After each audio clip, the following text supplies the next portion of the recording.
You are watching Co-op for Two, broadcasting live from Champaign, Illinois, Tuesday, November 9th at around 11 p.m. If anyone in the chat could let me know if the audio and video are okay. I actually set up YouTube. When you stream on YouTube, you can choose between 3 latency settings. One is like normal, ultra low, and then there's like if you're never going to talk in the chat. And normally I have it on low, which they recommend. But I thought today I'd try it on ultra low, which should make for a quicker turnaround, theoretically, between what you see and when I see your comment. But there's always a possibility that it will result in some degradation for the viewers. Okay, so all seems good. Good.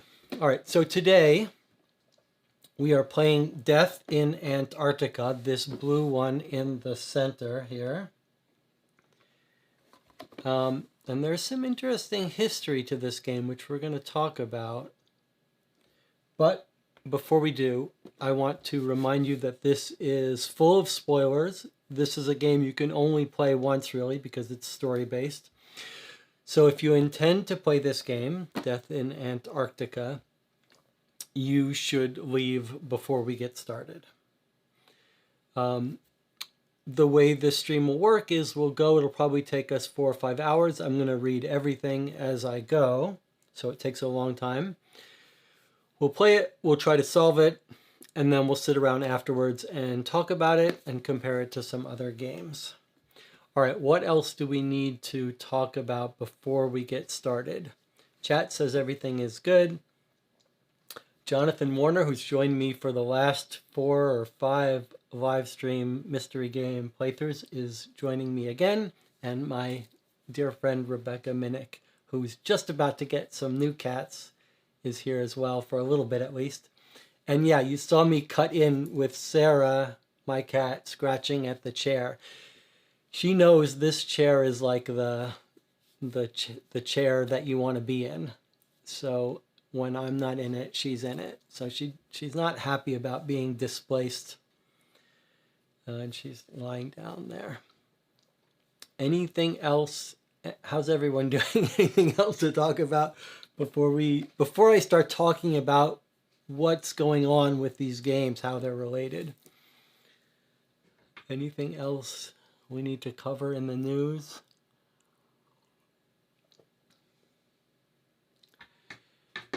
All right, let's talk a little bit about where these fit in before we open up Death in Antarctica. These 3 games, Fire in Alderstein, Death in Antarctica, and Still Lake, are all part of the same German series. They were released in German originally. They came in this style box that these 2 are in. This one, Fire in Alderstein, which we played last week, this one here, was the first one that got translated into English, as I understand it. And it got translated into English, which is what you see. Here's the English version, and sold by the same company, Adventure Detective Stories. Detective Stories is the line, Adventure is the company that it's sold under. Then they licensed their games to Murder Mystery Party, at least in the US. They licensed their games to a US distributor who makes this series, Murder Mystery Party Case Files. This is University Games. Now I brought this game out as well to show you that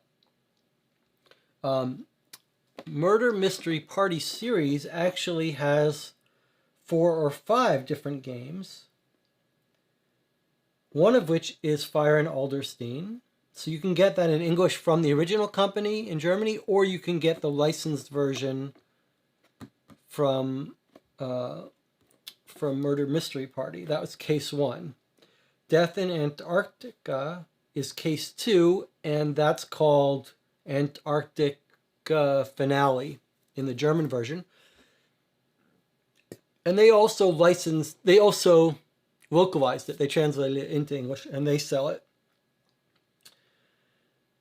And then Murder Mystery Parties has a bunch of games using a similar system, which I'm now coming to understand is a system used by lots of games, and we'll talk about that in a second.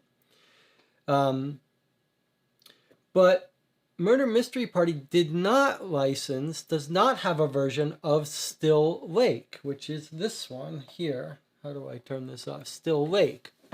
So the only way I could find to get Still Lake was to order the English version from the original German company through Amazon UK. So this was shipped to me from England.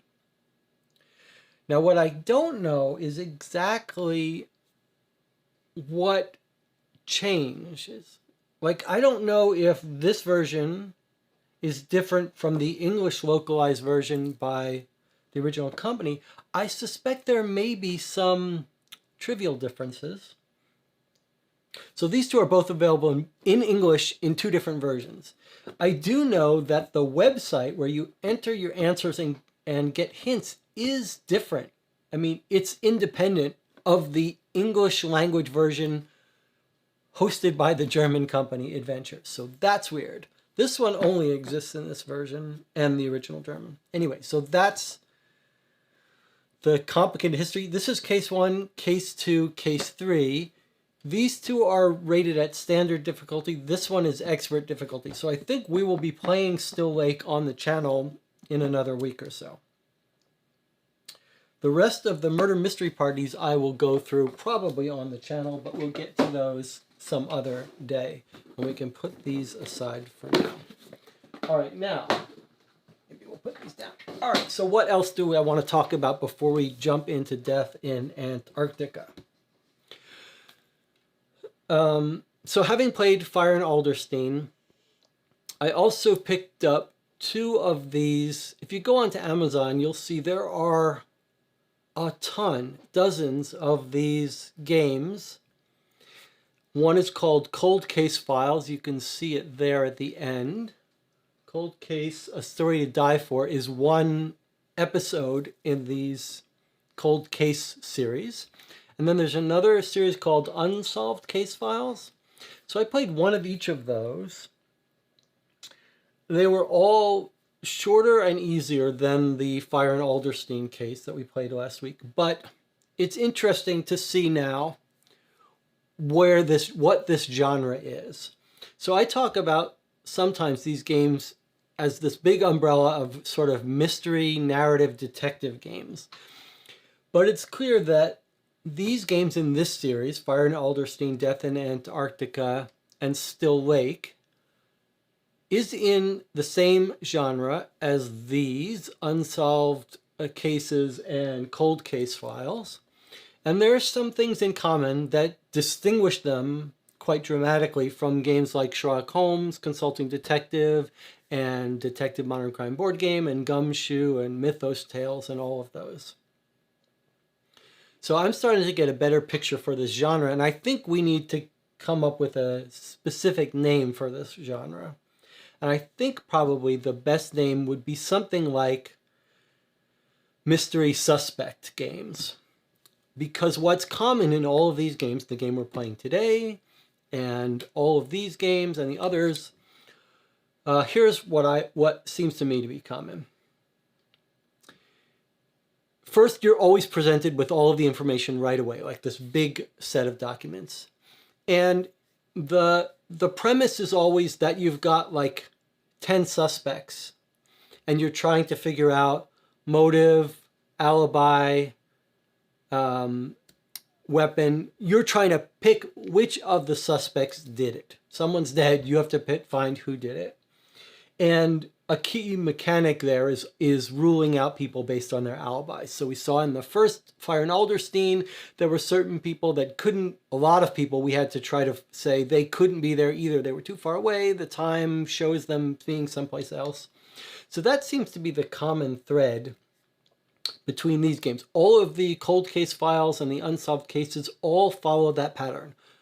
all or almost all the information is dumped on you like a cold case, and you're trying to figure out which of the potential suspects did it, and you're given lots of information for each suspect, sometimes a transcript of each one, and you're trying to figure out, find inconsistencies, etc. So that's what we're in for. And I'll be doing a review of a bunch of these games shortly after I play this, maybe in the next day or two. Any other questions before we open Death in Antarctica up and look at it? I think it's interesting to go on the original website and see if everything comes in this box. I have a sneaking suspicion that, like I saw in the German version, there's like a pack of gum, blister pack of gum. And like, I'm wondering if the American litigation-prone country is going to, if the American company's like, we can't put anything edible in this, we're going to get sued by someone. Sometimes you turn on the TV and it's like, I mean, I don't watch TV anymore, but I was always shocked at how many commercials are about, like you watch late at night, like half the commercials are about, if you have a structured settlement, this company, in other words, if you sued someone and got yourself $1 million judgment, then here's this company that will, like, instead of giving it to you every month or every year, 100,000, this company will like trade you. They'll give you $500,000. Like, how can there be such a big audience for people? Like, how many people have structured settlements from lawsuits they filed, slip and fall, workers' compensation? I live in Illinois, and I have a feeling like it's like half the U.S. economy is healthcare profits, and of the other half, the quarter of that are people making their money from lawsuits. It's a little troubling. All right. I'd love if someone in the chat could say something so I could see what the delay is between me asking for a comment and the chat. I've got actually a new window here off to the side that you can't see, so I can look at and make sure the stream is going okay. It looks reasonable. Rebecca commented on there being new waiting music. Is that what we called? Yeah, wait music. That music was made by Zach's cousin. It's still, I just see Rebecca Minnick just said comment, so that's still a hefty 6 or 7 seconds after I said it, or maybe more. So Zach's cousin did the music, but I don't remember Zach's cousin's name. So if Zach ever jumps on, let us know. Jonathan says he got a holiday flavored tea for cold Antarctica. That's a great idea. I only drink one tea now. I used to drink a whole bunch of teas, black teas. Now, when I was at Greg's house one day, I had this Christmas tea he had. It's what was the company? Because we had a whole argument over the name of the company. Anyway, that's all I drink now is the Christmas tea, which is got some flavors in it, like cloves and stuff that I normally don't like, but I do love it. Okay, Death in Antarctica. Now, before we start, it's like all false starts on this channel. I didn't realize that Antarctica is for the meaning anti-Arctic. So we've got 2 poles on the planet, the North Pole and the South Pole. And the North Pole is the Arctic. And then all the way on the other end is Antarctica on the opposite pole, on the South Pole. Both frozen. North Pole is in the sea, I think. South Pole is Antarctica.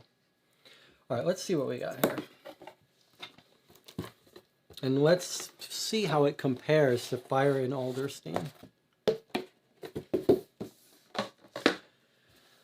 All right, here's our, I guess you want to see this probably. Okay, here's our assignment. It said Twinings. Yeah, we had a whole argument about Twinings. I said it was Twinings. They said it was called Twinnings. I was adamant that it should be Twinings. And then the next day when I said, isn't it weird that you guys thought, you convinced me it was Twinnings, but it's Twinings. They said, what are you talking about? We never had an argument about Twinings and Twinnings. So there's like something weird happened. We don't understand. We don't understand what happened. But I have a distinct memory of having a full argument about saying the tea was called Twinings. They were insisting it was calling Twinnings. I eventually gave up. I was like, all right, if you say so. Next day I looked it up. I was like, no, you were wrong. It's Twinings. They both claim that they don't remember this argument at all. Like, not only do they not claim they said Twinnings, but they claim they can't remember anything about the argument. So something weird happened. Okay. Houston Police, here's our assignment. Let's take a look at it. Maybe I'll put it here so you can see it. This looks a little dark today. I can adjust that.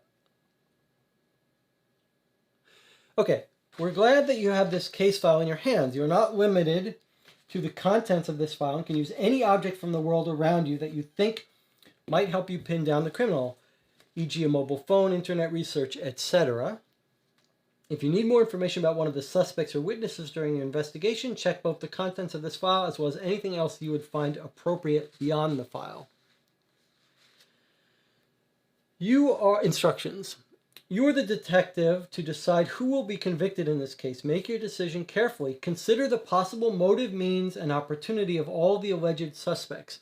Check all reference points, clues, and alibis. Handle the contents of this file with care. Damaged circumstantial evidence is not applicable in court and can harm the case.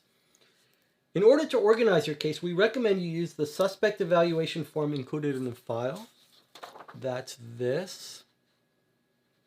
So I really wonder if, let's finish reading this and then I'll talk to you a little bit about my theory. If at some stage you don't know how to proceed with the case, refer to the misplaced files, which will give you hints on how to proceed. The files are located at that website. Closing the case. Once all the evidence is gathered and reviewed, a detective must determine who committed the murder of Robert Kohler, along with the how, when, and where, and why.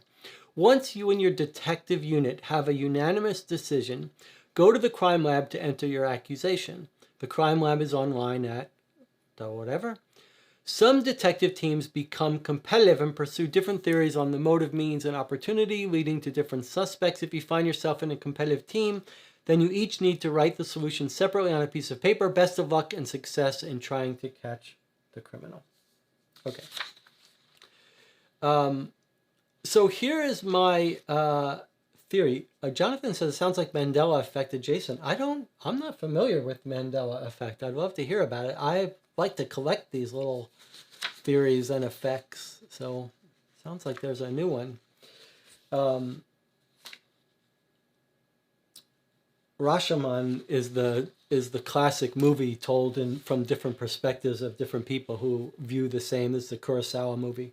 Not my favorite, but quite well known. Here's my theory about these games, by the way. When we played Fire and Alderstein, which was the English version put out by the German company, everything was still set in Adlerstein and sort of in Germany. But then some of the newspaper articles were translated into English, but it was still kind of set. I wonder if this company in these versions didn't fully translate everything into a North American. Okay, so here's this, which I've come to realize is part of this genre. Here's a full set of contents. So where is the gum? The gum is gone, just as I wondered. Very suspicious. The gum is gone from our list here. All right, let's put this aside. Let's see what else we have here. Here's our suspect evaluation form. It's just a place for us to keep our notes. Suspect, motive, means, opportunity, and alibi. This seems a little different than the one we had before. Like there's more columns. Means and opportunity. Okay. So, and then there's some things here this time. It says motive. Who had a reason to kill the victim? Did any particular person benefit financially or romantically from the victim's death, or was it a case of revenge? Means. Who had access to the murder weapon and the victim? Did any particular person have the unique knowledge, skill, or physical ability necessary to use the murder weapon? Interesting. Opportunity. Who had a chance to kill the victim? Is any particular person unaccounted for, has no alibi during the time the victim was killed? So, but look, it's telling us here are three things. Motive, means, opportunity. Motive, means, opportunity, and then alibi. Okay. Opportunity and alibi kind of seem like opposite things, like you'd only need one. All right, let's put that aside. All right, what have we got here? Our little case file's got some writing on it.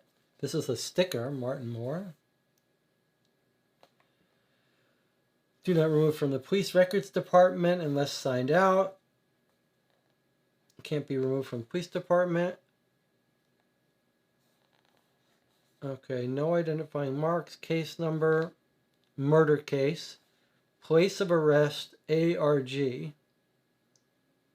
Antarctic something something.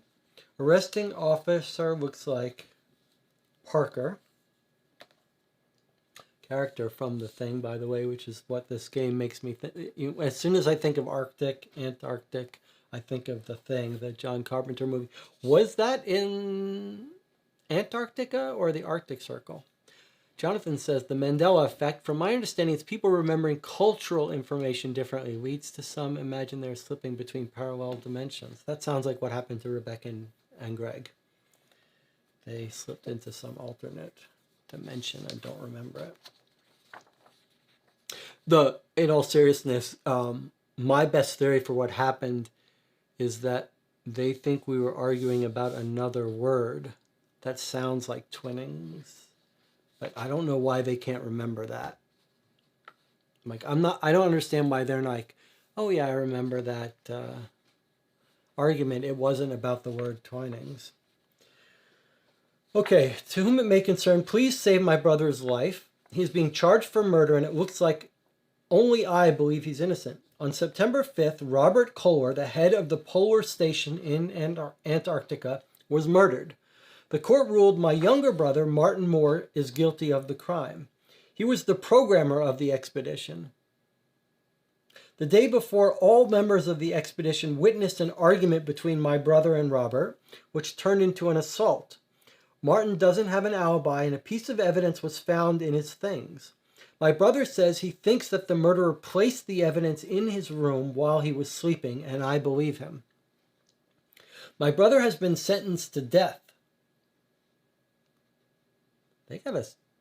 Is this some Antarctic legal system that puts you to death for a single murder? You have to do better than that in America to get sentenced to death. You got to do something much more serious than just kill someone. My brother says that he thinks that the murderer placed evidence in his room while sleeping, and I believe him. Okay, my brother has been sentenced to death. The sentence should have been carried out yesterday. Yikes. But the gentleman showed pity on Martin and gave us another chance to clear his name. The execution has been postponed until tomorrow. You have only today to investigate and find the real killer. Together with this note, I enclose copies of all documents and items of evidence that our lawyer has compiled. You are our last hope. Best wishes, Claudia Moore. Okay, so Martin Moore is the accused. All right, let's do what we started doing last time, which I think was very helpful. I forget. Oh yeah, we did this with Dune House Secrets. But we're going to keep a little card for each person that's in our case. So I'm going to make a card here for Martin Moore. And again, I apologize that you're going to have to sit through all this stuff, but I think if I'm going to play it, I have to play it and take the time to do things so that I have fun. Robert Kohler.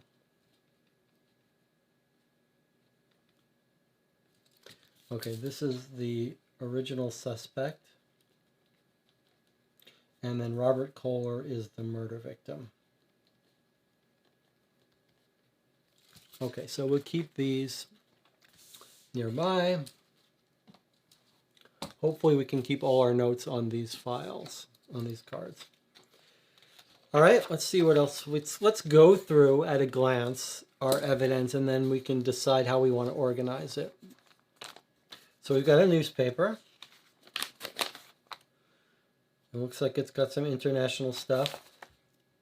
If we follow the same thing that we encountered in Fire and Elderstein, the lawyers and the sister have already marked all the things in this newspaper that are interesting. In Sherlock Holmes and in Gumshoe and Mythos, to all those, the newspaper you have to like go through with a fine-tooth comb looking for things that might be relevant that are hidden. In this game, it seems like they've taken some pity on you and given you a newspaper for flavor, but circled the stories that might be relevant. In this case, it's this one here, Battle of the Chefs, Alibi, ? And then Discovery in Antarctica, page 6, which is here. Okay, so we'll read those in a bit. Got a bunch of photos. Let's see what we got. Looks like a crime scene photo. It's a medicine of some sort. It says Anduran, A-N-D-U-R-A-N, Anduran. Okay, we've got some soil sample or whatever. There's a little cactus in the upper part. Oh, look what they did. Maybe, okay, it's possible. There's two things possible. There's the gum. Either I misinterpreted what I saw on the original German website and that they didn't provide you with gum. It's just a photo exactly like this, and I'm remembering it wrong. Or the original German version had gum and the American version just took a photo of it. It might be nice to understand that at some point, like to see whether I should feel ripped off.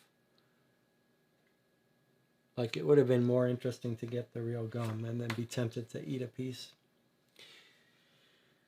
Okay, what else have we got? It looks like some heart rate stuff. Oh no, it's not heart rate, it's a polygraph. Look at that. Is your name Martin Moore? Were you born in 1803? Were you born in 1989?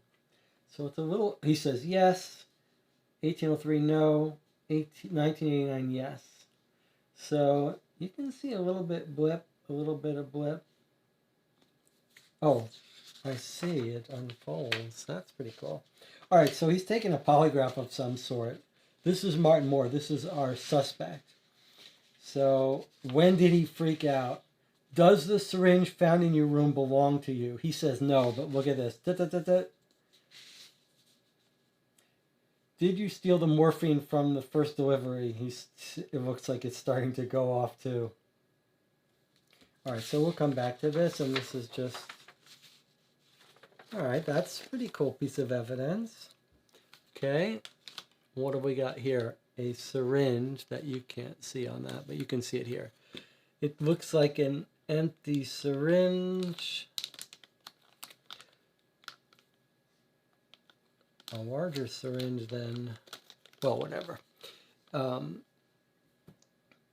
polygraph reminds me of the Mr. Show episode where the guy comes in for a job interview and they start asking him if he's ever used drugs, and I forget how it works, but he's basically, every question they ask him is like, did you ever murder a group of people? Yes. Did you ever shoot heroin and crack while you were murdering people? Yes. Like all the questions they ask him, he's just like matter-of-factly saying yes. All right, what else have we got here? That's an interesting sheet here. It's a patient, Paul Ojeda Toledo. Diagnosis chronic gastritis, and he's prescribed a drug. Zegaride 20 milligrams per day. Symptoms. Okay, so it's just it's the police station. Aquilo South Pole Station. I'm not sure exactly what kind of form this is.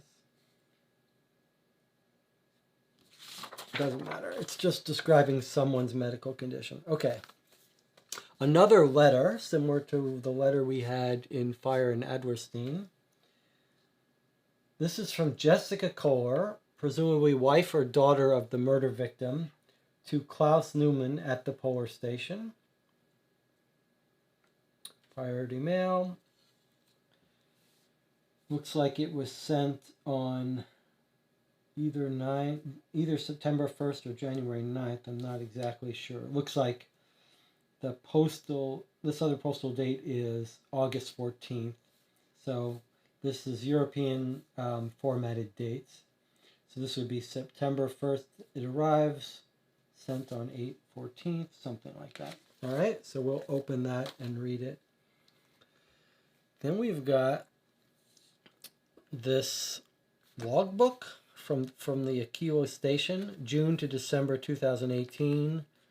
Leader Robert Kohler. So he's got a full diary here. June 18th, an adventure begins. So we'll have to go through this. It looks like there may be some more code work like we got in our previous case. All right, so we've got a fairly... Oh, there's some stuff at the end. Was there? I thought I saw some writing. That's weird. That's awfully weird. I can kind of see writing. Huh. I have to think about that. Maybe it's just printed through. Sure, looks like... Well, it looks like scribbles. Maybe it's just the paper has got threads. Anyway, we'll worry about that later. Okay, so it's his logbook. What else have we got? American Embassy in Argentina. File notes. Well, it's a little Argentina embassy about the case. Here's a legal record about Martin and Claudia Moore versus the state of Texas. The prisoner Martin Moore ordered a cream cake for his last meal before execution. Before eating, the cake was checked with a security scanner at the checkpoint. No illicit items found. A security guard was present during the last meal. No signs of physical discomfort. After 15 minutes, the prisoner started to call the guards. The guard found Martin lying on the floor, breathing heavily. His lips were swollen. The guard sent the doctor on duty. A primary examination showed an acute allergic reaction to dye E171, and the doctor gave Martin an epinephrine injection. The prisoner was immediately hospitalized. Due to the illness of the convict, the scheduled execution cannot be carried out and is therefore postponed to an indefinite date. As further information is available, the murder will be decided again. Interesting. So this is why they didn't execute him today, or whenever they were supposed to execute him. But it's also some information that he's allergic to this dye.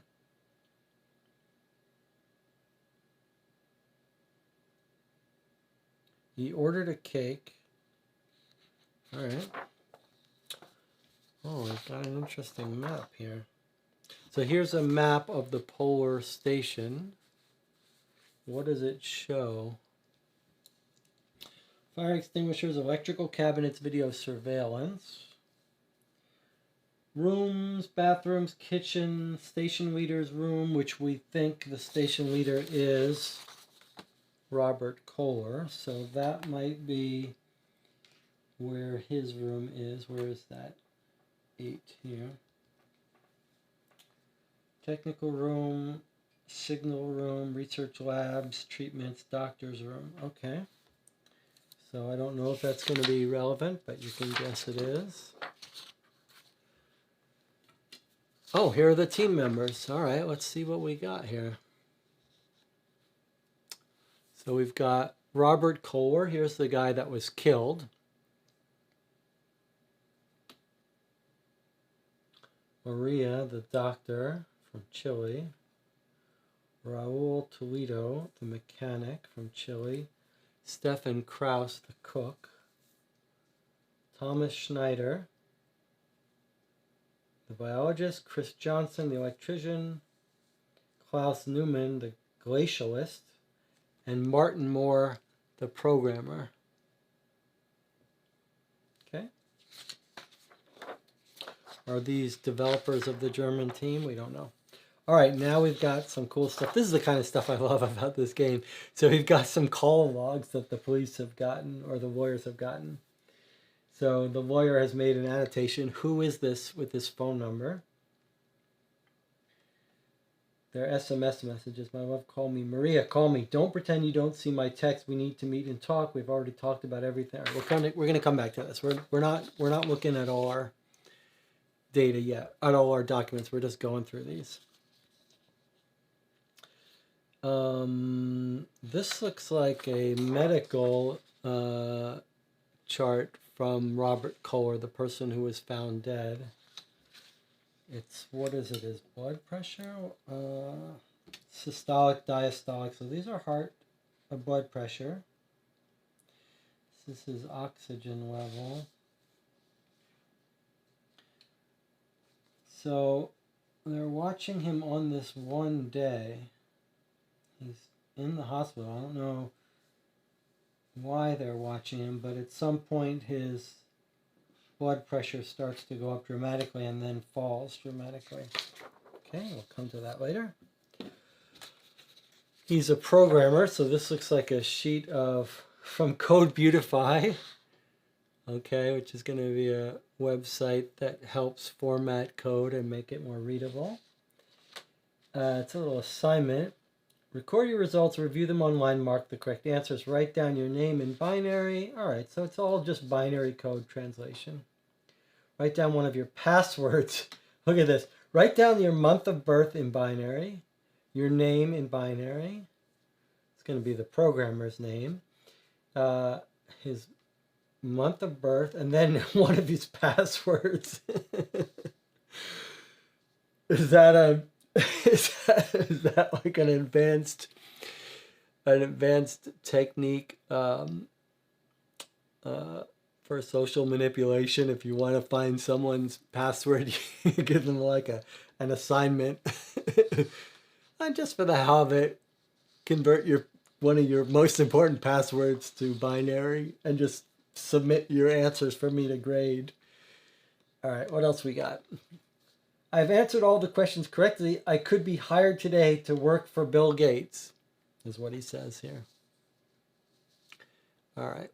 So we can decode these to get the password for one of his sites and his month of his birth date. And unlike Fire and Adlerstein, where we had to manually decrypt something, which was a bit laborious, that one you could just type into a website and get the translation. All right, we've got some security camera footage here. May 9th, 2018 at 11:03. Camera 1 shows someone walking to the end of a hall. Now, that would be pretty cool if we could figure out where she was walking to based on that map. Like there's 2 doors on her left and a hallway to the left and one on the right. We could use that map to figure out where she's going. And then what are we seeing here? Like, I don't see it much better than you. It's someone putting their hand up to the camera maybe to block it. All events of note between 11 and 11:15 are as recorded by the surveillance cameras. Camera 1, so same camera. So wherever this is, we know someone put their hand over it. I think that's what we're looking at here. Oh, sorry, you can't see that. I think that's someone sticking their hand over the camera. All right, what else have we got here? This says Windows event log for Maria. So that's interesting. It shows shutdown of the computer, I guess, for these different days. Computer went to sleep, shut down, restarted. And how long it was on. Interesting. Okay. Then we've got what looks like satellite map photos. 3, 4, 5. Wow, 5 satellite map photos. Let's look at these here. All right. 2nd of September, 2nd of September, 5th of September, 6th of September. All right, so looks like there's the polar station. I don't know what we're looking at here. Here's close-up of this area here with, it looks like a helicopter there. Can you see that? Looks like helicopter shadow and helicopter.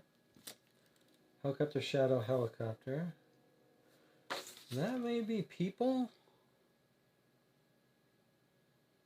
Not sure. This is still on the 2nd. Then we jump to the 5th. Close up of this area again, and then there's something here.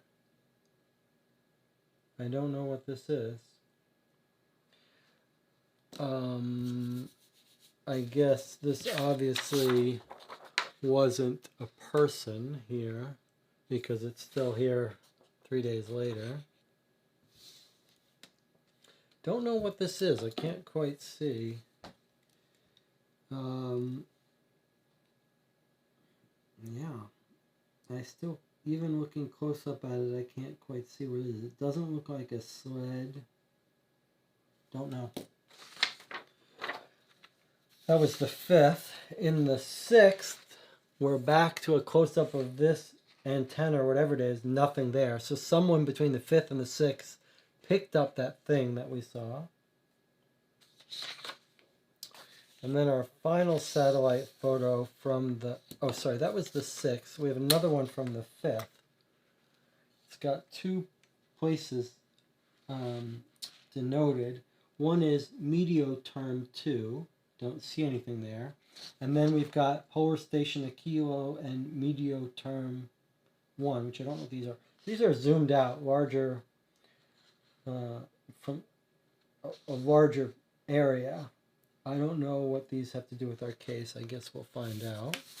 But, boy, it sure is fun to be working with documents. I mean, there's something very enjoyable about it. All right, here's the autopsy.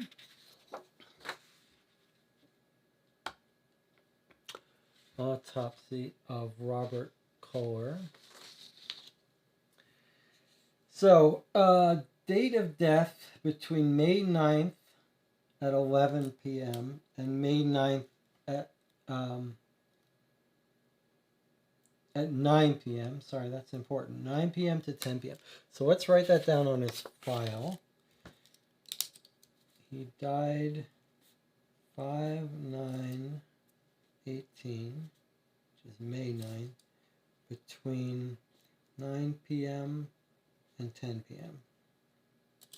All right, let's see. Cause of death: acute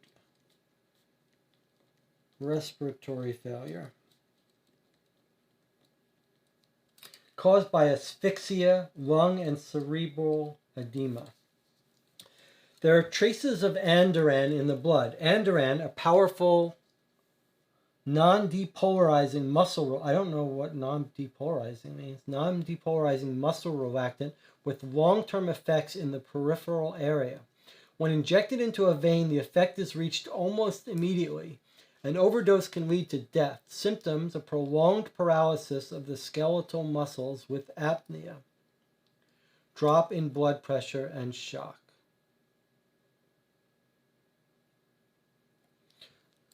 Okay.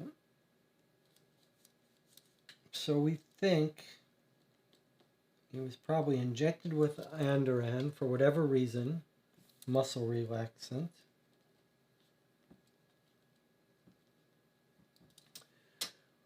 Long-term effects. Okay, when injected, the effect is reached almost immediately. Overdose can lead to death. Symptoms: prolonged paralysis.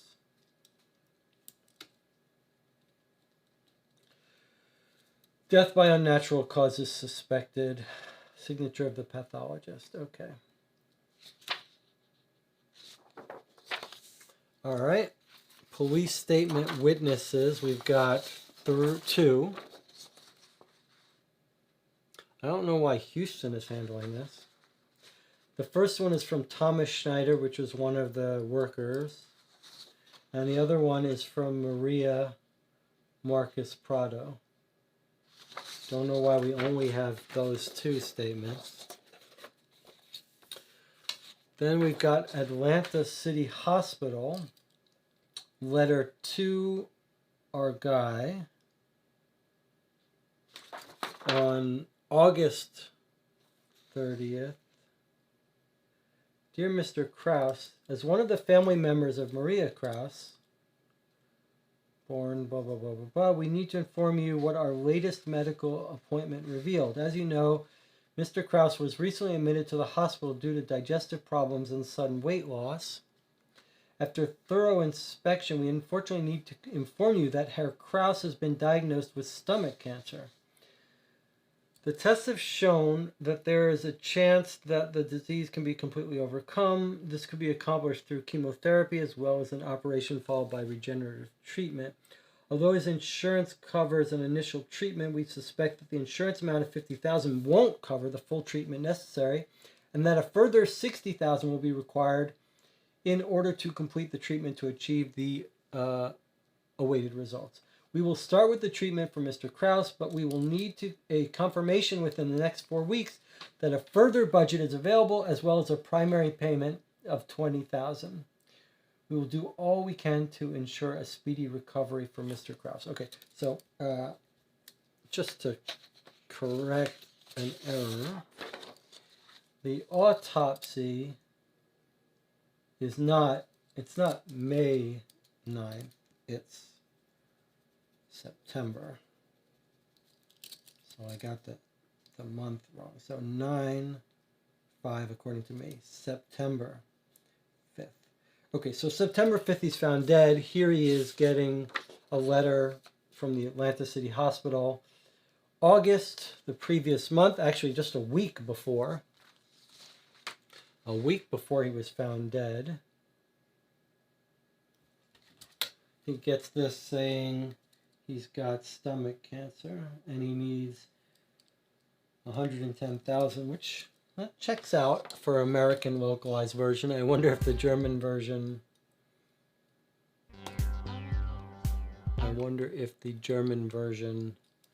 also requires him to pay $100,000.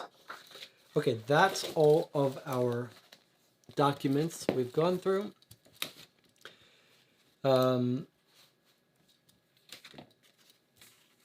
Now we are ready to go through it. Last time in Fire and Alderstein, we organized it based on Jonathan's suggestion by suspect, which makes some sense, although I'm not sure. We have a lot of evidence that's not easily organizable by suspect at first. Just looking at these photos, I actually have Houston has some cool stuff, like they've got the Houston police case number, and they... All right, so here's what I think we'll do. We'll take a little 5-minute break. We've not done any spoilers, really. We've just looked at everything. So we'll take a 5-minute break here. Everyone can stretch, refresh your tea, or heat up your tea, or whatever. We'll come back and we'll start going through this evidence. If you want to think about at home, if there's some evidence you want to look at first, I'm happy to defer to the channel. So I'll see you in 5 minutes.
Okay, we're back. You're watching Call for Two. We're playing Death in Antarctica. Just a reminder, this is full of spoilers.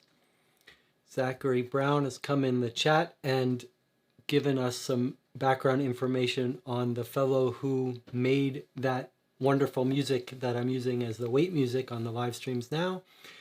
He's Zachary's cousin. Zach says it's Médéric Dufour. Is that it? Don't pronounce the hard T at the end, Zach. Zach says he's been making this style of music for years, and I think he has some videos somewhere that accompany some of it. He's also a competitive skateboarder, consults with French government on climate change. Amazing guy, native French person, but speaks perfect English. Fast thinker, great sense of humor. I love him. Okay, so now you know the composer of that music, which I find quite nice. I'll make sure to mention it next time. I've gotten myself some menthol cough drops to give me the feeling of being out in the cold Arctic air. I hope everyone has gotten something to put them in the right zone of right frame of mind for being in Antarctica. Whenever I think of Antarctic, and Arctic stuff, the Thing is the movie that immediately comes to mind. And the original, which I don't remember the name of it. Maybe it was called The Thing from Another Planet, something like that. The black and white, I think, is quite good too. And then, of course, the John Carpenter one. And then the remakes are not worth watching. All right. Jonathan suggests we start with the notebook from the team leader. So let's start there. Maybe we'll just get everything organized a little bit.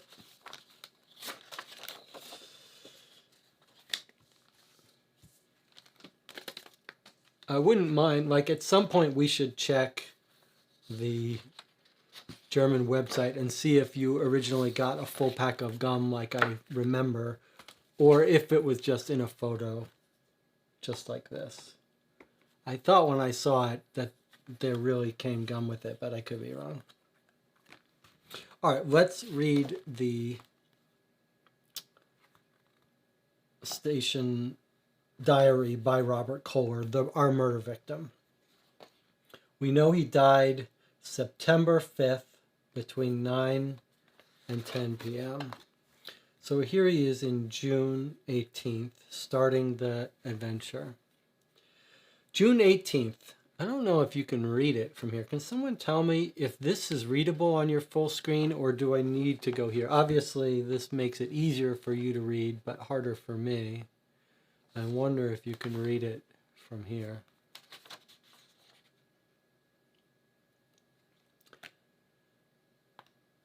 Médéric Dufour is the Zach's cousin's name. All right. So you're going to tell me whether you can read this when you've got it full screen.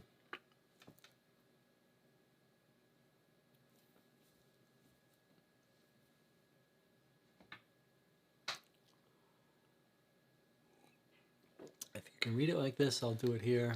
Otherwise, I'll go to the corner.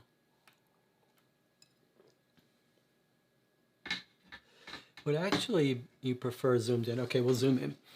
I can actually set up the thing so that I could actually zoom that in, not physically with the camera, but digitally, and maybe that would be good enough. All right, let's try to do it this way. June 18th, our adventure begins. Maybe I can read it from the screen. Everyone got here safely and have already started to prepare the place. The only bad thing is that some of Martin's luggage went missing, but fortunately nothing important. I'm really excited for our expedition since I've been dreaming about it for so long. So Martin is our suspect, wrongly accused. So let's just make a note. Luggage missing.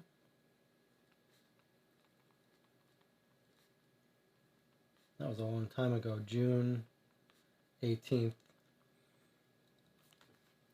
All right, let's continue. June 24th. The expedition has just started and we already have the first difficulties. Our connection to the next station has been lost. This means that a journey will likely happen tomorrow to figure things out. We have to decide who we should send. 7 hours through the snow will be tough duty. June 25th, next day. Everything went fine. The journey to the next station was canceled. Apparently, the Chinese team was able to resolve some technical problems to save the day. Okay. July 7th. I started taking programming lessons. Oh, I see. So there's 2 programmers here. I really like it. The first lessons were more like cryptology. Binary code is a code used by computers composed of zeros and ones that stand for letters and numbers. So he's making his own notes here. Okay. So remember, these are 1s, 2s, 4s, 8s, 16, 32, 64. So A is ASCII 65. So that's a 64 plus a 1 gives you a 65. Okay. And so on. So this is just telling us what we already know. It's ASCII code. Right, 1s, 2s, 4s, 8s, 16, 32, 64. So yeah, that's ASCII. And then the numbers, letters in ASCII too. Okay. So we can translate any binary message by hand or on a website, no problem. He's just making it easier for us. All right, July 12th. Today, an intensive summer wind broke a part of the wind gauge from the tower. Ah, so that's what that thing in those satellite photos are, wind gauges. No one was going to leave the station without an important reason. That's why Raoul decided to deal with it later. It takes around an hour with the snowmobile to get to the tower, and on the way, something could freeze off you. Today, there was an unpleasant... July 31st. Today there was an unpleasant incident. Chris broke his arm as he tried to repair the snowmobile with Raoul. Luckily, is that Raoul or Paul? Luckily, tomorrow the supplies will arrive and we can send him back to the continent. For now, we will take care of the power supply. I think that our team skills should be good enough for that. Okay. August 7th. When we were playing poker, Thomas was so excited about his project that I volunteered to serve as his assistant for some of the experiments. This could give a new pulse to the genetic studies. A new pulse? Okay. August 16th. We're starting to get closer to the murder. Who would think that I would get into botanics and genetics? However, the experiments we did today left me with mixed impressions. Thomas is a first-class scientist, but an incompetent teacher, and I still don't understand his criticism for the current experiments. Or could it be that I am the bad student and the one that can't absorb new knowledge? I've not given up. No date on this one. I want to give myself another chance. In 2 weeks, we will have the results for today's experiments.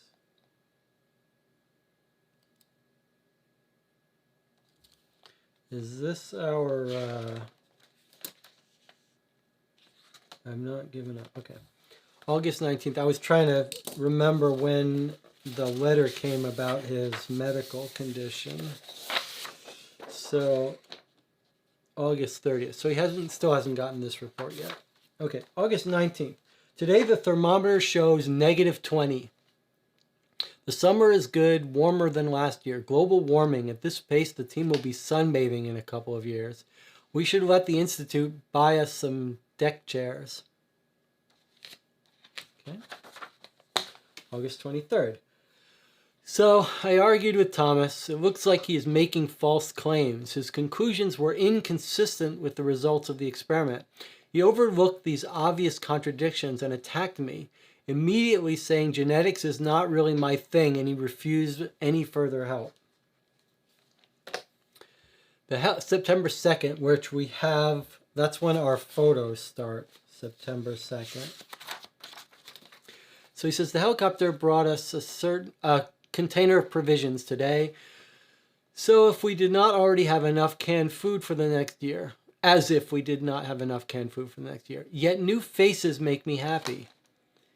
I had a nice conversation with the pilots. One of them just got back from a resort. It's easy to get jealous. So remember, somewhere between here and there, the health reports about him having cancer comes in. August 30th, though he doesn't say whether, whether this was mailed to him at home. Okay, helicopter came. That probably matches up with our satellite photos. Let's look at our September 2nd satellite photos. Yeah, so there's the helicopter delivering the package. I wonder if that's the wind turbine thing. All right. September 4th. Nothing exciting during the whole day. I'd rather not waste any paper. And then nothing more. Although it's weird, like, it kind of looks like there's writing. You can't see it. But it's probably just the fibers in this paper. Like, if it was writing, the reason why I know it can't be hidden writing, even though it looks kind of like it, is that it's like densely covered the entire page in scribbles. So, yeah, it's just the fibers in the paper. All right, so that's it. His last entry, September 4th. Nothing exciting. So we didn't learn that much, except he's arguing with this guy, Thomas. Genetic projects. And he says he's false claims. Alright, and then we've got some other information about the wind, broke part of the wind gauge from the tower, which seems like what that thing is in our satellite photos. And we know that he's the one taking the binary lessons, not the programmer, which makes sense. Like, why would the programmer be taking binary lessons? And Martin's luggage got missing. Okay. What next? I always like to look at the newspaper early and get it out of the way. So,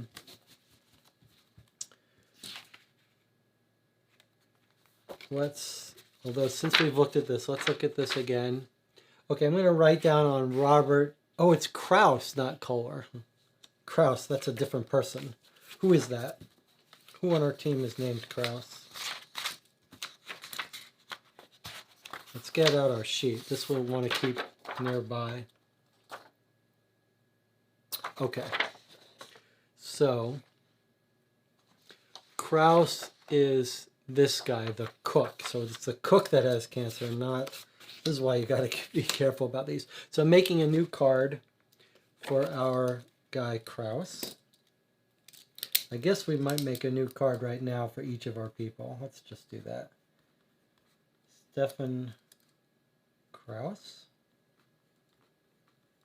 Spells his name, his first name, like Stefan Savage, an old friend from high school times. Son of a colleague of my father. Stefan Savage was another computer programmer who's now a professor. Computer science professor. Okay, Stefan Krauss, we know he's the cook. And we know he's the cancer. What kind of cancer does he have? He's got sudden digestive problems and weight loss. So he's got stomach cancer. Letter on August 30th. And we'll just put here that he needs thousands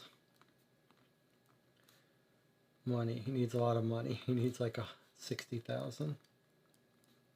Well, so he's got a motive to do something that gets him money, although we don't have any reasons yet. All right, let's make cards for the rest of our people here. they're all candidate suspects, right? So we already have Robert Kohler. He's the guy who got killed. Then we've got Maria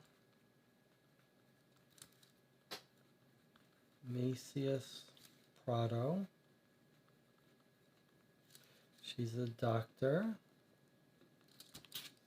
Okay, so it is Raul, not Paul. Raul Ojeda Toledo, I guess. He's from Chile. He's mechanic from Chile. She's also from Chile.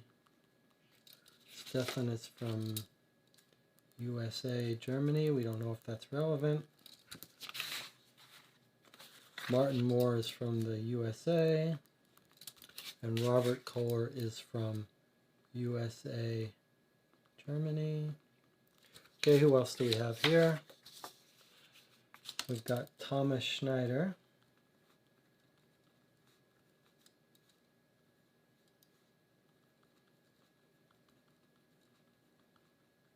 He's a biologist from USA. So he's our biologist slash, from our notebook, he's the genetic guy, the genetics guy. So I'm just going to put here genetics to remind us he's the genetics guy. All right, I've got Chris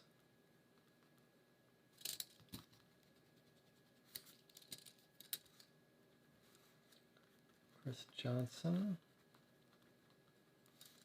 He's the electrician from Australia. Last but not least, we have Klaus Neumann, or Neumann. If he's from Germany, I guess it's Neumann. He's the glacialist from Germany. Okay, so, oh, did I already? There's, yeah. I see. We got to make sure we don't confuse Kraus with Klaus. Kraus is the guy, Stefan Kraus, who has cancer, whereas Klaus Neumann doesn't have cancer that we know of. Okay, good. Now we've got our notes. And we'll put this up here for us to keep it nearby. In fact, this would be if you had a whiteboard or if we had a way to tap something on the screen. That would be a nice feature of a live streaming thing, to be like, okay, take this piece and always keep it on the screen. If I was using something like OBS computer software to do these live streams, that would be easier. I'm using this A10 mini device, which is dedicated hardware. It's hard to do that kind of stuff. Okay, so that's our report that he has cancer and needs money. I'm going to put that aside because we sort of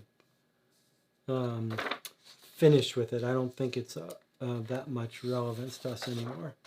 So let's just put that aside. We'll put this aside for now too. Let's look at this again before we forget. Here's the note from the sister, right? So she describes to us, witnessed an argument between brother and Robert, which turned into an assault the day before. So let's just make a note on our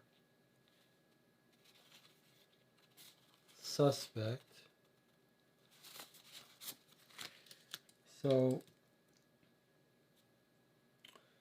the day before his death, and when is his death? His death was September 5th. So we think September 4th argument, which hopefully we'll read about more. Argument and fight with Kohler. And then I just wanted to write this down so we can put this aside. He thinks murderer placed evidence in his room while he was sleeping. So he says evidence placed in room while sleeping.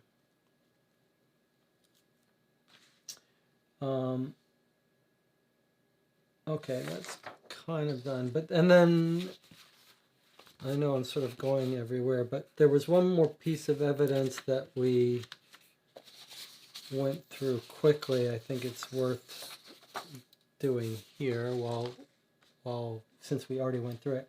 So this is the delay of execution. So I'm just going to write down here, he got cake with die, I don't know if this is going to be relevant, but die 171, which gave him an allergic reaction. That could just be a side story of how he figured out how to postpone his execution by getting a cake with a dye that he knew he was allergic to. But it could also be a clue to us that he was allergic to this for some other reason. But I think this can go off to the side now. All right. What next? I'm inclined to do the newspaper.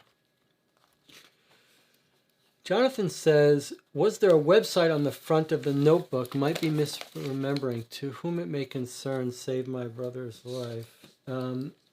You're right. You're absolutely right. There is a website, poleexplorer.org.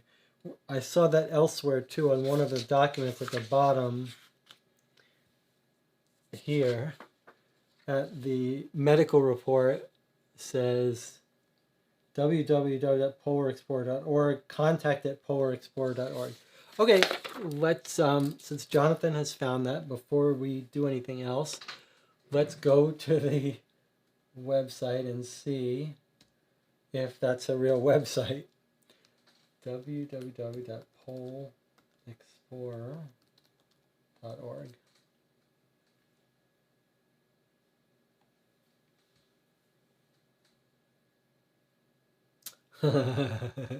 There's a Kilo station.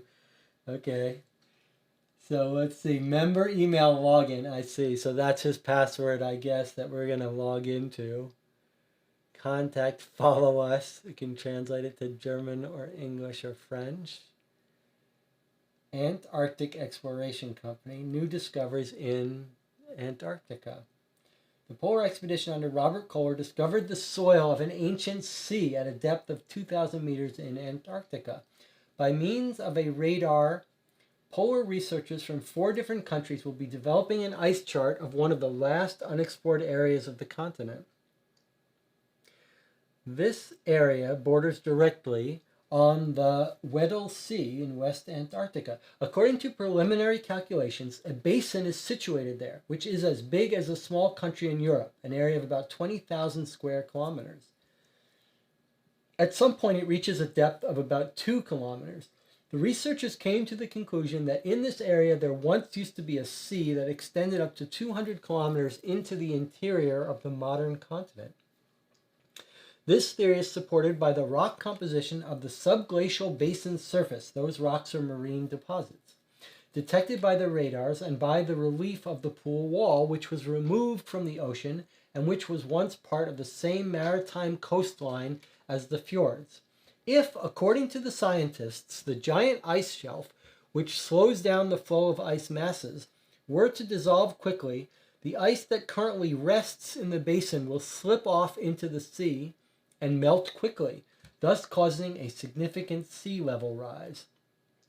Author's photo of the expedition participant Stefan Kraus.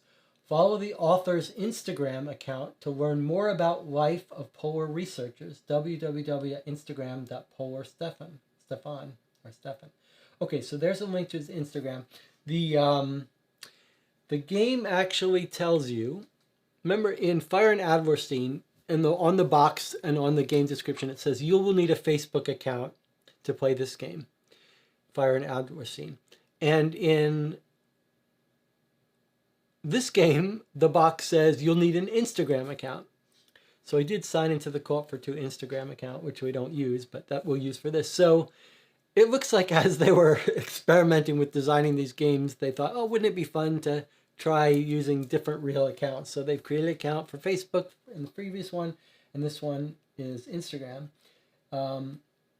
And then we've got, here's the expedition shots again.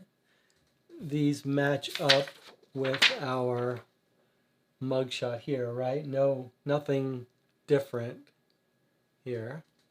These all look like the same people to me. I'm not sure why they wouldn't be, but we don't have anyone new or missing. All right, let's see what else we got. Contact us. Look at that. We could send them a message. All right, interesting. Pretty fun. I guess the contact is probably going to be the same thing. Let's just, yeah, contact just brings us down here. Stay in touch. What's this? Oh, that's Stefan. Okay, so here we're at Stefan's Instagram. So Stefan Kraus, the person who got the stomach cancer, is running this, and he's got an Instagram, and here we are looking at it. He's got 800 followers. That's a lot of followers, Stefan. 11 following, 8 posts. All right. Now, I don't use Instagram. I don't know how to use it, but it's just photos, really. So he's the cook. So what has he got? He's got some photos of his food. Are there dates on these? If we click it,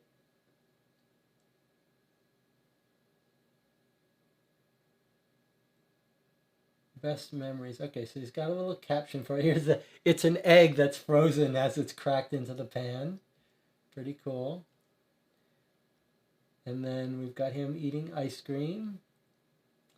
It's in German, but it's translated. It says, when it's almost 40 degrees outside, there's nothing better than homemade ice cream. And now it's time to watch my favorite show. All right, so 165 weeks ago, I think it's telling us. Oh, look at that. When you hover over it, it tells you the actual date. Okay, so he posted this on September 5th, 2018. Can you guys see that? Yeah, so let's go back to this one. This one he posted on October 15th. Okay. This is September 5th. That's the date of our murder. Just for the record. No, sorry. September 5th is the date of our murder. So here he is having a good time watching Battle of the Chefs. You're right, though, that if we knew when this show aired, assuming he's not watching it on VCR, remember when in The Thing, when they're watching shows, they're all on tape. All right, let's keep going. Here's a picture of the Arctic shelf here. Nature is a wonder, and lots of people commenting. I can't keep defending you like this. I don't know if these are comments planted by the game or if they're comments by real people, but what is this? More people. It's just, sorry, let's turn this off so you can see. It doesn't look like it's relevant for us. Okay, let's keep going. He's not even got dates on these except, is this the date it was posted? August 24th, 2018, 110 likes. All right, more photos, August 23rd, August 22nd, penguins, pretty cool. More Antarctica, more penguins. How many? That's all his photos, okay. And that's his, that's the sum set of his Instagram, I believe. Okay, so we do have one. This seems like our key photograph, right? On the date of the murder, here he is eating an ice cream, watching Battle of the Chefs. As Jonathan points out, the TV show might be an alibi of his. Okay, we don't have a time that the photo was taken, just a date. All right, kind of fun. And let's not forget that we also have this login, right? Sorry, not on this page, but on the...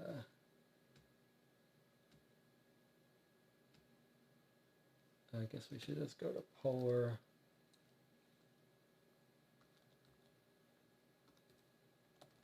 what was it? Pole Explorer.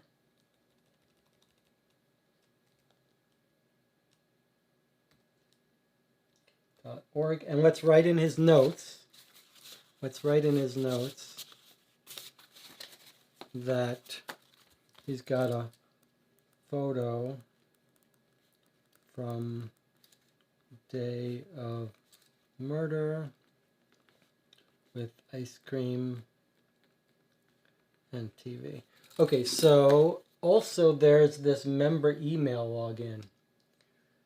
So if we have a username, you are using an official Pole Explorer system, which may only be used for authorized purposes, unauthorized access, Enter the email address and password. So we need a username and password, or email address and password. All right, let's come back. Let's read an article about what we were just reading about.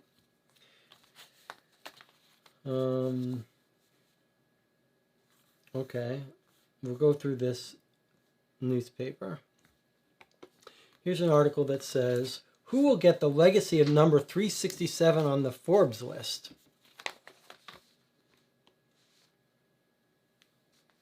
Oil tycoon James Kohler dies in a plane crash. The note here that the lawyer has written is coincidence? ? So like a relative of our guy died in a plane crash on September 1st. On September 1st, a private jet went from Mendoza to Santiago. 11 passengers were on board, a billionaire with his wife and 2 children, his sister with her husband, his secretary, the head of security, 2 flight attendants, and a pilot. When the pilot announced the passage of Carico, the air traffic controller approved a landing in Santiago.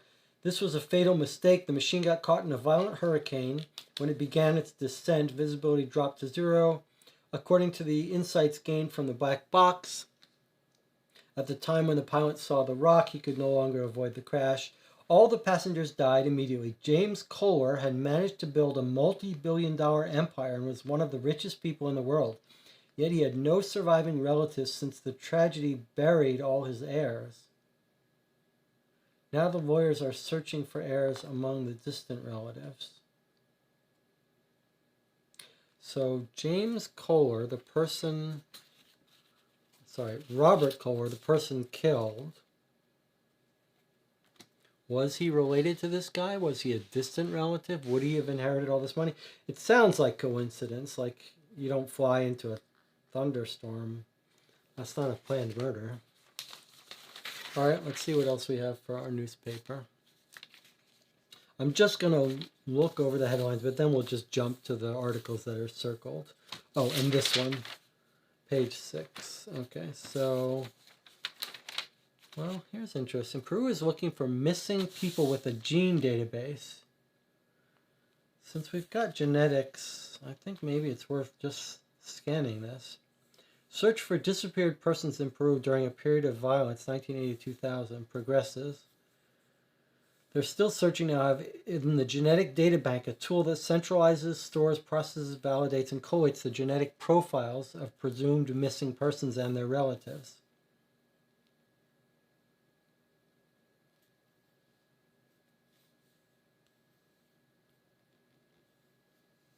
So it's just telling about how they could use gene database to find people who were separated during war and other periods of violence. In Peru, there were around 20,000 people that were disappeared during the decades of violence. Okay.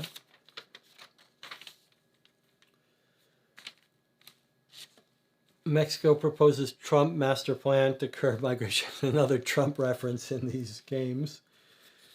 Okay. World Cup. Okay, here we go.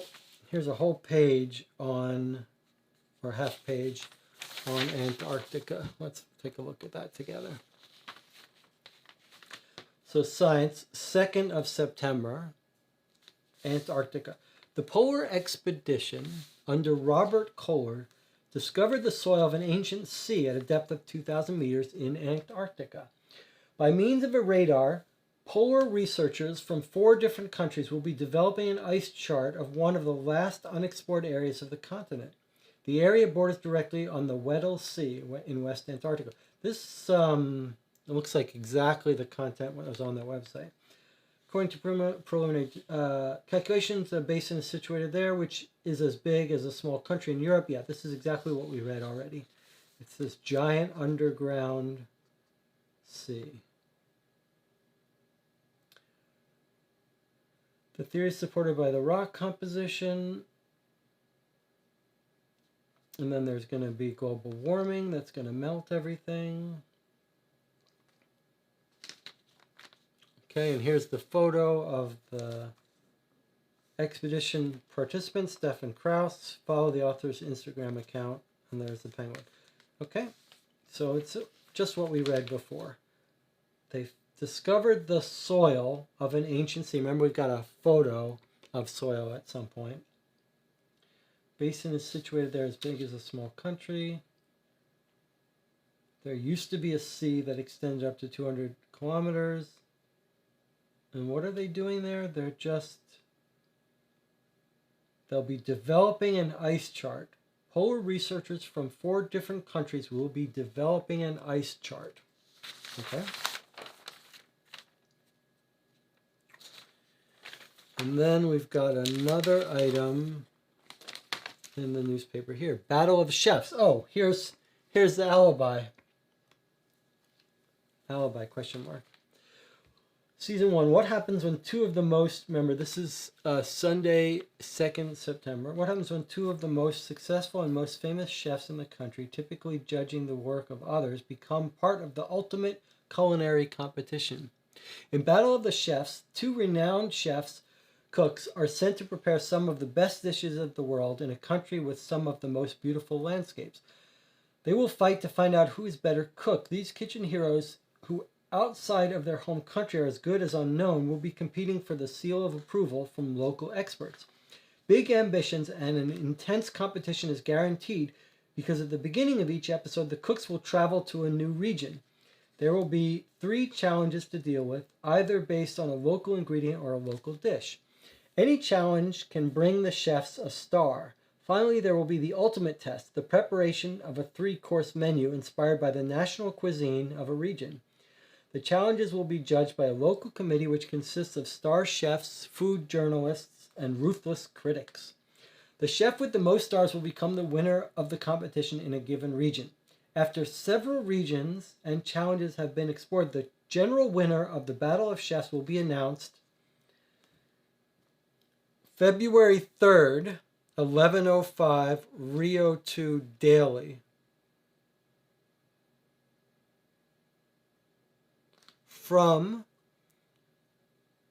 September 3rd, 11:05 at night, 9:05 at night, 9:05 p.m., channel Rio 2 Daily. So, if we take this to mean that it's showing daily, then we might guess that on the 3rd, the 4th, the 5th, whatever, it airs at 9:05 p.m. every night. So, maybe this is this guy's alibi if it's at 9:05 p.m. So we're just going to put, I'm just going to put here, show daily at 9:05 p.m. The only thing to keep in mind is, I'm going to go back to his Instagram page. When we looked at his Instagram, okay, let's look at this. Whoops, that's not what I wanted. Okay, Battle of the Chefs Season 1, Harare.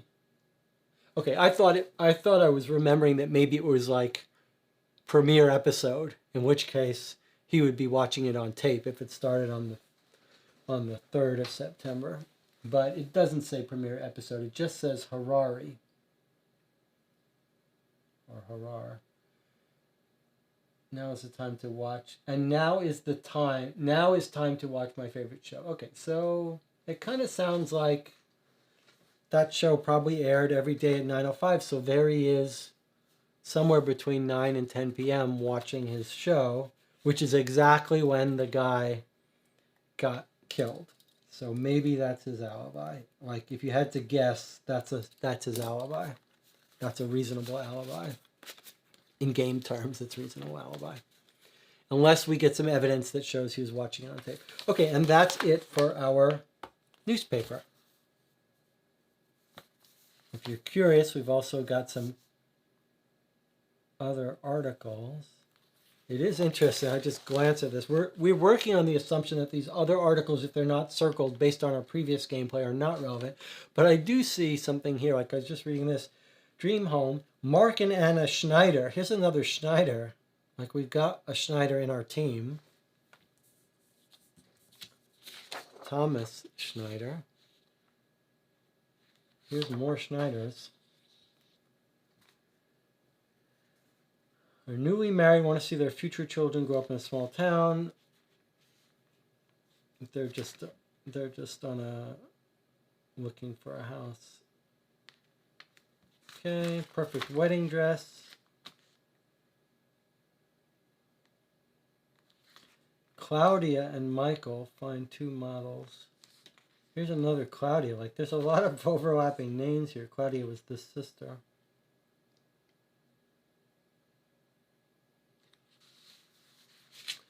And here's a paranormal episode. Article about deep cover Soviet spy. Oh, this is all TV. Okay.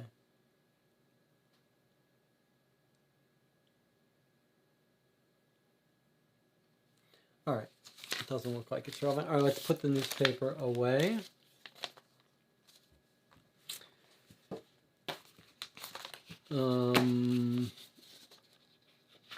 What should we look at next? What makes the most sense? I mean, we have those binary codes so we could log in.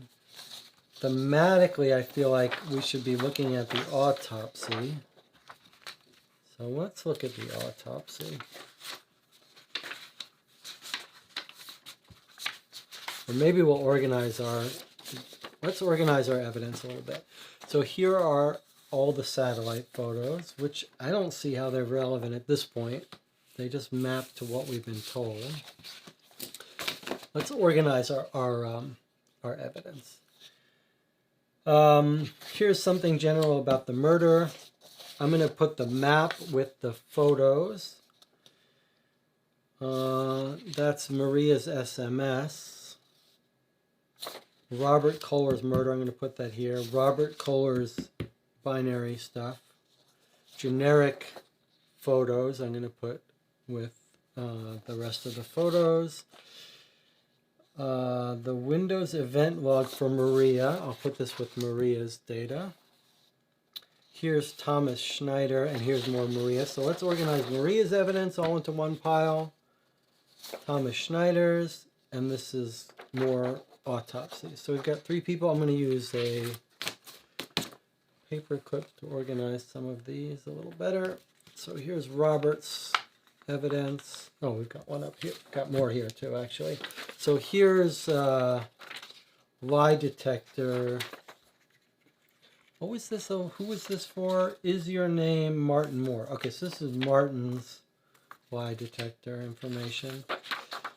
The medicine is for Raoul. Okay, so we've got Martin, Raoul, Thomas. We've got one piece of evidence for each of them. We've got this letter, let's not forget. These 3 things are all Maria. So let's put those together.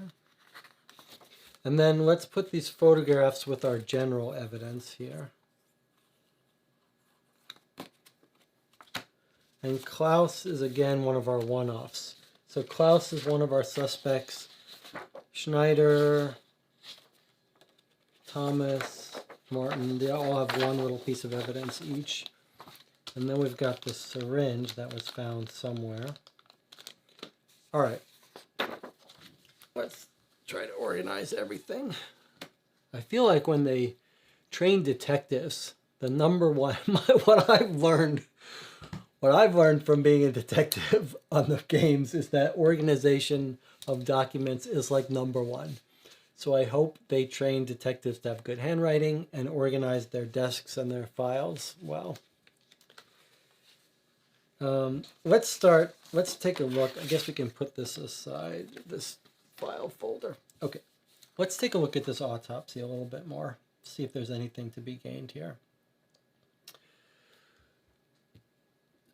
So the autopsy guy, the coroner, pathologist, has placed the time of death between 9 and 10 p.m. on the 5th of September.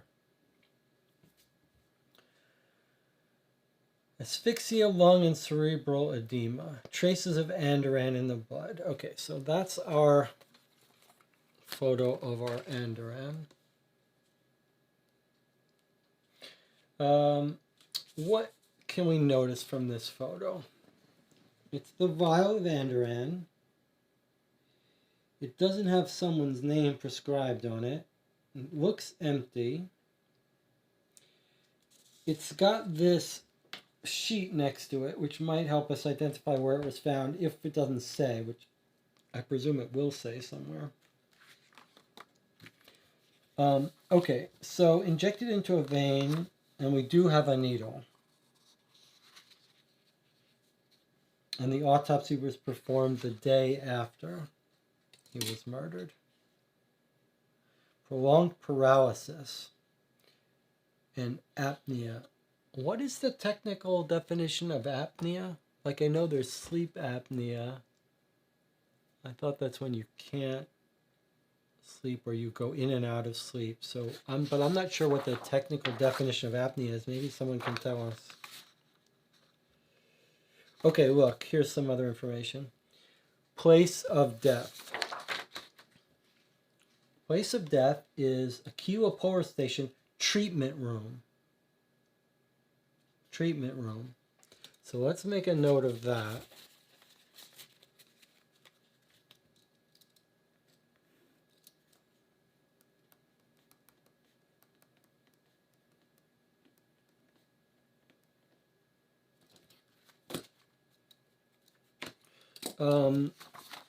Does that match up with this? Yes. Okay, so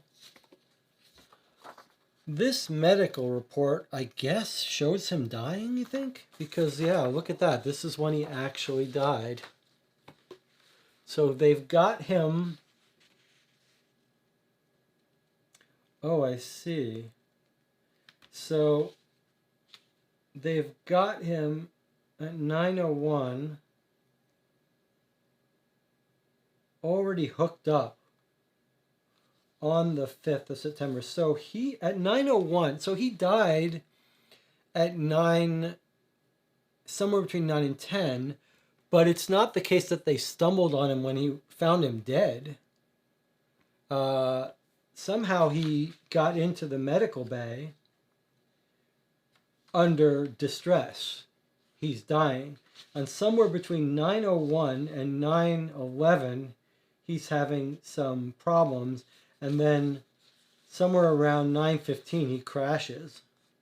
And his blood pressure just drops.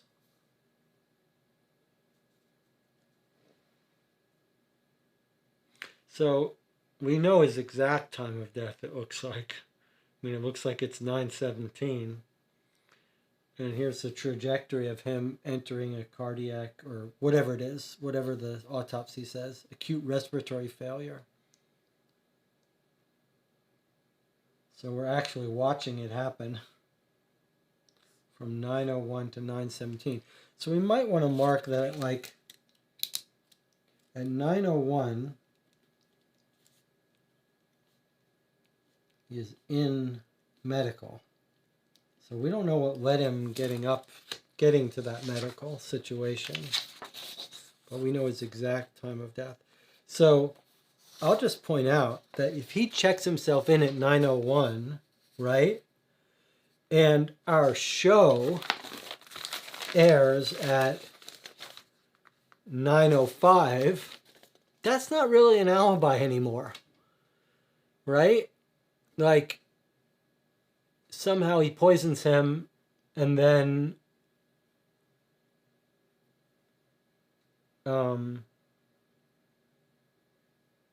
poisons him and then goes to watch his show. And he's like all happy at what he's done. But, you know, he's already given this guy the injection. So I'm not sure that alibi is all that good. All right. Let's see what else we've got.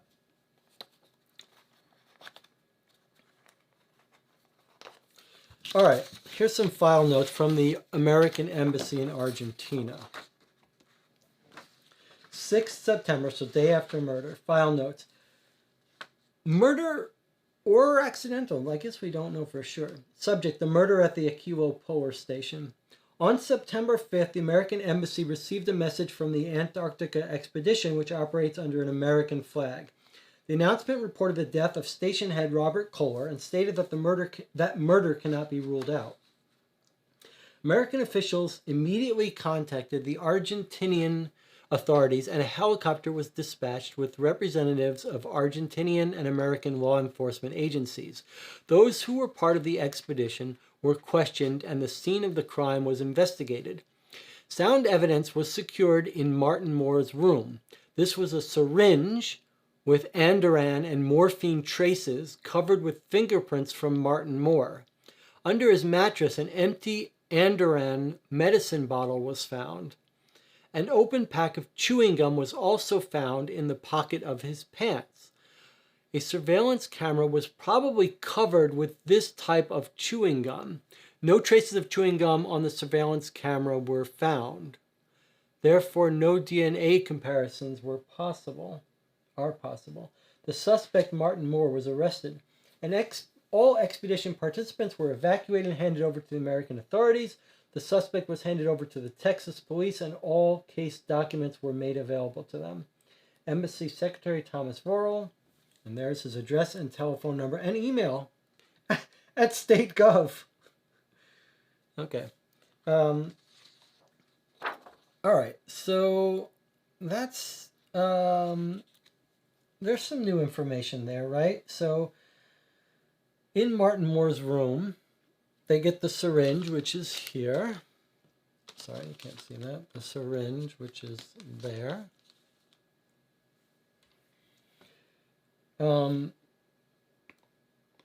They find the syringe with morphine traces and andoran traces.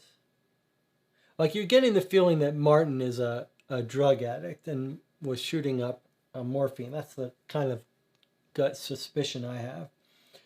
But okay, so, and then under his mattress, now remember, he says he was sleeping, right? So nothing was stuck under his mattress while he was sleeping.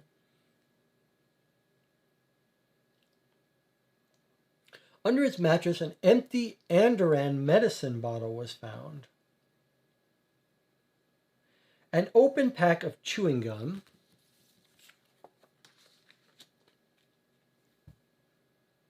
Was also found in the pocket of his pants. A surveillance camera was probably covered with this type of chewing gum. But then it says no traces of chewing gum on the surveillance camera were found. Therefore, no DNA comparisons are possible.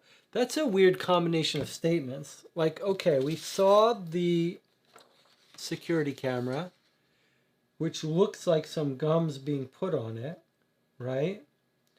Between 9 and 9:15 as recorded by the surveillance camera. So this looks like someone's putting gum on the security camera. And then we're told they found this gum in Martin's pockets. But then it says no traces of chewing gum were on the surveillance camera were found. Doesn't that strike you as weird? Like, what does that mean? Someone came and took it off there? Someone came and took the gum off the camera after they used it to block it. Okay. So I suppose we should keep a note of like mystery. This is our chewing gum. I'm going to write a little note. Chewing gum security camera.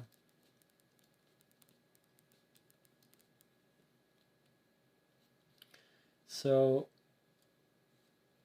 put on, taken off. So we don't know when it was put on, when it's taken off. We've just got one camera shot. I don't know if we're supposed to infer from that. So we don't know if this is when someone was taking it off or putting it on, right?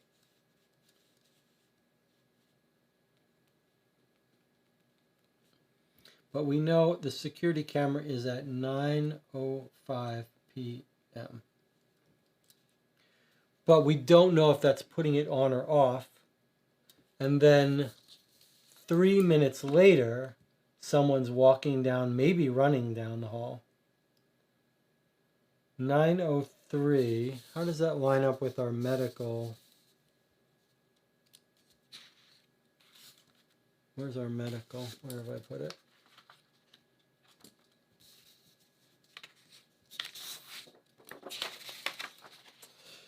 "9:01, he's already in bed." Wow, 9:01, he's already in the medical treatment center. So all of these photos and the TV show are all after he's already in the med bay. That's a little weird. All right. Events of note. Oh, okay, so I guess this is kind of important. This note says all events of note between 9 and 9:15 as recorded. So we are being told that these are the only two shots that are interesting between 9 and 9:15. So this could very well be taking the gum off. Or, as I think Jonathan, why does gum say it can have harmful effects? It does? Let's see, what does it say? I missed that. It says, sugar-free chewing gum with sweeteners, ingredients, sweeteners, sorbitol, maltitol. Oh, do you think someone's allergic to it? Or is that what we're going to find? That someone's partially allergic to these things? It says, thickener, contains traces of phenylalanine, can have harmful effects. Expires December 2019. Well, that's interesting. Okay, so someone who might be allergic to those artificial sweeteners could have a negative reaction to that. That might suggest to us that it can't be Martin's because Martin has these other medical allergies. Interesting idea. Okay, so but we know between 9 and 9:15 that there's nothing else of interest on this camera. The other thing we don't know is we're told that Andoran, when injected, the effect is reached almost immediately. So if that's true, I mean, it's hard to know what almost immediately means, but I'm starting to think now that he was injected here. Like he was he already on in the medical bay for like a normal reason? Was he there not because he was distressed? He was just there for his daily checkup. And someone snuck in at exactly 9:10 and injected him and caused him to have this thing. So I was operating under the idea that someone injected him beforehand a few minutes and then he was feeling distressed and went to medbay. But maybe it's going to turn out that he was already in there for some generic thing. So let's keep that idea in mind. And in fact, let's see if we can't make sense out of this hallway. So it just says camera 1. Okay. Sorry, it says camera 1, right? This is what we've got, camera 1. And look, if you look at our map, it actually has the video surveillance listed. So there's one camera here. Is that it? Is that the only camera? So it's this hallway. So does that make sense? There are 2 doors. So there's the camera. There's our 2 doors on the left. There's our hallway. So yes, here's the camera looking down here. So what is it? Let's see. What is it taking shots of? This woman is walking towards the foyer. She's walking past the doctor's room. That's what this camera is showing. And someone's blocking this camera. So this camera would catch someone walking into the doctor's room or the research laboratory. That's what 14 is. Research laboratory number 2. He was found dead in 13, the treatment room, which you can only get to through here. There's no other doorway into the treatment room. So if you want to go to where our guy died, you have to go through the doctor's room into the treatment room. And then either back out this way or this way. If you took the gum off the camera and went this way, you'd be on the camera. I think this evidence is telling us that that's not what happened. Like, this is 2103, 2105. So this happens first. This happens first. Someone's caught going this way.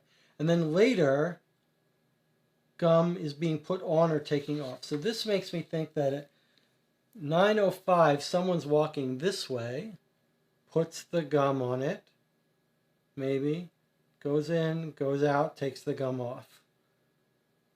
And that's all it caught, is that incident.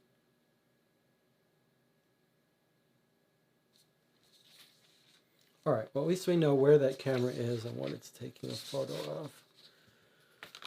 We know the gum, we know the syringe. There's soil. We know they were studying the soil, but we don't know where that photo comes from yet. Where's Martin's room? We don't know yet, right? We just know that here are some rooms.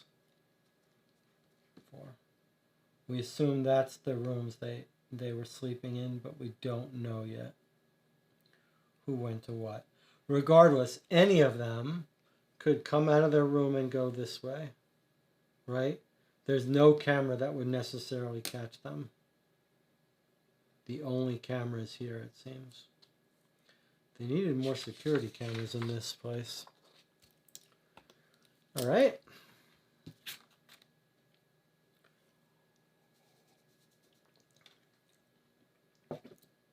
So in Martin's room, Andoran, syringe, chewing gum. Okay.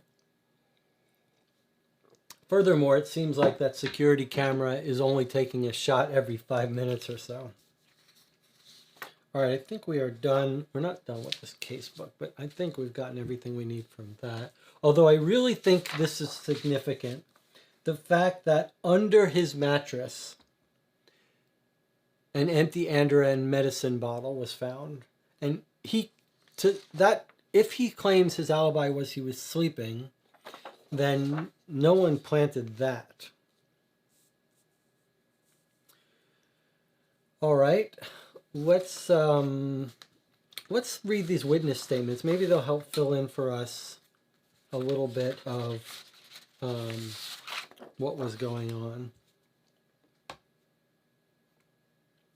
Here's a witness statement from Thomas Snyder. Who's Thomas Snyder again?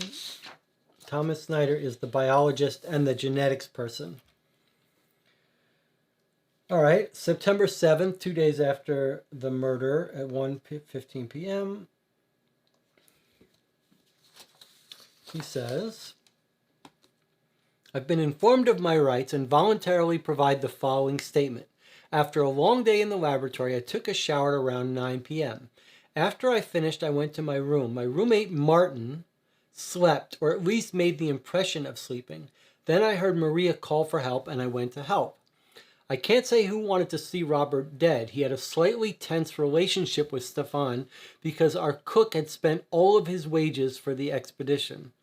Stefan asked for an opportunity to get the money back, but Robert declined. And there was a fierce argument recently between Robert and Martin because Robert threatened to report Martin to the police, but at the time I didn't take it seriously. Okay, so we know that Thomas Schneider is a roommate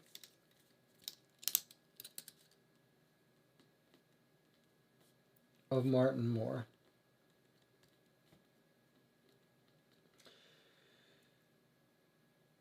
After the shower, he takes a shower at 9 p.m.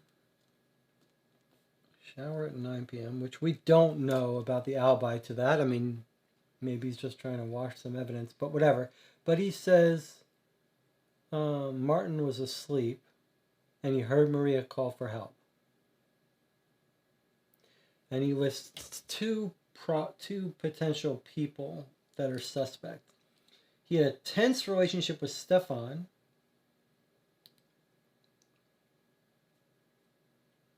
So Stefan, get the money back. I don't know what that's about. And then the fierce argument between Robert and Martin, which we've already heard about, but we don't know. He says Robert threatened to report Martin to the police. I'm guessing it's about drug use, like morphine use. Duke of Zill is here. It says, this is fun to watch. Finally a stream I can watch. Duke of Zill, you're not going to be playing this one? I guess the doctor was with him, then left. Someone came in while she was gone. You're right. She is the doctor. She calls for help. Okay, when does she call for help? Sometime after 9. So yeah, I think Jonathan's timeline is starting to make sense, that she's with him, and then all of a sudden he's going into respiratory failure and she screams for help. And is that her running down the hall after he's calling for help? Like, is this when she's running down the hall at 9:03 calling for screaming? Is that going to match up there? All right, so that's Schneider. Let's put that aside. Here's the doctor's statement. This is going to be our most useful piece of information so far to understanding what exactly happened. Here's the witness statement from Maria Macias Prado, the doctor. 2 days later again. Here we go.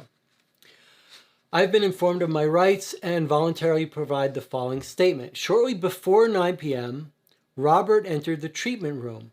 I prescribed him an injection as a preventative measure against the chronic pyelonephritis. This was a regular procedure performed every Wednesday and Saturday. Robert put on the headphones, turned on the music, and dozed off. About 5 minutes later, the lights in the room went out, but thanks to the emergency generator, the medical treatment was not interrupted. I left the room to see what the problem was and accidentally knocked over a flower pot in the dark. I assumed Raoul was working in the tower, so I went to the utility room myself and discovered that the fuse for the treatment room and the doctor's office was blown. I tried to push it back in, but it kept getting kicked out. Unable to solve the problem, I went to the washroom to get a mop. Thomas was probably taking a shower because his clothes were on the bench and I heard that the water was running. On my way back to the treatment room, I met Klaus and we went together to the storage room to get a flashlight. I returned to the treatment room after about 15 minutes and noticed a footprint in the soil of the flower pot I had knocked over before, which was definitely not mine. I also noticed that Robert was in an unnatural position. He had no pulse.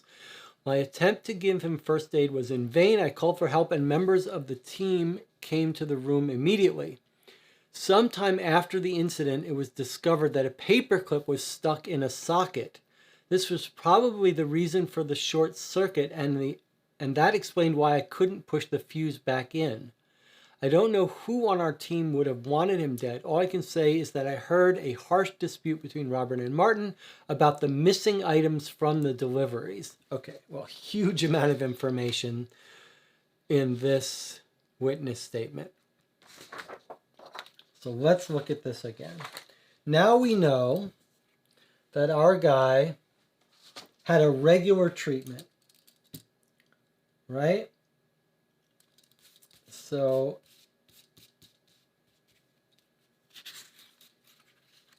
okay, so Robert Kohler, this is our second sheet on Robert Kohler. Okay, so we had regular treatment on injection preventative against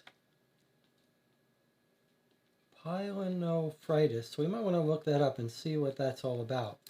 If someone in the chat wants to look up what pyelonephritis is, right there. Pyelonephritis. But he had regular treatment Wednesday and Saturday.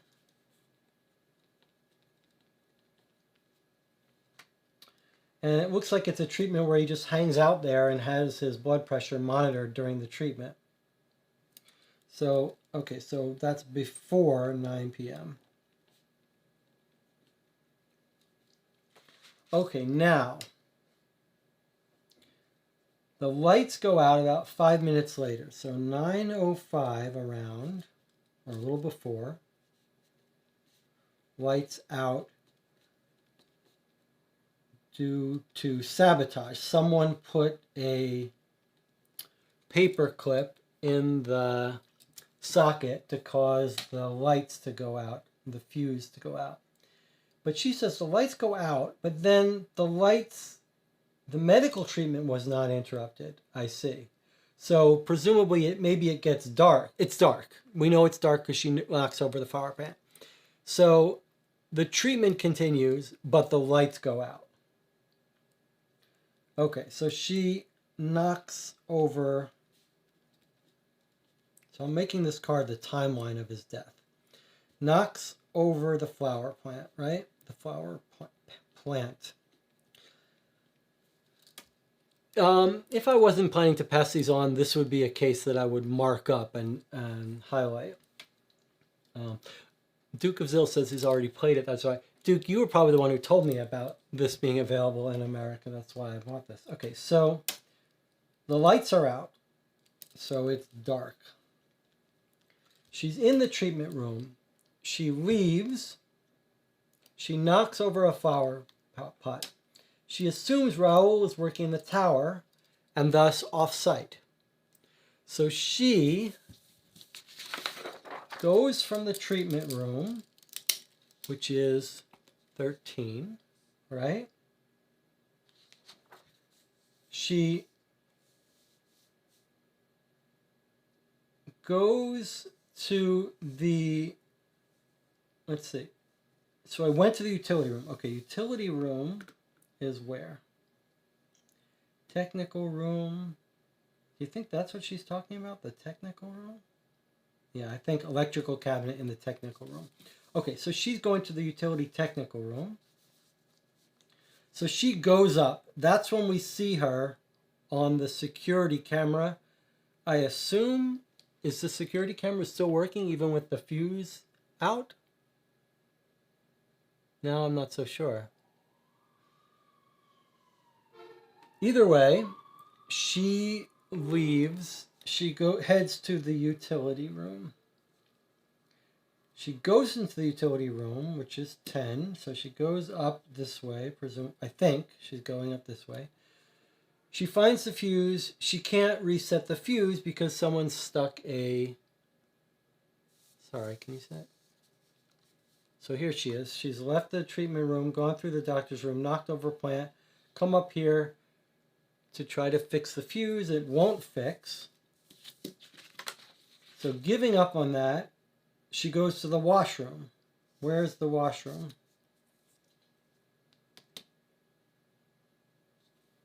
There's no room labeled washroom, but presumably maybe she means like a kitchen, bathroom I guess she means.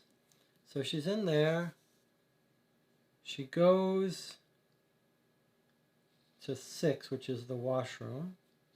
Either she goes this way or goes this way, doesn't matter for our concerns. She gets a mop. Okay.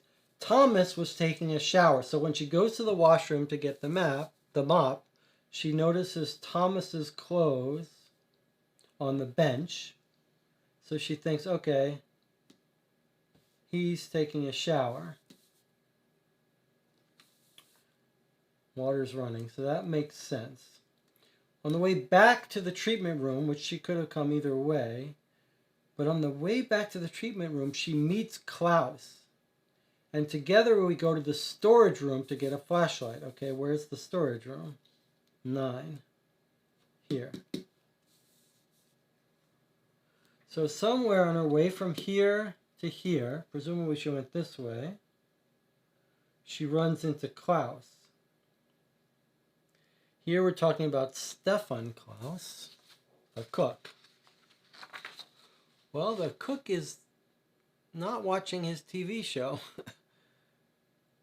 He's out and about. All right. So she meets Klaus. Let's write that down. Sometime after 9:05, meets Klaus. She does say she runs into Klaus, right? It's not like she knocks on his door. I met Klaus, and we went together to the storage room to get a flashlight. I guess everyone leaves the room. Lights go out. Everyone's probably out milling about. Okay, so then she goes back to the treatment room. Presumably, I don't know, if they're in the storage room to get the flashlight. Here, you could go either way.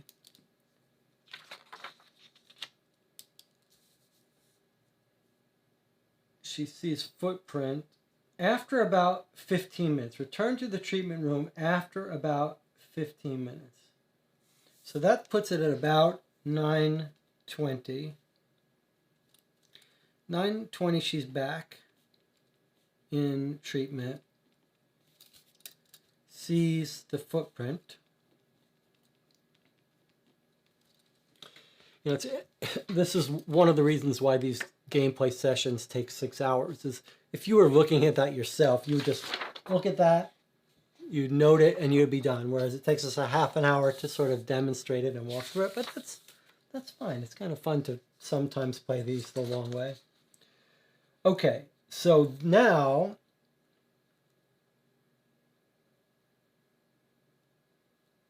when does she say she screamed? Okay, she notices Robert in an unnatural position.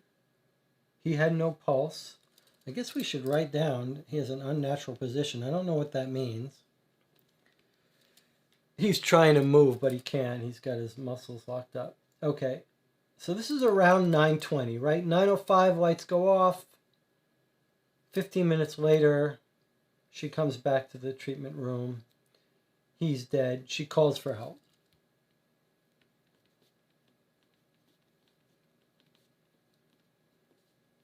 I mean, all of this sounds very believable. It makes me think that Maria has nothing to do with any of this. Does all of that timeline match with our medical thing here? So she gets back at 9:20.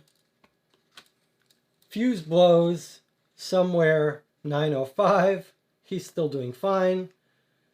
She leaves. She's hunting around for flashlight fuses. He's dead at 9:17. She's back at around 9:20. Finds him dead. That's fine. Okay, so all of that is consistent. Her story is completely consistent. Now, let's take a look at that photograph. This is our last photograph that we don't know anything about. Is a footprint. Now that we look at that more closely, we can see that's a footprint.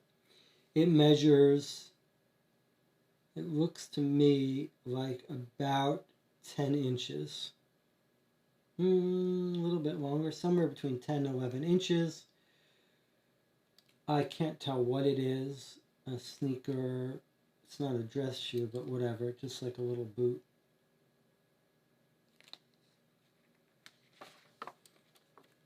Okay, but not that useful to us.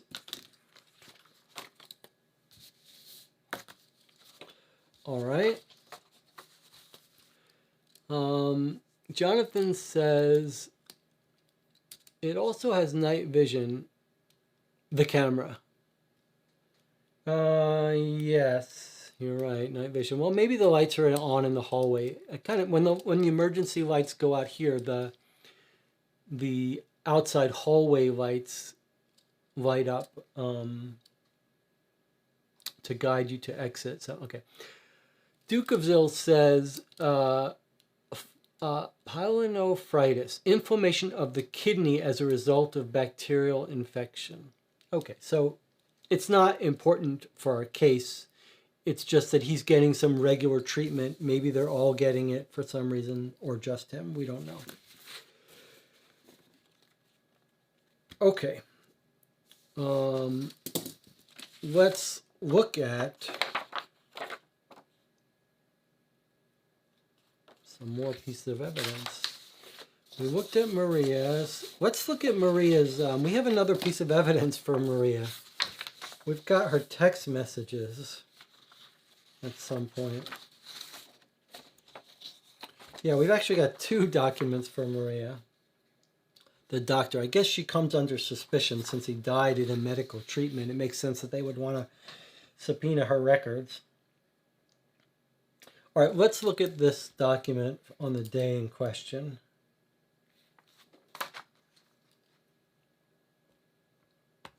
So here's the 5th. At 11:35, it's all in order, right? Yeah, it's all, wait. Yeah, it's all in order. So there's the day in question. Started back up 10:35. I think this is telling us the power came back on at 10:35.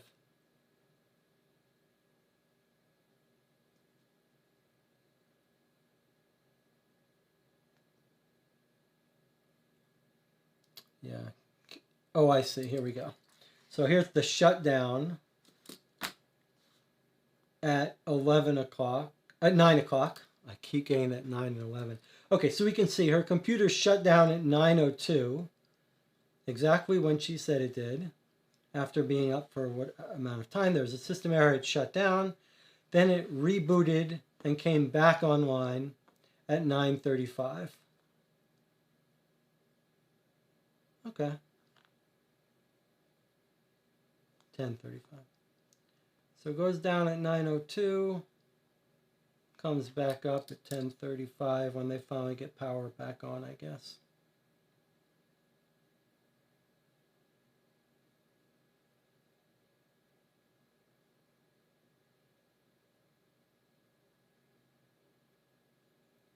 Down at 9. Okay, well, there's nothing interesting here except it completely confirms the power outage, but I don't think we needed confirmation about that. Obviously, everyone would know about it. All right, let's look at now her SMS records. What is so interesting here? So someone is messaging, Maria, call me. Don't pretend you don't see my text. We need to talk and meet. We've already talked about everything. Don't text me anymore. I'm not clear on anything. Speak for yourself. I think my husband is starting to notice something's up. You have no idea how he'll react. He's very impulsive. Don't forget that. So what? Does it bother you? Yes, just imagine. You know what kind of a temper Raoul has. So Raoul is another person in the station. Is she having an affair with someone? And is it with the guy who got killed? So there's Raoul. And there's Maria. So are they married? They're both from Chile. I guess they're husband and wife, probably. All right, so just imagine you know what kind of temper he has. Then we have to meet. You don't want him to find out about everything, do you? Don't you dare tell him. Are you sure you want to test me? Don't stretch my patience. I'm looking forward to our meeting. You're a pig.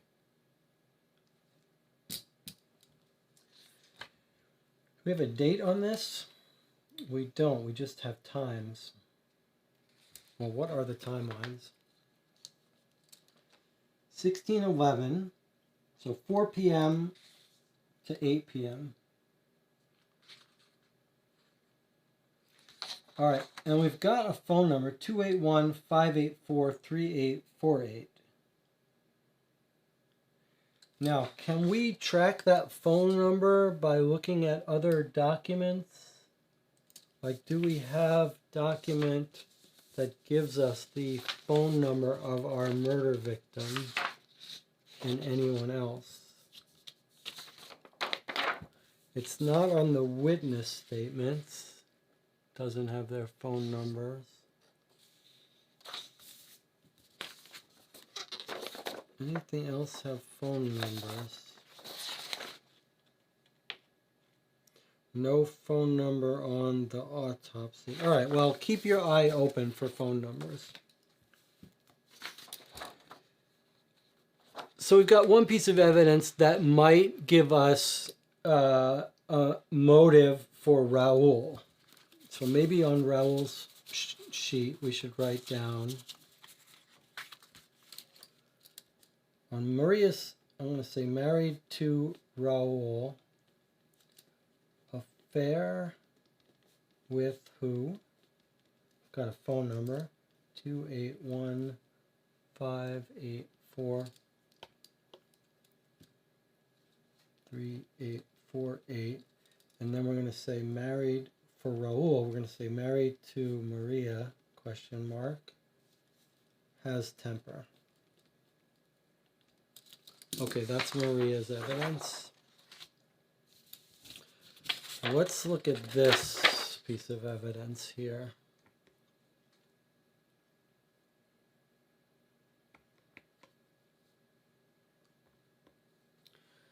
Okay, this is for Raoul. No phone number. He's prescribed Zegaride for chronic gastritis. Symptoms are headache, insomnia, pain in the right toe. These are all from July and August. Symptoms of stress, prescribed vitamin B complex. Symptoms of rheumatoid arthritis. Diclofenac, Voltanol, orthopedic shoe insoles, happy 2 feet. Orthopedic shoe insoles.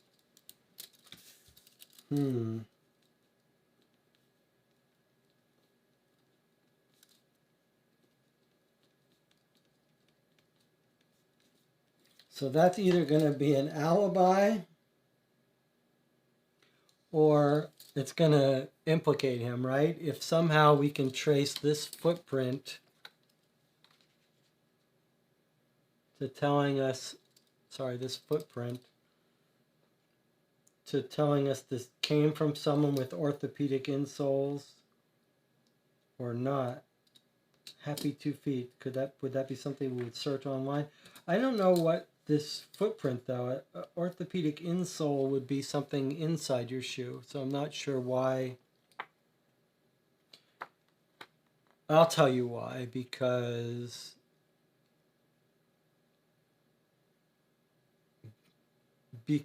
that might mean we could have a record of his foot size. That's the only relevant. I don't think the actual orthopedic is relevant to us, but it may be that we can find records of his foot size, footprint, shoe size. All right. Let's organize our evidence a little better.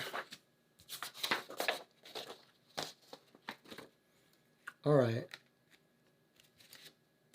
Well, do we have... I'm going to put Maria and Raoul together here, their evidence. In the last case, when we solved in Fire and Adlerstein, when we decrypted it, like we got a key piece of evidence, so that might very well be. I'm sort of putting that off in case it is. Like I'd like to not have that information yet. What else do we have here? I'm curious about tracking this foot stuff down. What is Klaus Neumann's letter? I was hoping that was going to be Raoul's foot orthotics report. How are we going to find... How are we going to find Raoul's foot size? Do you think... Like, let's search for what Happy 2 Feet is. It doesn't seem like... That seems like a real domain name. Like, not a name you could... Sports insoles on Amazon. Yeah, that's not gonna... I don't see how that helps us. It's not gonna... Yeah. So...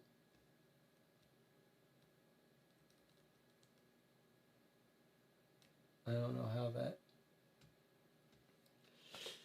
that's, we can't get his shoe information from the real Happy 2 Feet.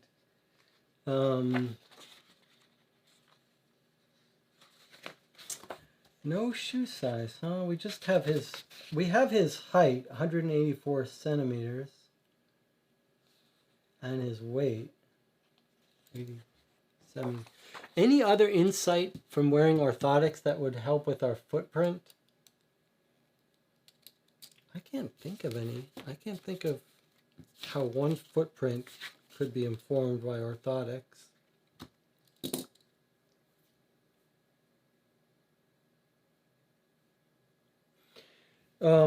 Okay, let's just randomly...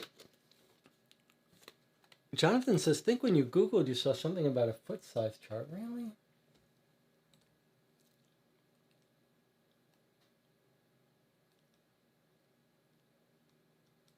Happy 2 Feet. Let's look for shoe size. Like, we don't know what size orthotic he was prescribed. Find your shoe size with the sole in size. This is not even Happy 2 Feet. This is a different... Images for Happy 2 Feet foot size. Okay, let's look at these images. Wow, okay.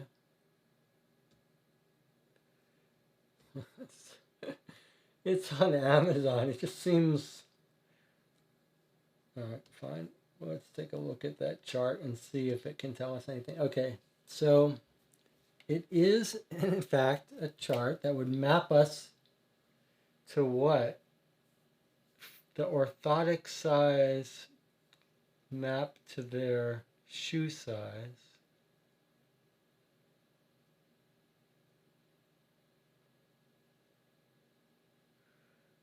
I don't see how that helps us, though. Like, yes, maybe if we find his shoe size, and we need to know, we need to find some way to get his orthotic size. Maybe on one of the logins it will tell us, maybe on one of the pages we are yet to see, but just looking at this is not really going to help us, I don't think.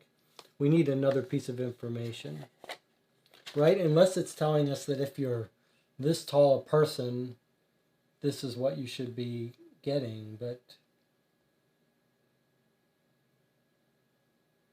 I think this is just telling us based on what shoe size you wear, what orthotic you should wear, so that doesn't really help us. Jonathan says an autocomplete. All right, I mean, we can try Happy 2 Feet. Happy 2 Feet shoe size, insoles, yeah.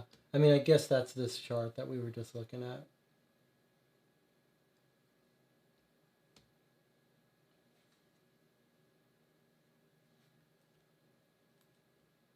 I think until we know his orthotic or shoe size, it's not of much relevant to us. We'll come back to it. We'll come back to it if we have to. Okay, that was Maria's statement. We've got the binary codes, which are surely going to be interesting, but let's look at those in a second. If you look at this, the lie detector for Martin Moore, I think this is just confirming, does the syringe found in your room belong to you? No. The answer is yes. I think this is just confirming to us that he's a drug addict and he uses that syringe to shoot up probably morphine, and that's what he was arguing with our guy about. Did you steal the morphine from the first delivery? He says no, and brr. So he's a morphine addict, and he stole it because his luggage was missing, so he was needing it. So Jonathan says, one thing that might be worth noting is Martin could have been knocked out on morphine during the crime. I think that's a very good point. Well, I think that's a good point, and maybe it means we shouldn't be so sure that no one stuck that bottle under his mattress. On the other hand, I wonder if he wasn't using those Andoran bottles to hide his morphine in plain sight. And maybe we know it wasn't an accident, but yes, it is a good point. If he's a morphine addict and he was knocked out on morphine, anything could be planted in his possession. And his roommate would know that he's a morphine addict, so maybe his roommate becomes more under suspicion. Let's take a look at this letter to Klaus Neumann from who? Jessica Kohler. So that's kind of interesting. And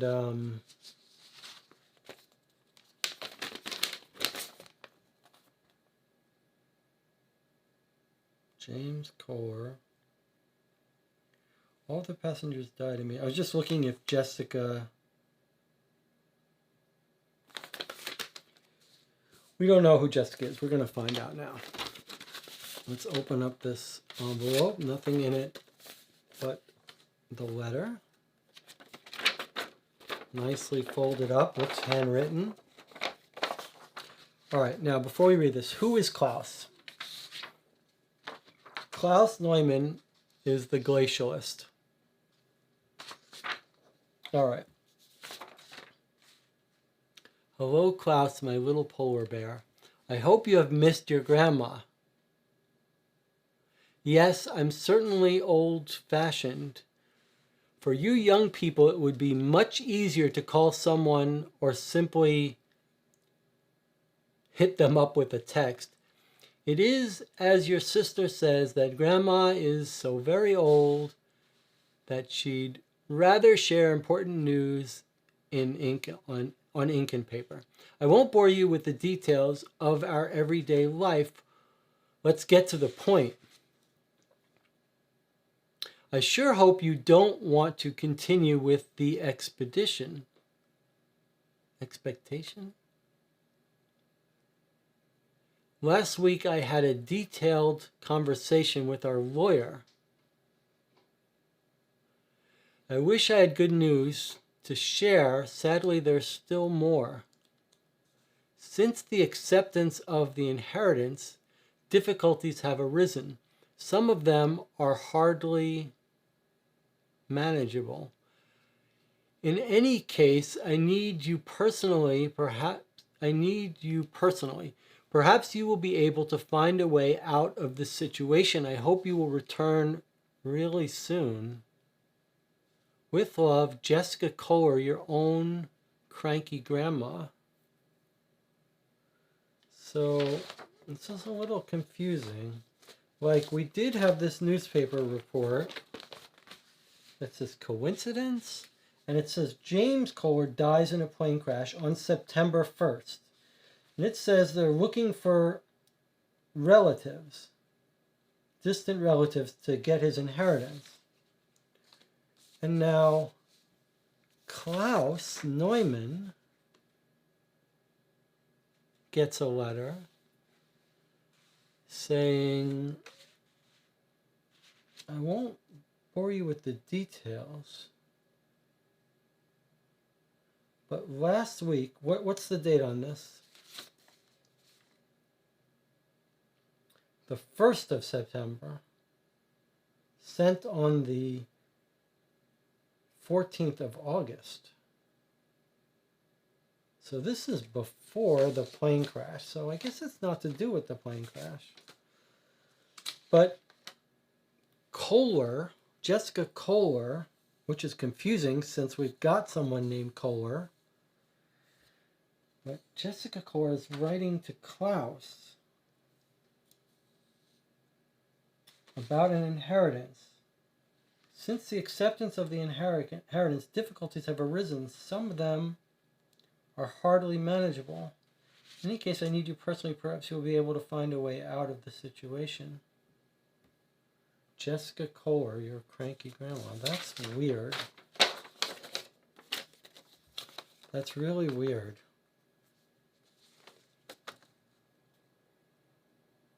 Jessica lives in Adverstein, by the way, for what it's worth. Is that connected to our case? To our Adverstein case? I think it is an Easter egg. I think she lives next door. Yeah. Was Kohler the name of the people in our Adverstein case from last week? I think it is a little Easter egg.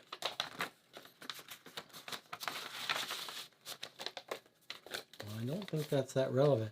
Wow, it's weird that it feels like we're done with evidence here. Almost. I mean, we got this big stuff here. All right, I think it's time to decode this. Maybe there's going to be lots of evidence here.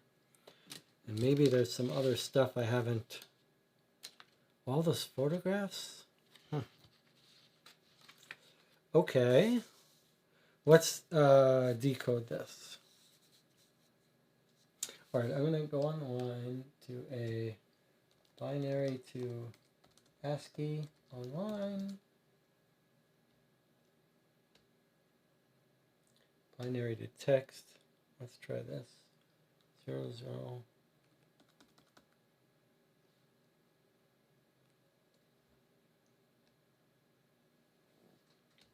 All right, so let's show you this along with me.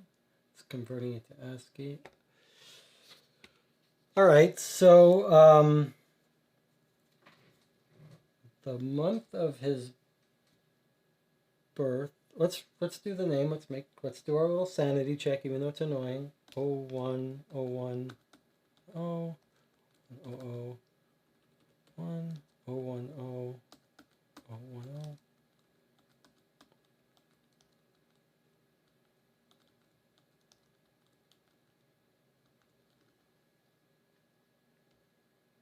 Okay, so if we convert this, we get Robert. So we know this is from Robert, the person who got killed. Okay, let's go back now. His birth month, if it's important.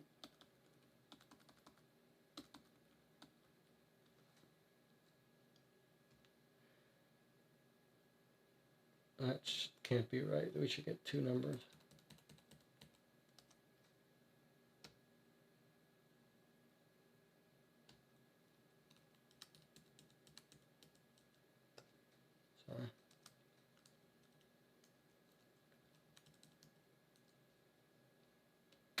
Okay, let's remember to put spaces between letters.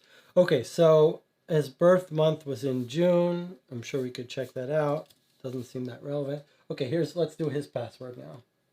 And hope not to misspell anything.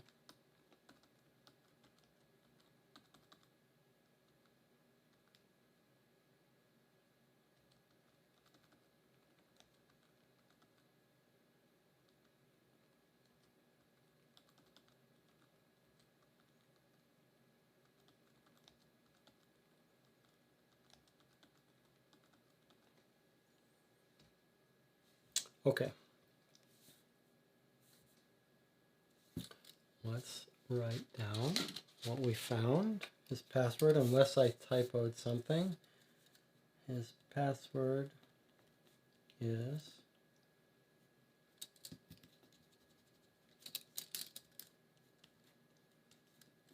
Jagger62.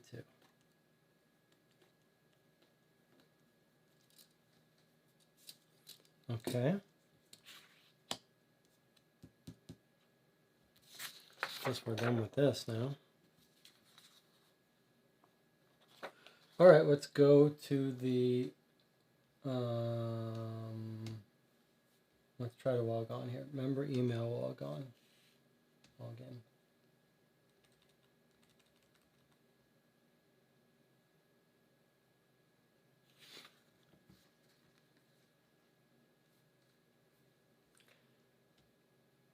Are we going to need to know his username or his email?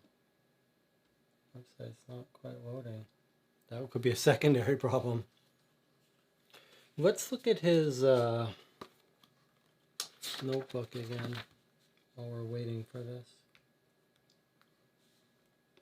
An adventure begins. Martin's luggage is missing. I think that's his morphine. He can't find it. Everything went fine. Technical problems. There's his binary code. Chris broke his arm.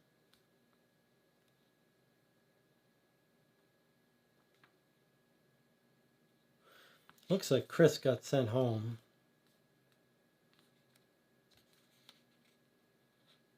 Raoul decided to deal with it later.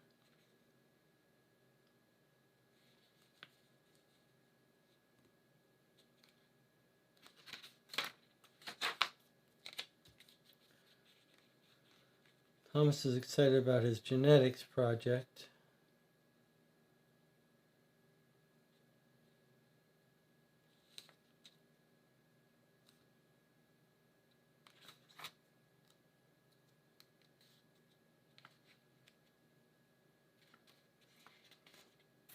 In 2 weeks, we'll have the result for today's experiment. So he's doing the genetic experiments on August 16th.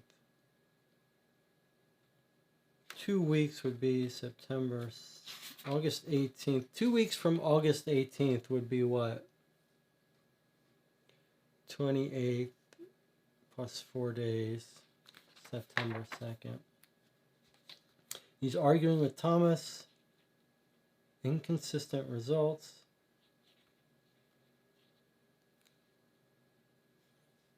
Like, that's a motive to kill the doctor if Thomas is doing some fake experiments that he doesn't want revealed. Nothing exciting. Okay. All right, let's go back here. Let's see if we can log in with some simple stuff like Robert, password, Jager62. Wrong. Okay. Robert. No. In caps. Robert. Huh. I mean, there's lots more things we could guess.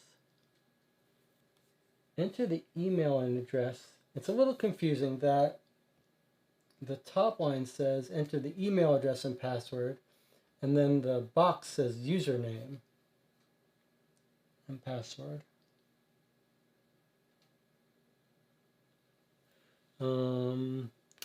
Let's look at this again. Let's just, before we waste too much time, I want to make sure that password is correct.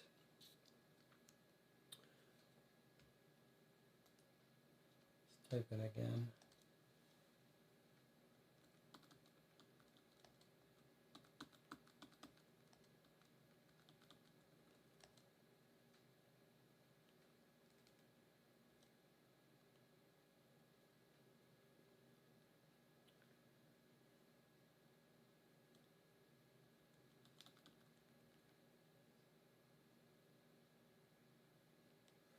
One. Looks like I did type it in wrong. JA. What's happening here? Oh, I see. I didn't start a new line. 010 should be All right, false alarm. That's our second G. Then we've got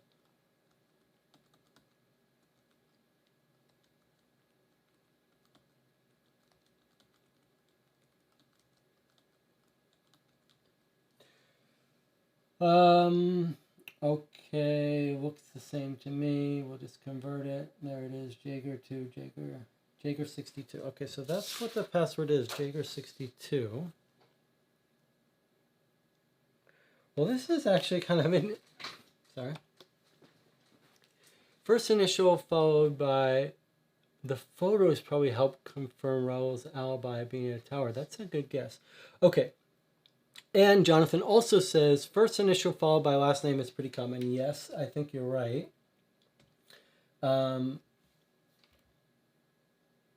open to trying different things here in uppercase, lowercase. I guess we'll try your idea a couple ways, and it could be that, or like if you were designing a game, it's a little awkward to rely on people trying different possibilities. But yeah, okay. So first initial followed by last name. Yeah, let's try that. So R Kohler. Doesn't like that. Kohler, but then it could be caps, of course. R Kohler. Since the password is caps. Nope. And I also don't know if it really wants the email address. Oh, wait a minute. We saw an email address. We saw an email address at Polar Explorer. We saw an email address at Polar Explorer. Where was it? On one of these documents. I wonder if because he's the leader of the group, he just uses the group leader email address. Let's find, was it in, this has just got www, but on one of these we found, we saw a full address at this place. I'm trying to remember what document it was on.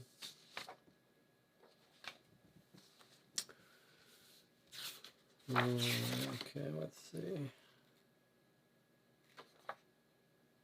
And it might very well be like R Kohler at Polar website. Jonathan says it might have been on the website itself. Oh, that's possible. What would be cool is if we like know, if we could figure out the might have been on the website itself. You're right. It would be kind of nice if it's like the pattern, like it could be R Kohler at Polar thing. Let's try that. I mean, let's try to find an email address of someone on this station, and then like let's see. Is it in the contact form? Contact form just brings us down. There it is. It's at the top. Sorry, I should be showing you this. I just noticed the address. Okay, look, here it is. Content at polexplorer.org. But I thought that was Stefan's. But let's see if that email address is the address. And if not, let's try different versions of R Kohler at Polar Express. So let's see if he logs in using contact. No. All right, let's try R Kohler at Polar Explorer. No. How about just Kohler? That's it. Got him. Okay. Well, come on. That's kind of cool. All right. It's the best thing you can do in these games is have something that's hard enough that you stumble on it and have to pause and then figure outable soon after. Like those moments where between, it's never fun to just automatically know the answer to everything. But then when you get stuck for too long. Okay, so his username was Kohler at polarexplore.org. So there was a slight, the game did tell us put in your email address and password, which is reasonable. But then it was a little confusing that it wanted username. But it was kind of fun that like his email address was nowhere. But the contact form gave us a little hint that people have email addresses. All right, so what we'll do is we'll take a 5-minute break. We'll reheat the tea. And we'll be back in 5 minutes and we'll take a look at his website and see what information we can find. All right, so I will see you in 5 minutes.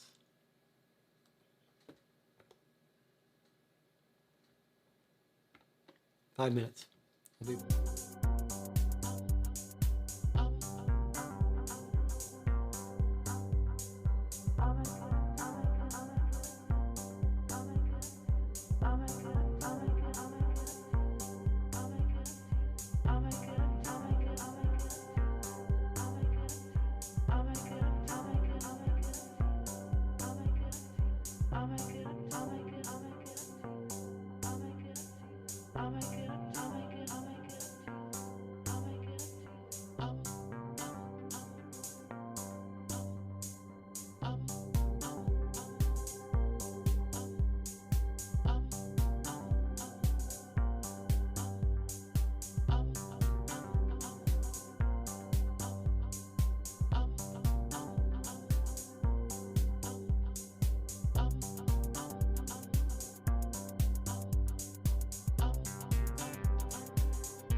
Okay, we're back. You're watching Call for Two. We're playing Death in Antarctica. We're a little less than 3 hours in. We just got access to the website. Jonathan helped by reminding us. Okay, I just saw something interesting. Jonathan helped by reminding us to look on the website for the email address that I remembered seeing, and that helped us. I'm just looking through some of these things. I saw something interesting. I was looking on the gum. I thought, well, I wonder if we could have an address of the manufacturer that might tell us if it belonged to Martin, who's from the USA, or someone else who's from Chile or Germany. It says Penguin Peppermint Gum.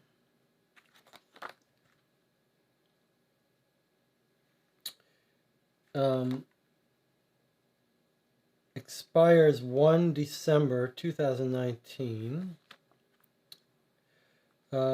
So I didn't see an address. However, I did see something else I want to show you. What do you see in the upper center of that ingredient list?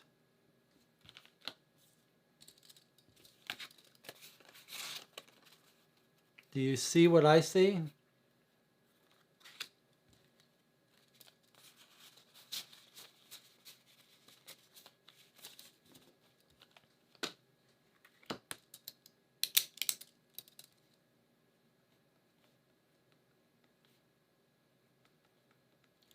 Look right there. Do you see what that ingredient is?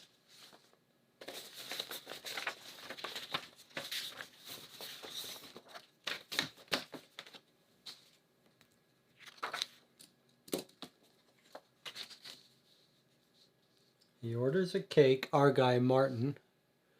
And what does it have in it that causes him to have an allergic reaction?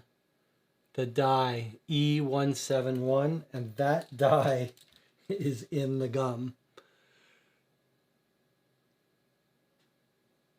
So he could not have chewed that gum and then used it to cover up the camera. That's what I'm taking out of this. It's someone else's gum that they planted on him.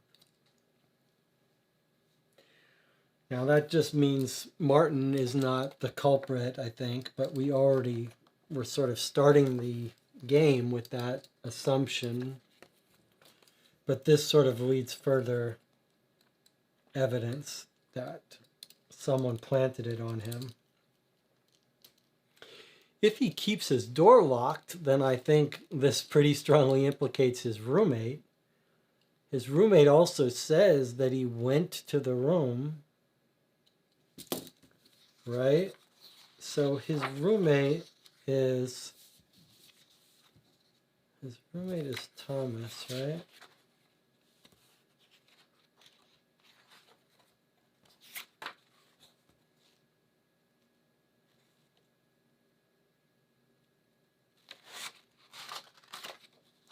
Where is our statement from Thomas? Thomas Schneider. Let's just take a look at Thomas's statement. So he says, after a long day in the lab, I took a shower. He goes to his room, and he's roommates with Martin. Then he heard Maria's call for help. So he claims to be in there until Maria called at 9:20 and found the doctor dead.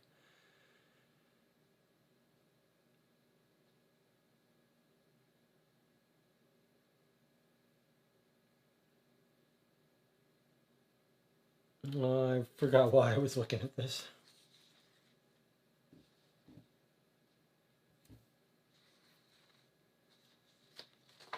Oh, because he says he's in there from 9 p.m. and the gum is taken off or put on. We don't quite know. At 9:05.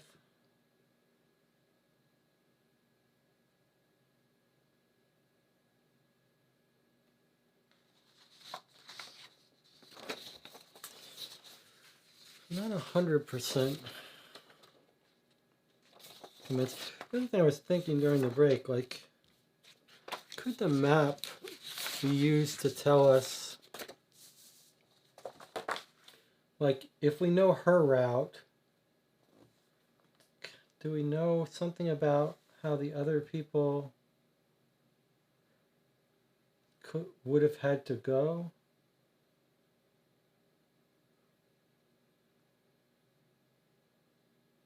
Like, if she goes this way and doesn't run into the person, that means they came this way. But all of the rooms could go this way. And her statement, I know we have to go to the website. This is an interesting little meta comment about these kinds of games. On one hand, it's ridiculous to not go to the website first and get the information rather than theorizing when we've got more information to get. But on the other hand, some of the enjoyment is trying to solve it as early as possible before you see information. So I just want to see, she does find Thomas. She goes to the washroom to get a mop. Thomas was probably taking a shower because his clothes were on the bench. And I heard the water was running. So if those are his real clothes and he doesn't have other clothes,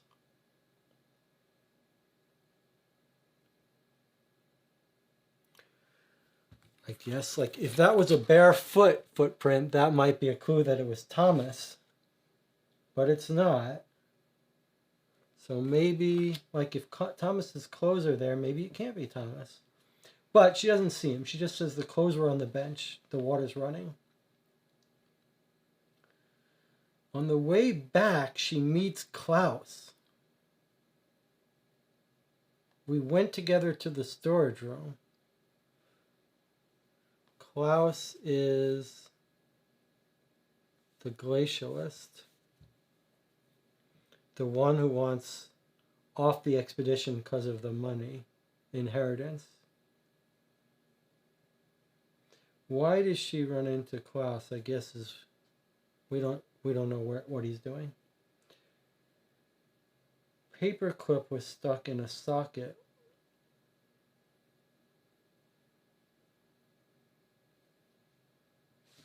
Okay.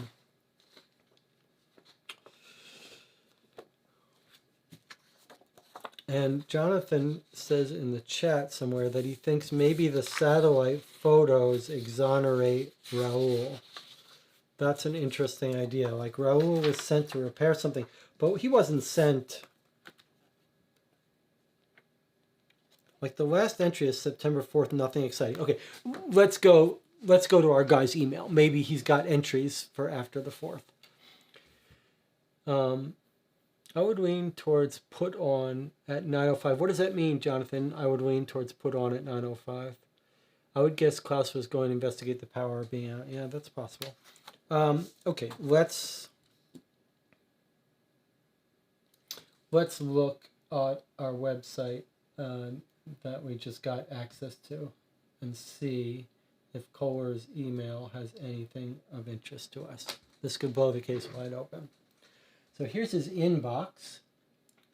Oh, the gum was put on the camera at 9:05. That's what Jonathan's guessing. It's not that it was taken off at 9:05, but put on at 9:05. I think that makes sense, Jonathan. He put it on, and the camera just doesn't have video of it being taken off, maybe. All right, let's look at this. September 3rd, request for inheritance research. Dear Mr. Kohler, thank you for contacting me. According to your request, we will start the research on the inheritance issue and we'll get back to you as soon as we have results. Robert says, thanks a lot. Wow, this is another inheritance thing. This is very... So does Robert thinks he's inherited from this newspaper article, billionaire? And does also Neumann, who got a letter from Jessica Kohler in August. But we think that might be related to the Easter egg, but that's really weird. This one could be about that billionaire.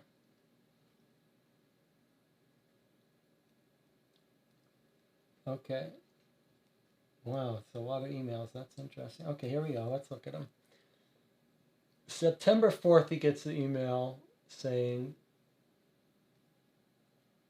we'll start the research. Here's Maria Prado is sent to an email on the 3rd. Robert, it happened again, but this time after the control while the things were sorted and put away. This time the Andoran disappeared altogether with the morphine. I don't know why he needs Andoran. Maybe it happened by accident. Robert, well, this is going to make his future very difficult. Not only will I fire him, I'll report him to the police. This is definitely the stolen drugs. And this, based on the argument that we know they had, it really sounds like they're talking about Martin. But she says this time the Andoran disappeared together with the morphine. So in addition, it's like our guy Martin was stealing morphine, and now someone's stolen Andoran and making it look like it was Martin that stole it. I mean, Maria knows he's stealing it, so maybe she's doing it. Could Maria have done it all? Probably not, but let's keep an open mind. Okay, here we go. Control center. Let's close this one up. Dear Mr. Kohler, the requested delivery is being prepared. The expected delivery date is September 2nd. Regards, Mark Spencer, Coordinated Control Center, a Kilo Expedition. All right, so maybe he's ordering more morphine because it's run out, or more of whatever. All right. Another email from Maria.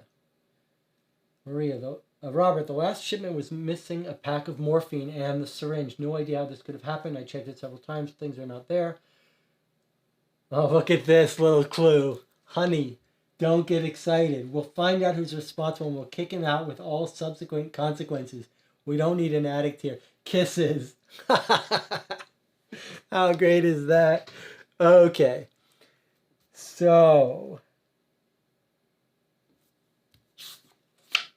I think Robert, the station leader, is our mysterious, childish person. We know from his diary he's not the most mature person. I think this is now confirming for us that he's the one texting her.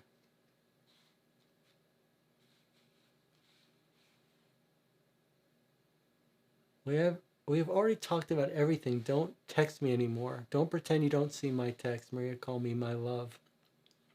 I think my husband is starting to notice something's up. You have no idea how he'll react. He's very impulsive. Don't forget that. So what? Does it bother you? Yeah, just imagine. You know what kind of a tempter Raul has. Then we have to meet. You don't want him to find out about everything, do you? He's like threatening her. Don't you dare tell him.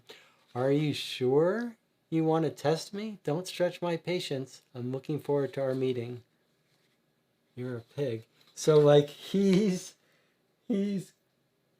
giving these, he's talking to her like a boyfriend. Honey, don't get excited. Kisses.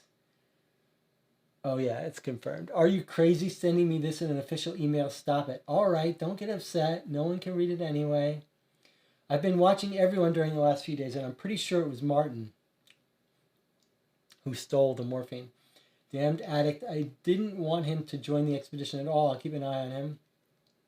You can imagine how excited I am about working with Thomas in his lab tomorrow. Today he let me in for the first time. Maybe soon you'll see my name at the Breakthrough Prize in Life Sciences website. Now is Robert saying, you won't believe this. This scoundrel manipulates the results of the experiments. Can I make this bigger text for you? Yeah. You won't believe this. This scoundrel manipulates the results of the experiments. We had a serious dispute, and I told him I was not going to stop there, and I'll give my findings to the organization that is providing the grant. You are the only person who can calm me down. I need to see you. Enough. Stop texting me here. Okay. Control Center, so this is even earlier, July. Dear Mr. Kohler, the requested delivery is prepared. Expected delivery date is August 1st. Kind regards, Mark Spencer. Expedition begins. Dear Mr. Kohler, congratulations on your first day at the South Pole. We hope you find the Aquila station well prepared. Good luck with your research.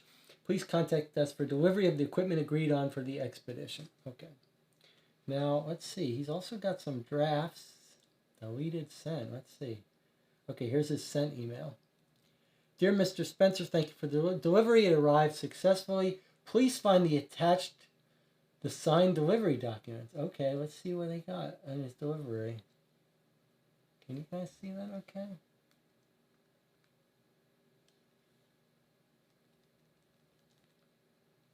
Okay, Riesling. So they got some wine. 10 bottles of wine. 25 bottles of mineral water. Black pepper, red pepper, frozen pork, chicken breast, wheat flour, peanut milk chocolate, raw milk butter, apples, oranges, rice, crackers, tea, cheddar cheese, farfel vegetable mix, paracetamol, ratio farm, and Imodium. The Imodium is going to be for one of their stomach issue. Paracetamol. Is that like an aspirin? It's interesting. That doesn't seem to be all that relevant. Okay, here's their next delivery.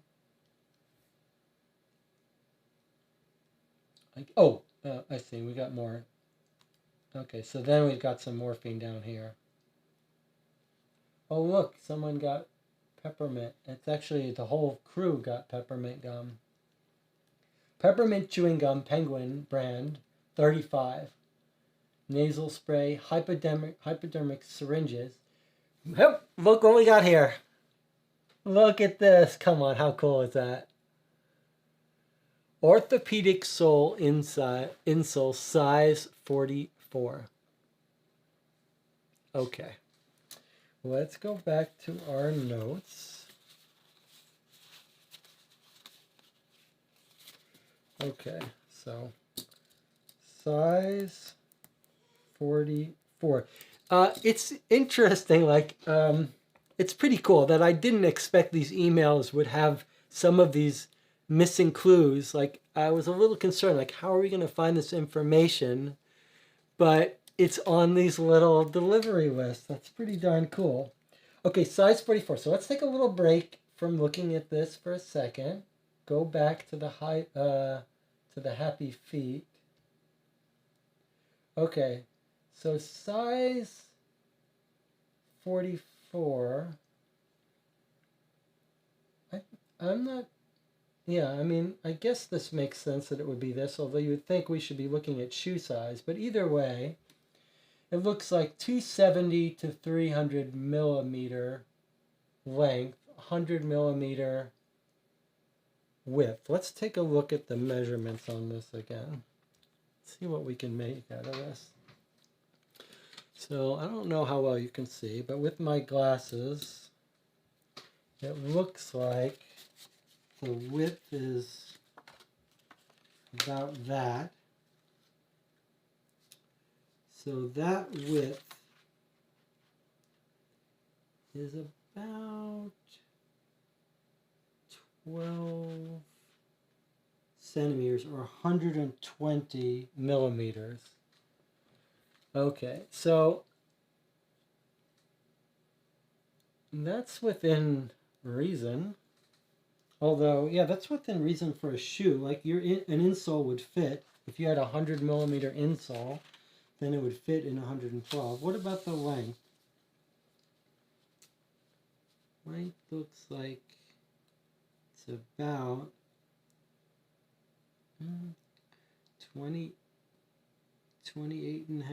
28 centimeters, 280 millimeters. Insoles 270 to 300. That's consistent. So that's a little confusing to me, meta game wise. Like, the most logical thing for the game to do would be to give you evidence about shoe size that would clear someone. The fact that this is consistent with him, it could be consistent with every suspect. It's just a weird thing for a game to do. Given that we don't know anyone else's shoe size,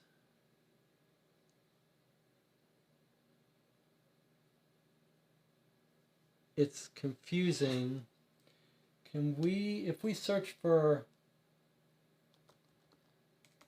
shoe size 44, if we don't search for insoles, then we get a European size 44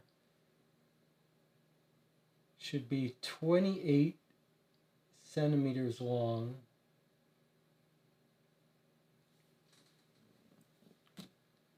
which would be completely consistent with this size. So that's completely consistent with his size shoe. Is that an abnormally large shoe? Is there a reason why we should think that no one else would have that shoe?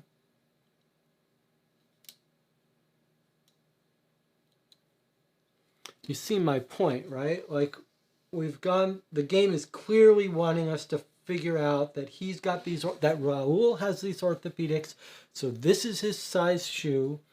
So this is Raul's shoe. It's kind of bizarre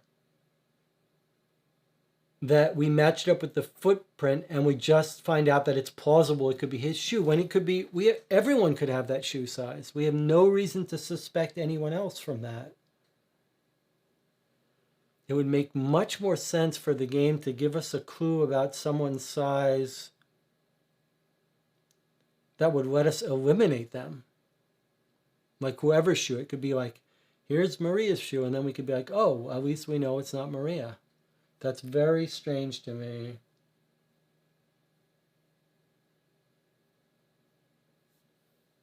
I mean, it's clear the game wants us to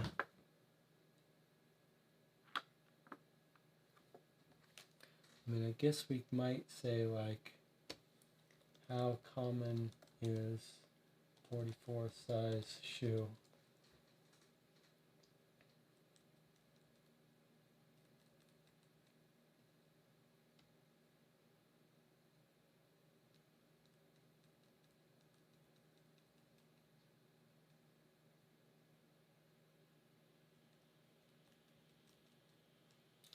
I don't know how that helps us.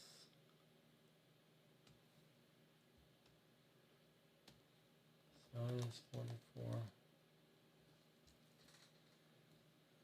A size 44 would be a US 10.5. Perfectly common. Could still, I agree, not clear what the purpose is. Photos of the journey to the tower. That's interesting. Okay, let's take a look. We've still got lots more emails to look at, so we'll come back to that. But let's take a look at those.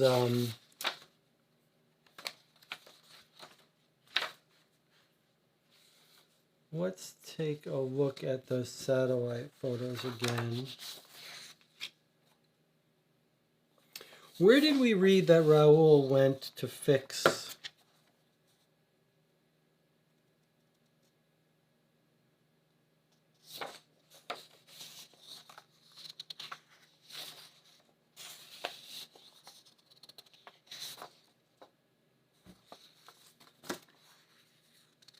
This is weird. These photos are, it's not clear at all how they're relevant to us. So on the 5th, someone went out to repair the thing. All right, so if we look in the diary again, what does he say?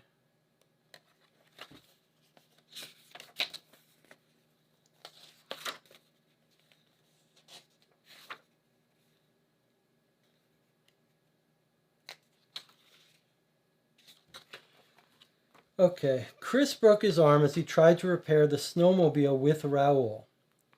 Luckily, tomorrow, this is July, and we can send him back to the continent. So I think Chris, the normal electrician, is sent back.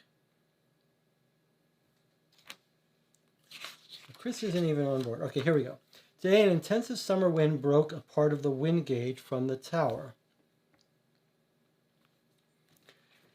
With this weather, no one was going to leave the station without an important reason. That's why Raoul decided to deal with it later. It takes around an hour with the snowmobile to get to the tower. And on the way, something could freeze. But then we learn, that was on July 2nd, sorry, July 2nd. So Raoul decides to get the wind gauge.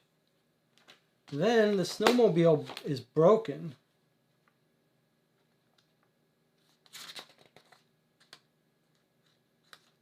It takes an hour with the snowmobile to get to the tower.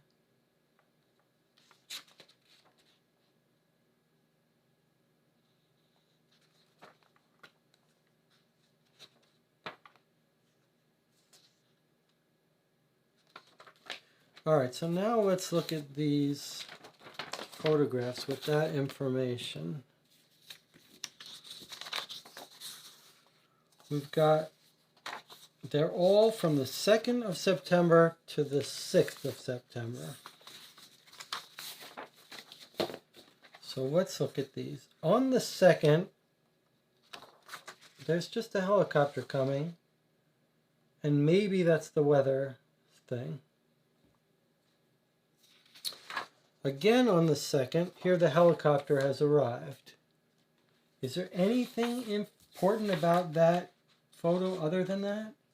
It just shows 3 buildings. I'm not sure what else we could get from that. They're both 2nd of September. I guess we could look at our email and confirm that those are deliveries.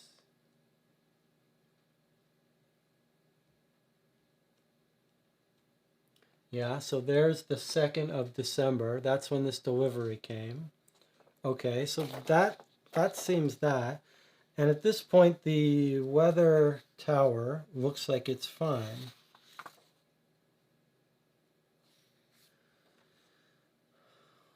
And then we get a photo that seems to show that it's broken or someone's going there to repair it. This is on the 5th, the day of. Now, one thing I will note is that that's definitely not a human walking trail. That's the snowmobile. So the snowmobile is working,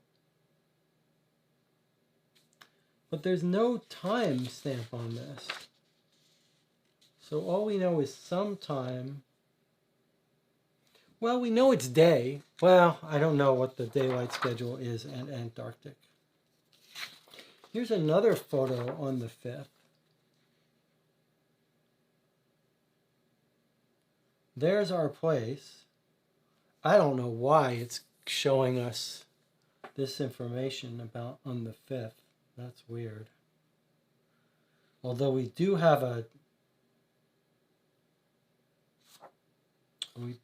distance map here. 2 kilometers.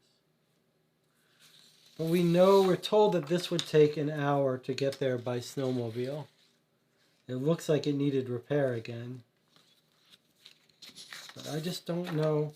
And then on the 6th, we're being shown that it was repaired. So it does seem like the game is telling us that someone went out and repaired it, presumably Raoul.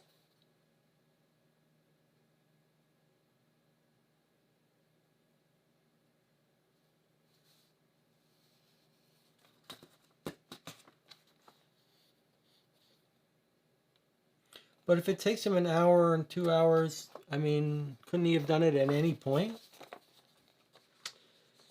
Weird. Okay, let's go back to the emails. I think the doc mentioned that he was gone, or at least she thought he was. So let's read Maria's statement and see if you're remembering something correct, Jonathan. Jonathan says, okay. Jonathan is right. In her statement, she says,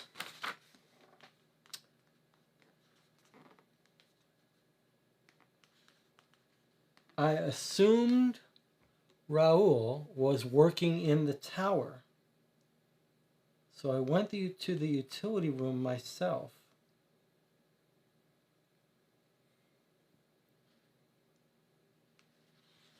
Okay, I'll tell you what let's do. Let's look up sunrise, sunset, Antarctica, September.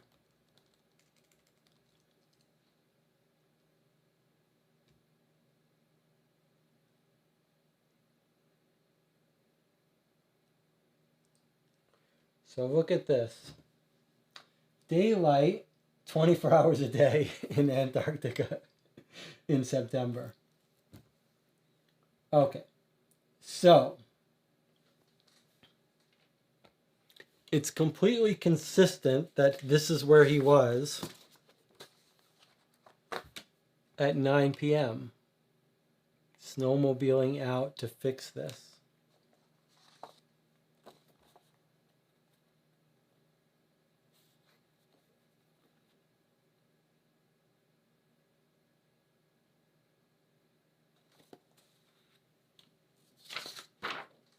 Another quick observation, though we don't have any evidence to help us.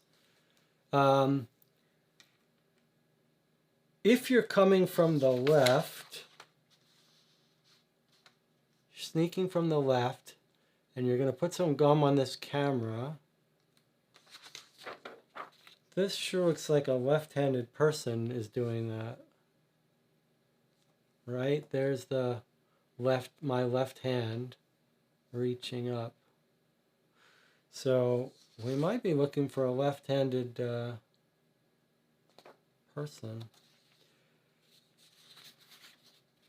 It would be stronger if we had times on photos. Yeah, on the satellite photos. It is weird that we don't.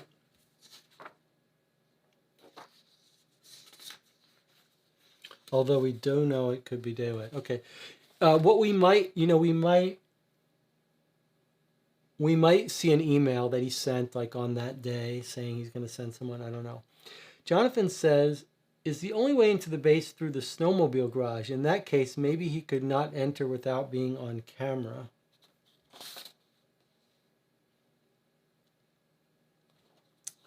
Well, I think you got an interesting point there. I'm not completely convinced, but you got a good point. The only way into this entire base, it looks like, is through 16, or is that 18? Looks like 16 to me. 16, which is the foyer. Seems like the only way you could come in would be through here, and then you would be caught on camera. So if someone was doing that, he'd come in this way. So it sure seems like whoever came in this way. But if that camera's only taking pictures every 5 minutes, couldn't you just come in and go like this and not be on camera? But I guess you wouldn't be. Oh, what's this? I guess 18. This is the snowmobile garage. Okay, well, same thing. If he came into the snowmobile garage, I suppose he can go up and come in through here. But either way, he'd be in this hallway, presumably on camera. So if he was in the snowmobile, but it's kind of irrelevant because if he was fixing the snowmobile at 9 p.m., then he was fixing the snowmobile at 9 p.m. And then he wasn't there for the murder. So without a timeline for the snowmobile, we either have to take her word for it or, but yeah, I guess the security camera tells us this is the security camera is only looking at 9 p.m. to 9:15. It's not giving us any information on who might have been on the security camera any time prior to 9 p.m. So I don't think we can assume, we don't know anything before 9 p.m. or after 9:15.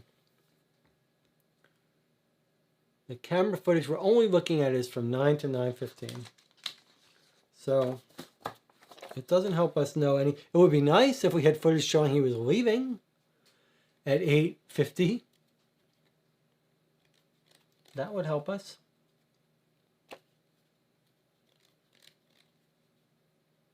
But we don't. All right, let's go back to the email and get some more, see if we can't find yet more information. Jonathan says, I'm assuming they would have caught if there was footage before 9 of him re-entering. I don't know. That's not how I read it. I read it as saying, we're not giving anything before 9 p.m. Don't make any assumptions on what you might see.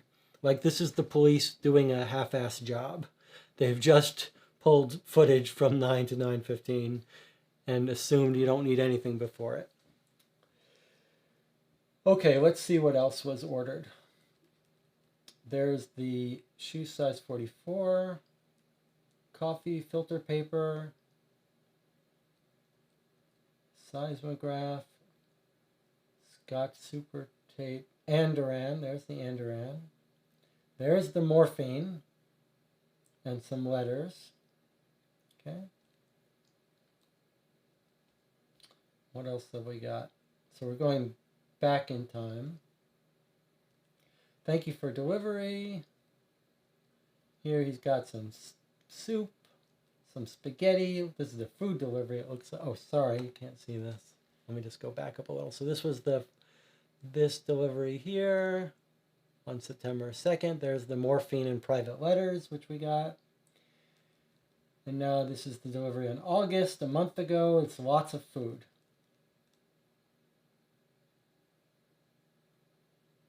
Coffee, water, microwave indicator. Don't know what that's all about, but mostly food. Okay. Here's August 1st again. Okay, so let's see. What has he got here? Another nasal aspirator, an anemometer. What's an anemometer? And stuff to test stuff. More needles. Gloves that someone could use to do stuff. I guess we should look at some of this stuff. I mean, there's morphine, but what are some of these other things? Does someone want to search for amoxicillin? This is probably antibacterial. Lugol, what's that?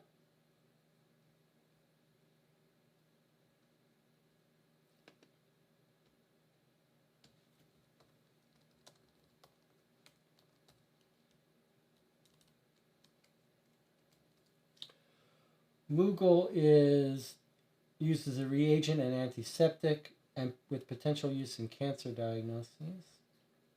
Okay, what's ferrosandal?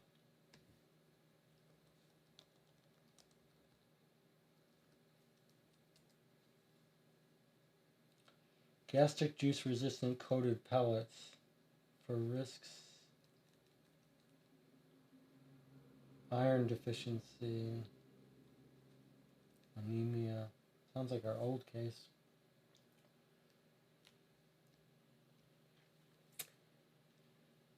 Levofloxacin.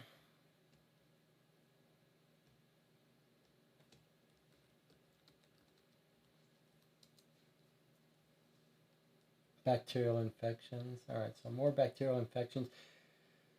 Morphine, private email. Okay. Now we're back in June already. Excellent condition. It'll be a great success. Alright. So those are his received emails and his sent emails we looked at. What about drafts? No drafts. What about deleted email? Oh, okay. Here we go.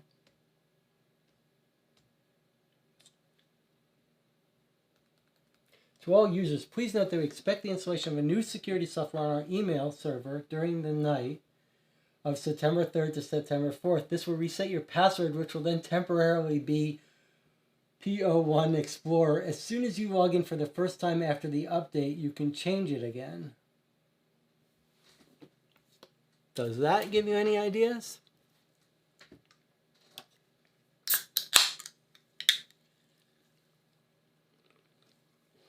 I mean, one idea jumps out to me.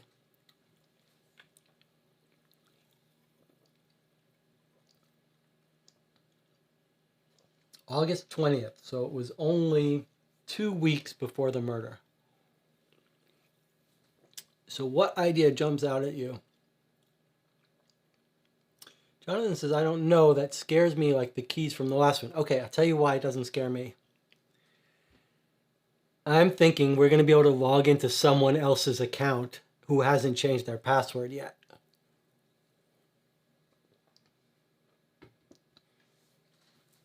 They all have usernames with their last name.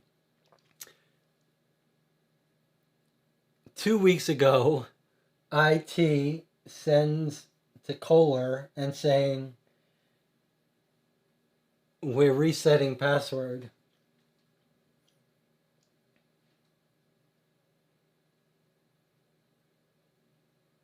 Oh, look, it's even better than that. We're resetting on the night of the 3rd and the 4th. So it's 1 day before the murder. When they bring everyone off the island, they reset the passwords. So I'm thinking we're going to be able to log into someone's account that hasn't changed it yet. All right. Let's go back to Poll Explorer. I'm going to close these emails to the right. Okay, let's try logging in now. All right, using this password. All right, Kohler was his last name, right? So let's see who else we got. Let's start with Maria, who's Prado at Poll Explorer.org.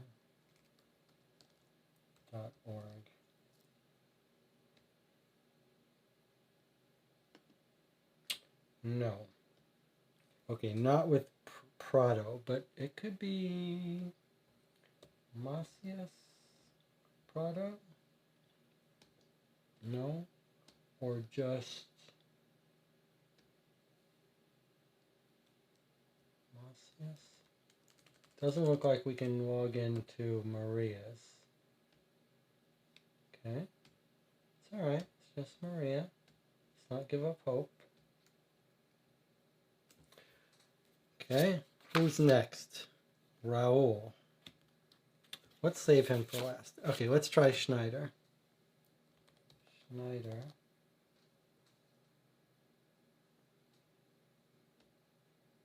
Oh, look at that. We're in Schneider's email.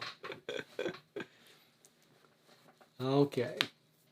Sorry, I should have shown you that as I was trying it. But look at that. We're in Schneider's email. Come on, that's pretty cool. Okay, let's see what we got. Thomas Schneider is the biologist, genetics guy that our guy thinks is faking stuff or doing a bad job. Okay, dear Mr. Schneider, when is this? September 3rd. We would like to publish an article about all candidates for the annual grant in the next issue of our monthly magazine. In this context, we would like to ask you for a photo of your workplace, which we would like to print. We look forward to your reply. At breakthroughprize.org. Is that a real website? I mean, are we going to be able to open that and look at it? Oh my God, look at that. Is it real?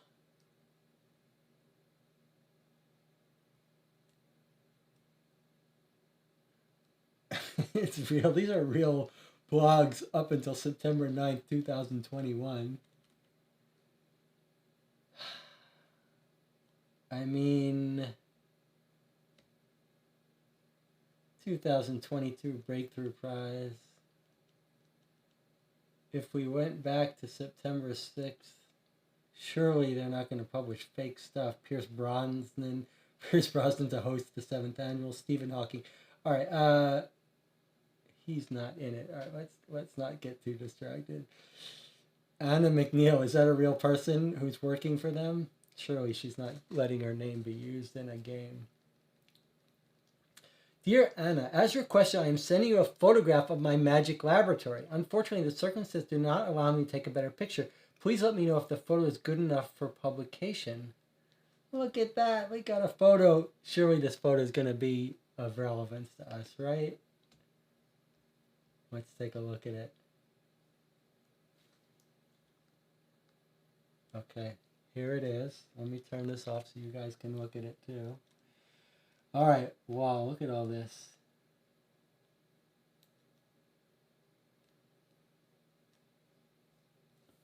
Huh.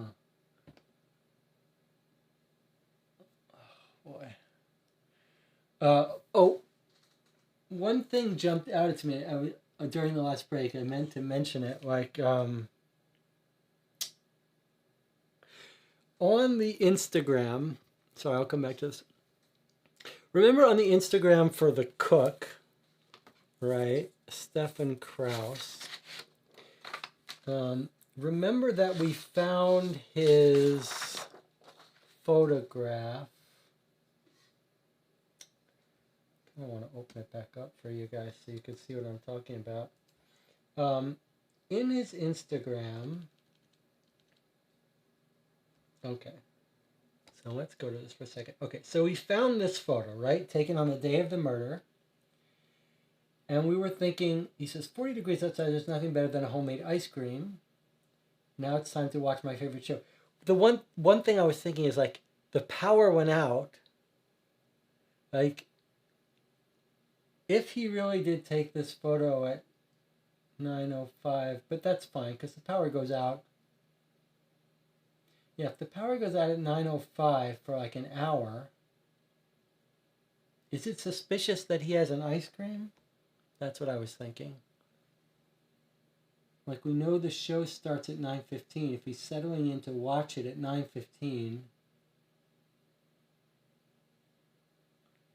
but the power went out at 9:15, how is he watching the show?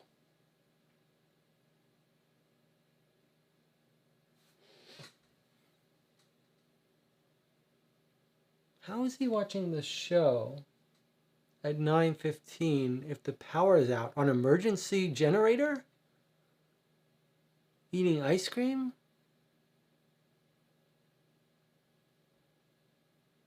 Is that not suspicious?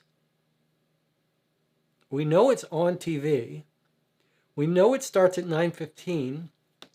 And we know the power went out at 9:05. He's in a well-lit room watching TV.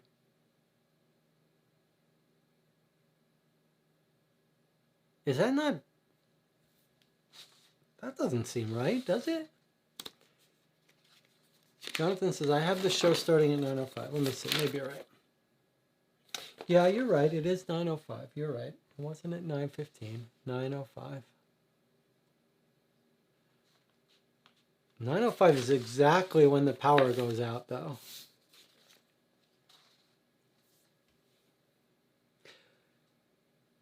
Isn't it suspicious that...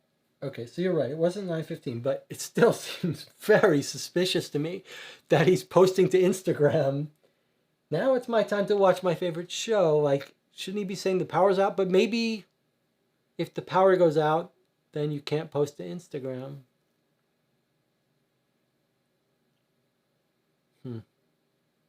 All right. You might be right.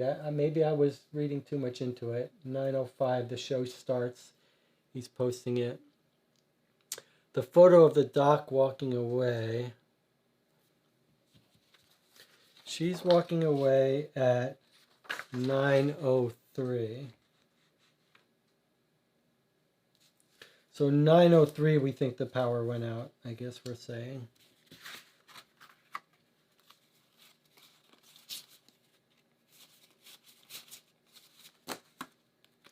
So 9:03, the power goes out. And she goes to fix it. Well, okay. So we've still got our problem now, right? If 9:03 the power was out, and his show doesn't come on till 9:05, why is he taking photo and Instagramming? That still seems, yeah, Jonathan says, so the power went out at 9:03. You're still correct about the timeline not adding up. Yeah, it's close, but it does seem awfully suspicious. 9:05 it comes on. I mean, I suppose you could argue that it's not yet on. He's watching like it's coming up.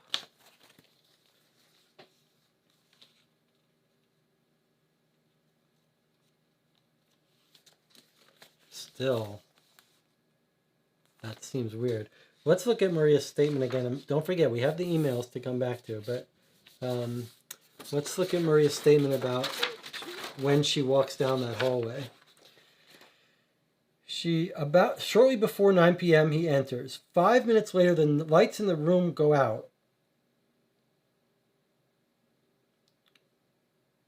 Thanks to the emergency generator, the medical treatment was not yet interrupted. I leave the room, accidentally knocked over a flower pot. So, yeah, if that photograph catches her leaving, heading towards the utility room, which by all indications it is, then by 9:03, the power's been out for a minute or so.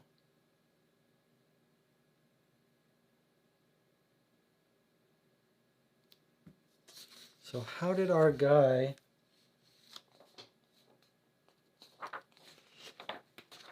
our guy watching that show that's supposed to start at 9:05?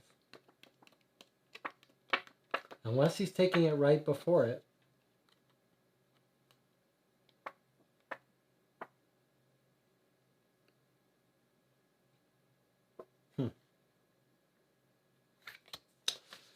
Or unless it airs differently in Antarctica. Buenos Aires. Is Buenos Aires close to Antarctica? Because this is on Rio 2 channel daily at 9:05.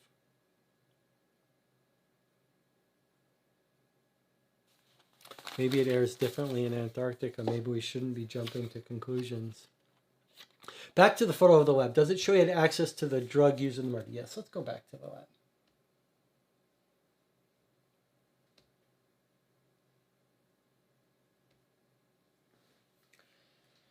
All right, let's see what we got here. We've got one big photo that we might be able to zoom in and move around in. Let's see.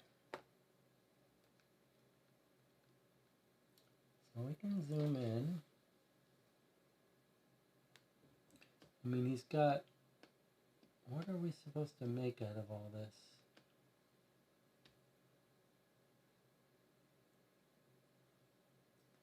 He's got a COVID gas air filtration mask.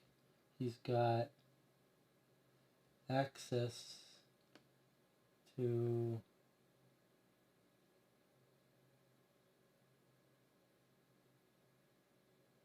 what's in this refrigerator here? I mean, you can't read the drug names on this refrigerator.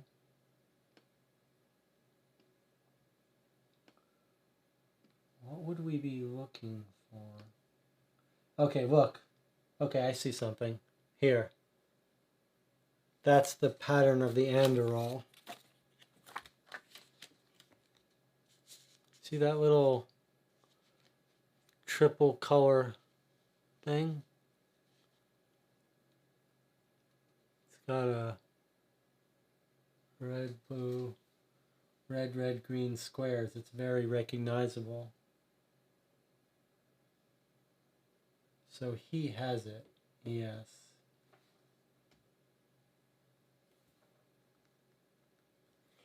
Okay, so it's in his little lab. We know he has the androl.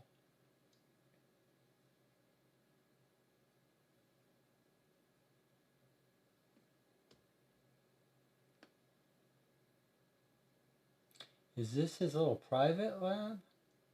He's got some post-its here too. Wish we could read what those said. Can't really read it. Anything else jump out? He's got the Andorol. And it seems like we were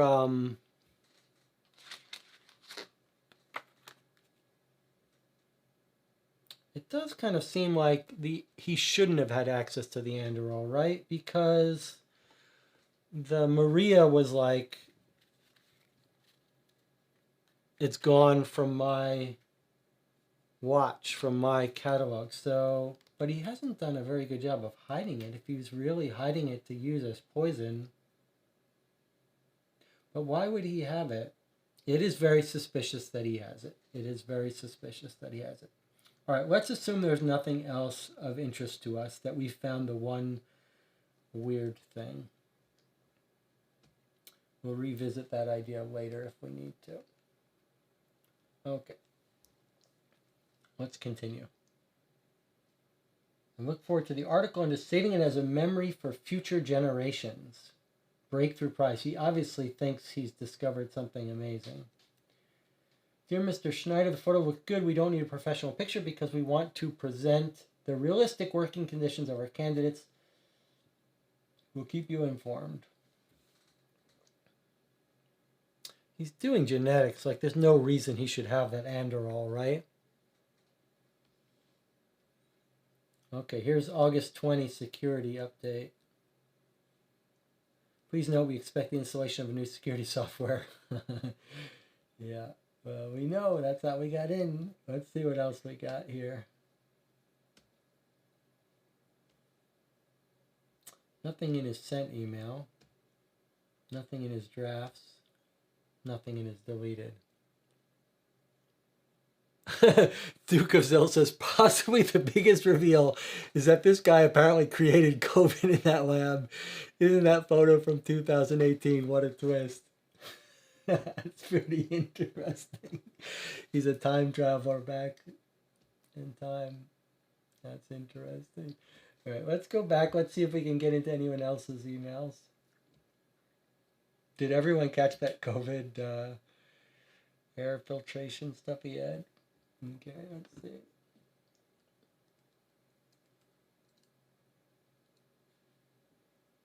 All right. Who else have we not? We haven't tried Rowohl. We got into Schneider's. We've got Neumann. Let's try him.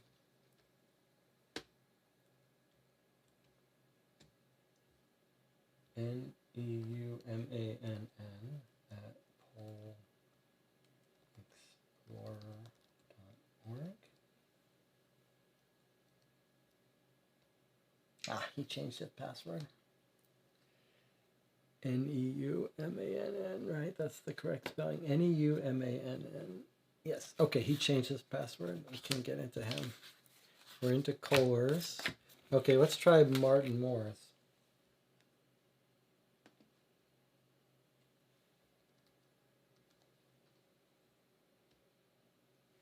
Oh, he changed his too. Okay.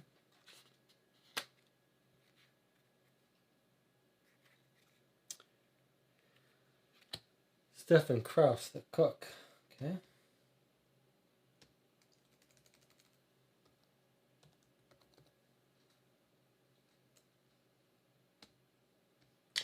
Kraus seems to have changed his too.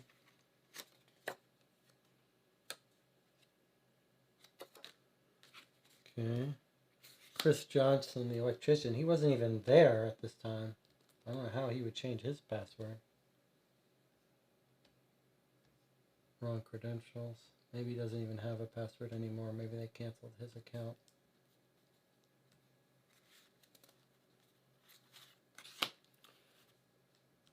polexplorer.org. Yep. Okay. And we couldn't find Maria's, huh? I mean, maybe we should be checking first names just in case, but it doesn't seem like that's how they did it. Okay, so I didn't check Rowohl's. Let's check Rowohl's. I'm hoping we can find Rowohl's in here. So Raoul was either Toledo. Ah, that's a shame.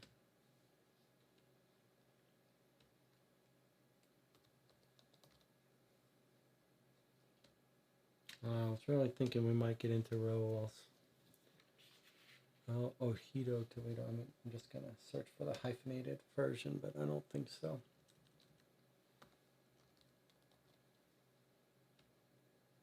All right, so I was really hoping we were going to get to read more information. Okay, well, it really looks like now it was the Thomas Schneider, the biologist, who thinks he's discovered something.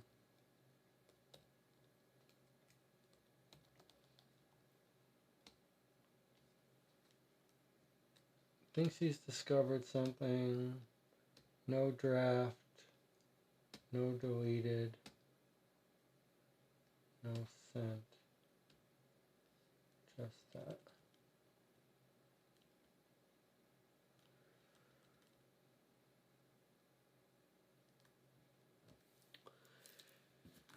All right. Well,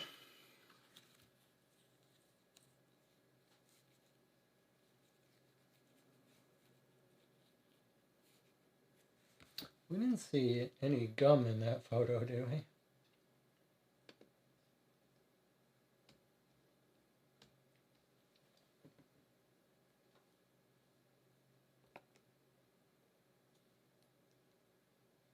There's the COVID thing in the upper right.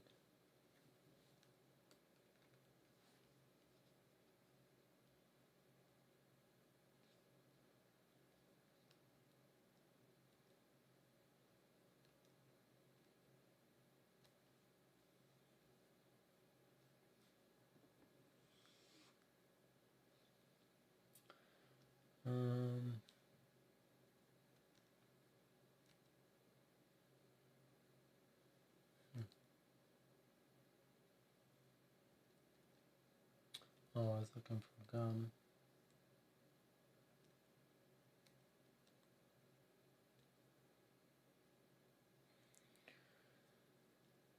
So, if we really believe that this is Schneider killing him for perhaps reporting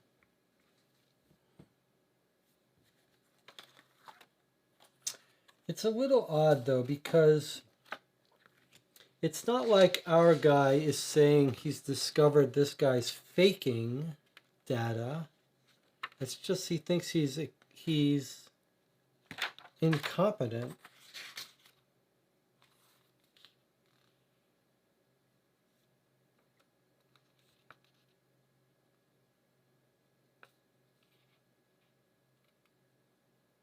Thomas is a first-class scientist, but an incompetent teacher. I still don't understand his criticism for his criteria for the current experiments.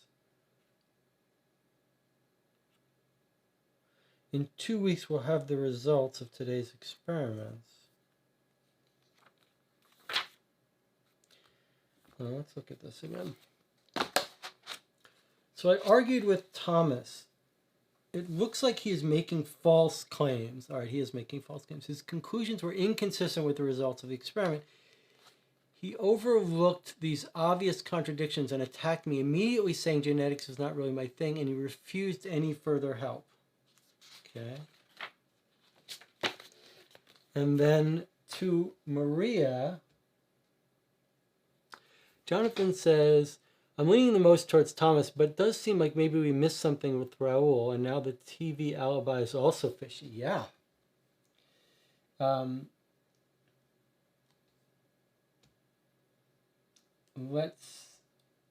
then there's this inheritance research. He's trying to get inheritance. He's trying to see if he's part of this billionaire's inheritance. All things were stored and put away. I want to find the incomplete delivery. The last shipment was missing a pack of morphine in the syringe. No idea how this could have happened. I checked it several times. Things aren't there. He's referring. Okay. Don't get upset. No one can read it anyway.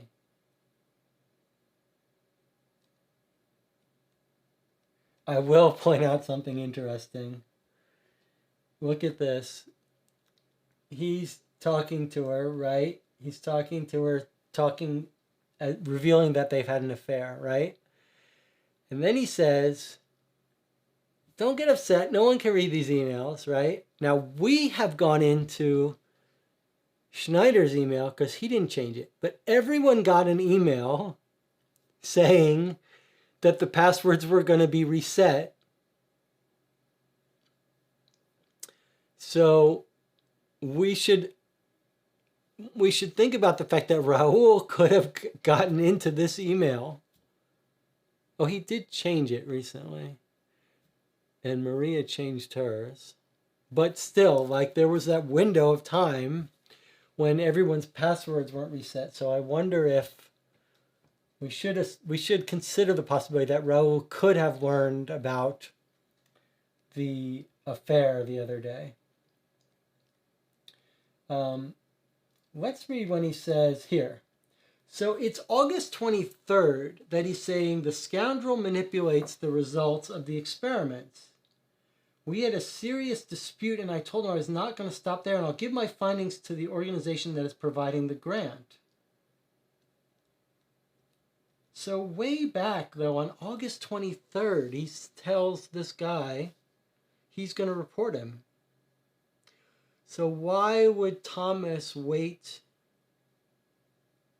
2 weeks, 20 days to poison him? When was he talking to the Breakthrough Committee? September 2nd.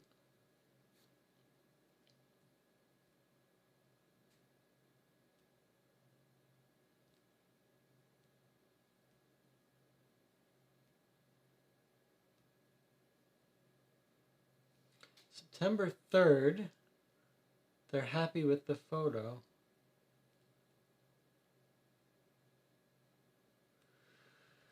So like the timeline is a little weird for him. And the fact that our guy, who's this the leader is this irresponsible, childish guy, right? He's carrying on this affair with this woman, threatening her. And then he's like, even though I know nothing about genetics, I'm stepping in and think this guy's research is bad. The guy's saying, look, genetics is not your specialty. Thomas Schneider is saying, look, you don't know what you're talking about. I took you on as an apprentice, but you obviously don't know what you're talking about. Like, this is back on August 23rd. Like, if he was really afraid that our guy was going to report him on August 23rd, why does Thomas wait 2 weeks? 2 weeks? Yeah, about 2 weeks to report. Jonathan says, the tower is just for weather, right? It doesn't have anything to do with communication. First of all, we're not sure what that tower is, but it sure looks like it's a weather tower. And yeah, I don't think we read anything that has anything to do with communication. You were thinking someone sabotaged it, like our doctor sabotaged it so he couldn't get to it?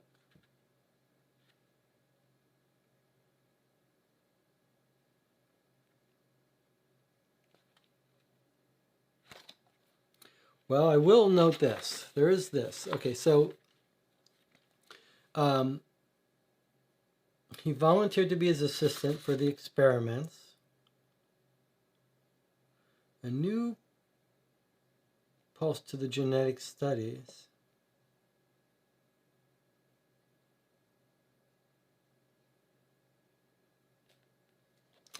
There is this. So he says, on August 16th, who would think I would get into botanics and genetics? However, the experiments we did left me with mixed impressions. Thomas is a first-class scientist, but an incompetent teacher, and I still don't understand his criteria for the current experiments. Or could it be that I am the bad student and the one that can't absorb new knowledge? But then look at this. This is August 16th, right? Somewhere between August 16th and August 9th is this. Oh, it's continuing. August 16th. I have not given up. I want to give myself another chance. In 2 weeks, we will have the result for today's experiments. So in 2 weeks from the 16th, that would be the 2nd or the 3rd of September.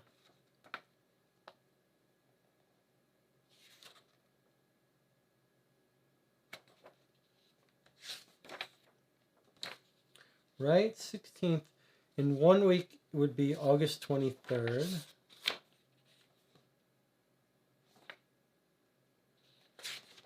In 2 weeks, we'll have the results for today's experiments. So the 23rd is 1 week. He's arguing with Thomas, making false claims.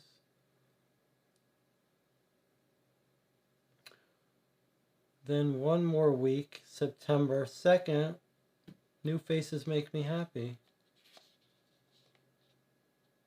He refused further help. So he hasn't had any further conversations with our guy after the 23rd.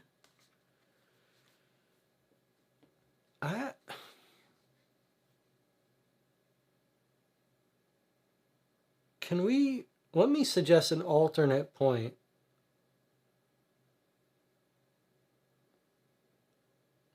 So Jonathan says, the tower is just for weather, right? Doesn't have anything to do with communication. Okay, might explain the delay if the tower was communication and ratting him out. Yeah, a bit weird he knows he's faking before the results came back.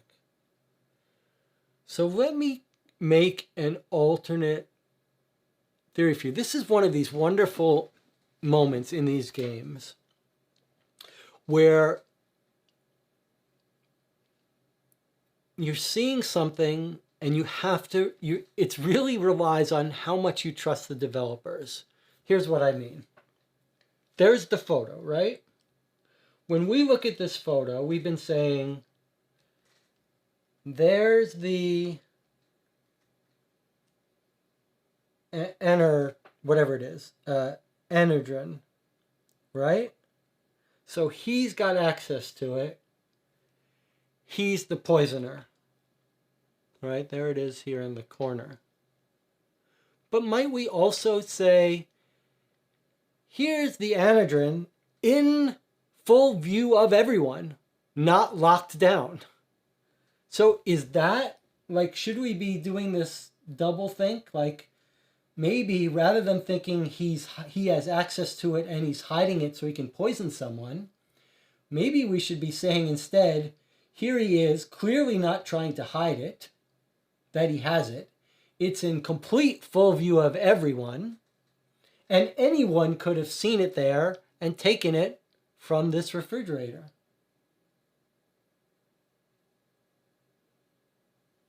So maybe like the fact that it's there in his supply should not be a clue that he's the murderer, but a clue that he doesn't have ill intent.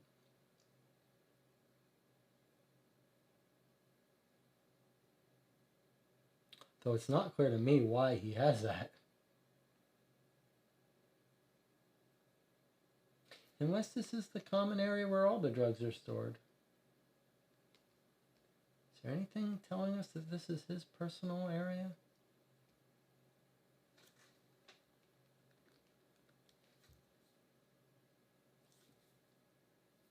This is kind of fascinating. Let's look at our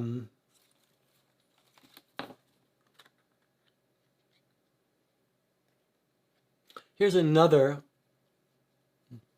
Does map of the base cleared up? We have the email with the doc complaining it was missing. Yeah, let's look at that. Okay, let's look at that in a second. I was thinking about the guy in the shower, his roommate, right? Who's the roommate? Is it Schneider?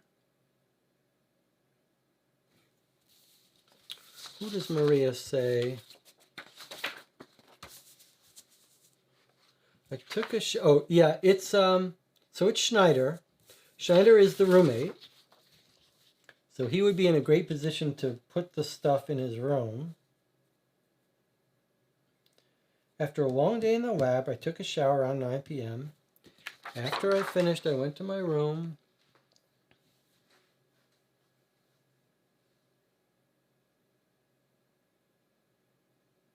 I heard Maria call for help. I went to help. Can't say I wanted to see Robert dead. He had a slightly tense relationship with Stefan. There was a fierce argument between Robert and Martin. Robert threatened to report Martin to the police. So I want to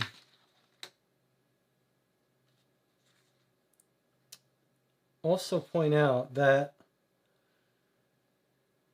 he's claiming he had a shower. We were thinking, okay, is that suspicious? His clothes are there. But it also, it could be a fake alibi, or him setting up a fake alibi that he was in the shower. But it also could be a clue to us that someone could have gone into Martin's room while he was showering.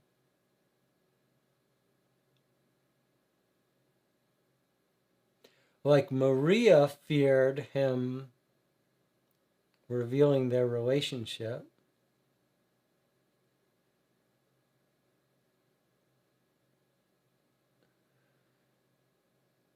Is it possible she went on rounds and planted the fake evidence? Jonathan says, I thought it was Thomas. Schneider is Thomas Schneider. That's the roommate who claims he was showering, who's the biologist. So, I mean, he happens to be his roommate.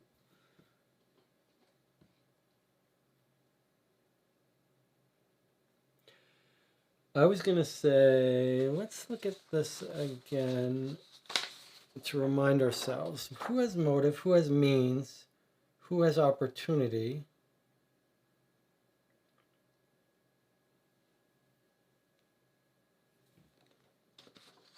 Let's look at Maria's.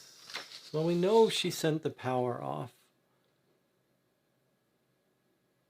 I mean, we know the power went off. I was thinking, like, were we too hasty about looking at her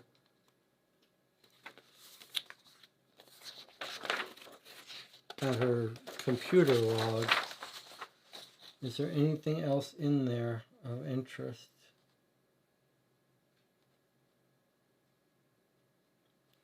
It's going to sleep. It's going to sleep.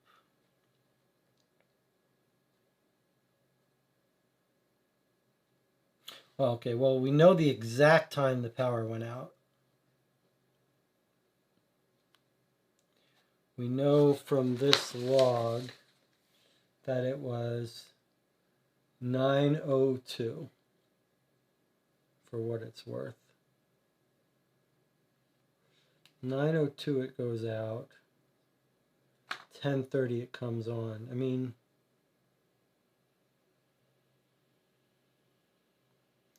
the power goes out at 9:02.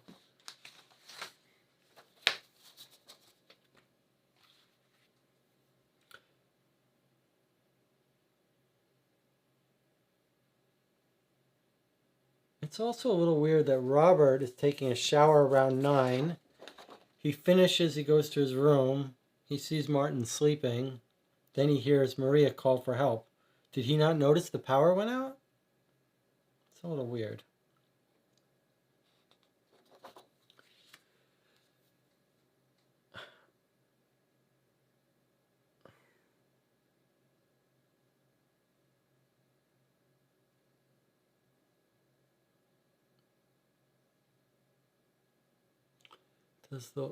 Jonathan says, I think the cook's motive was he needed medical money and he spent the food budget on himself. Not sure we ever stated that. I think it's useful to think about who has motive. So we know the cook. Good. I mean, let's go through these for a second. We know the cook is running out of money. And we know he's got a medical, let's see.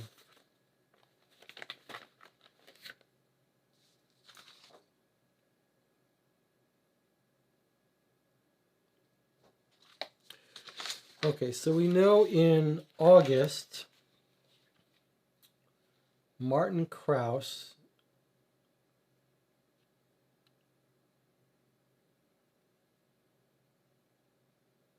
I guess it's his 1981. This is Martin Krause. Martin Krause, born in Georgia.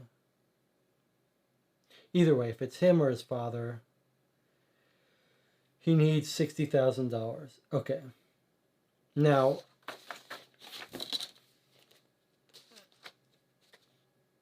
he just spent he lost his wagers in poker or something.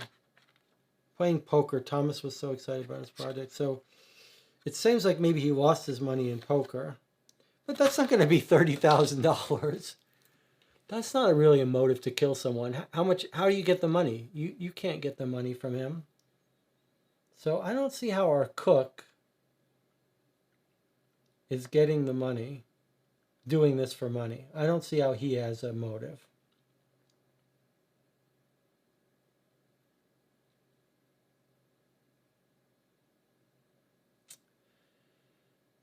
And Neumann, the glacialist, the only thing we've got on him, Klaus Neumann,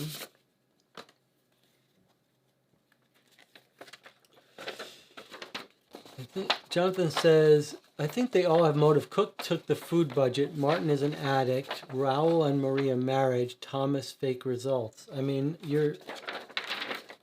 I agree in general. They all seem to have a motive. But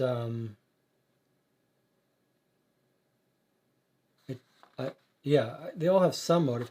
This weird one about Klaus Neumann. What does Klaus Neumann have a motive? The only thing we have on Klaus Neumann is this letter from his relative, his grandma, who wants to write. She says, I want you home for the inheritance discussion.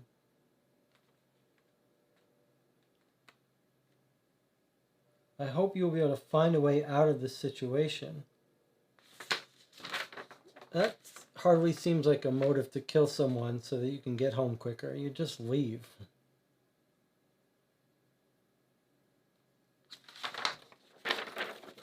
And Chris Johnson is off the island. So there's two of our people that don't have good motives. Martin Moore, it's not his gum. He's allergic to it. So he's out, as I read it. So that leaves us with Maria, Raoul, Stefan Krause, the cook, or Thomas Schneider, the genetic biologist. Unless I'm missing something.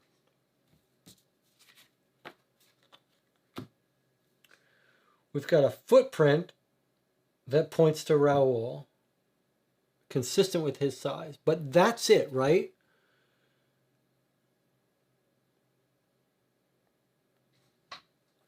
Let's look through all of our evidence again, make sure we're not missing anything. In fact, let's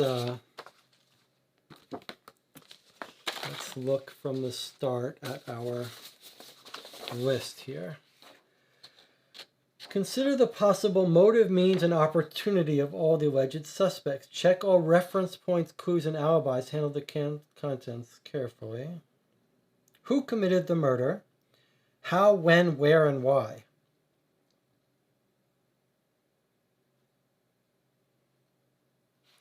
I guess we're saying someone had to sneak in at a very specific time range from like 9:03 to 9. Well, we know they must have given him the shot at around 9:13.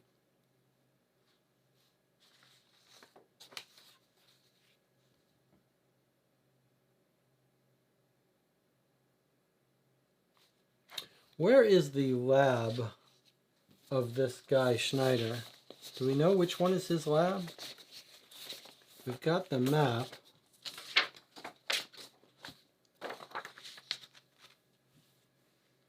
There's laboratory 1 and laboratory 2, 12 and 14.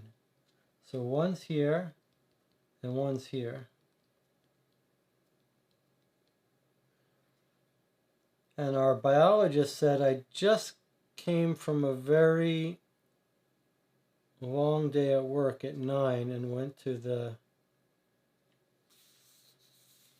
to my room.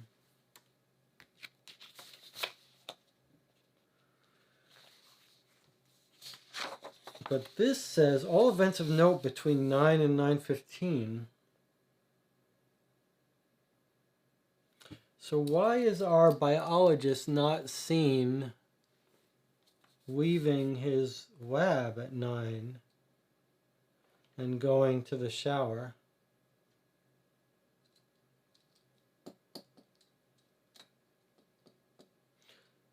Regardless of what lab he was in, 13 or 14. Sorry, 13 is treatment room. Where's the other lab? 12. Ah, okay. So if his lab is here, then he could have gone out without being seen. All right.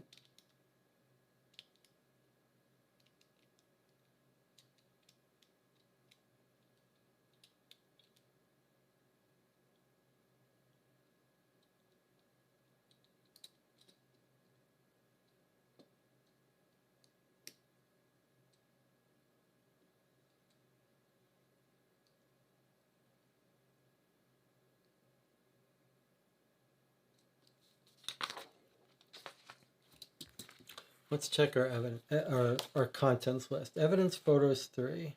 We've got the gum, which has got the dye in it, which is telling us it's not Martin Moore. We've got the Anardam, which is giving us this pattern that lets us spot it in Thomas's collection. We've got this, which is very confusing because it just seems to tell us it's consistent with Raoul's footprint, but nothing else. We have no other suggestion that Raoul knew about the affair. All right, we've got our newspaper. We might check through that if there's any other information.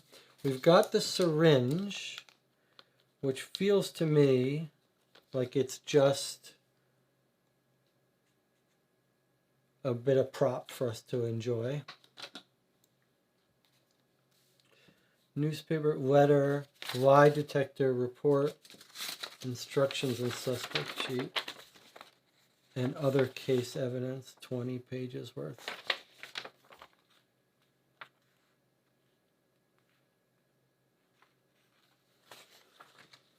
Does the syringe belong to you? He's lying when he says no, so it's his syringe.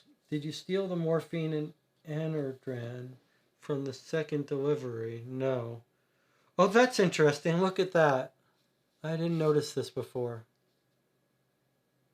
Look at that. There's 2 shipments. Did you steal the morphine from the first delivery? Yes. Then on the second delivery, someone else has stolen the morphine and Andoran.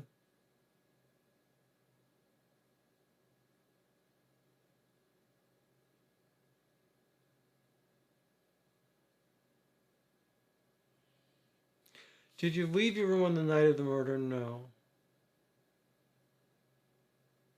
So it was his syringe. He did steal the morphine on the first delivery, but not on the second.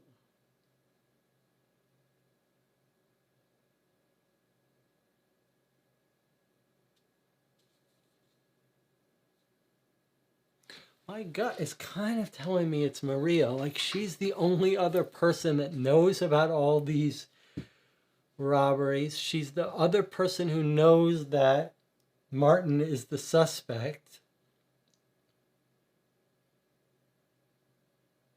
for the thefts. We might have to reread those emails between them.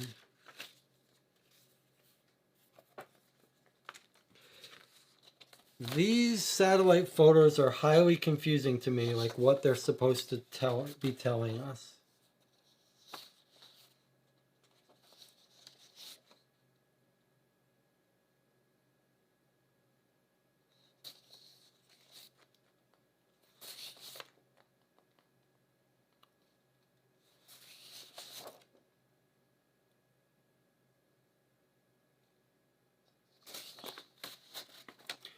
The only thing I can think of is that they are confirming that Raoul took the snowmobile out on 9 p.m. to fix that. That's the only thing I can think of that would be consistent with that. Like, why else would we be seeing these?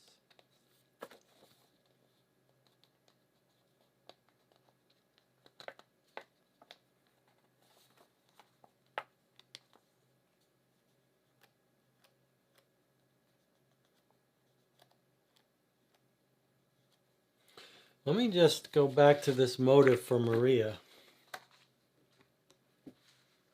He's saying, Maria, my love, call me. She says, we've talked about everything. Don't text me anymore. It's over. And he says, speak for yourself. It's not over. And then she says, don't forget, my husband could get violent if he finds out. And he's like, so what? I don't care. And she's like trying to talk him down. And then he's threatening her. We have to meet. You don't want him to find out everything about you, do you? You don't want him to find out, do you? And she's like, don't you dare tell him. And he's like, don't test me. You're either going to meet up with me and have sex with me or whatever, or I'm going to tell your husband. Like, there's her motive.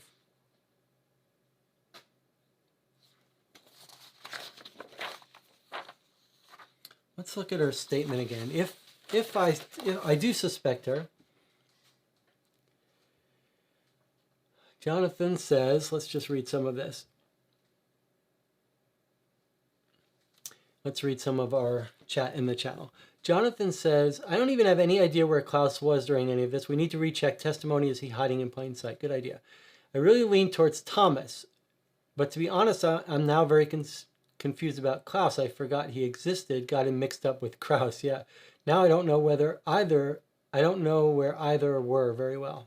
Yeah. Duke of Zil says, having not watched your playthrough of Fire and Adlerstein, do you ever utilize the online hints, or do you consider it a form of cheating?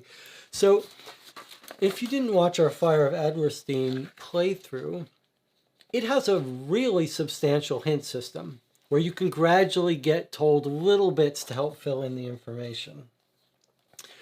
And the way we played the game was in a way that I've recommended to people in other cases, which is, I don't use the hints during the gameplay, but I consider the hints to be the last chance to change your mind. So basically what we did in Adlerstein was, after we decided we were ready to try to solve it, rather than type in the solution, we went to the hints and started going through them to see if any contradicted our theory.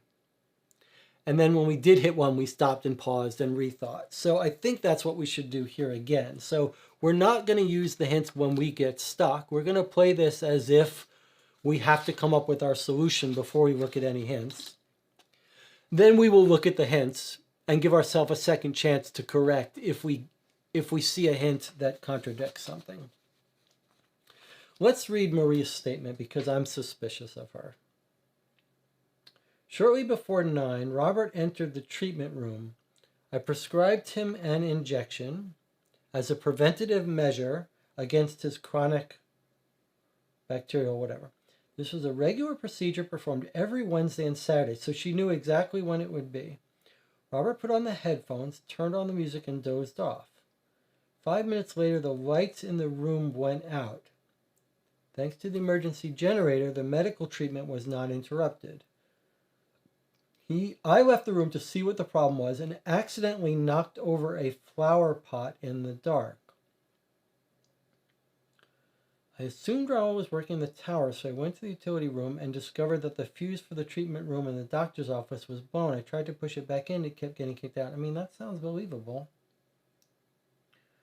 Unable to solve the problem, I went to the washroom to get a mop. It's a little fishy. It's a little fishy that she's going to get a mop while this guy's getting his treatment and the power's out. Like, is that her excuse to go right near the room of the guy she's planting evidence on? She says, Thomas was probably taking a shower because his clothes were on the bench and I heard that the water was running.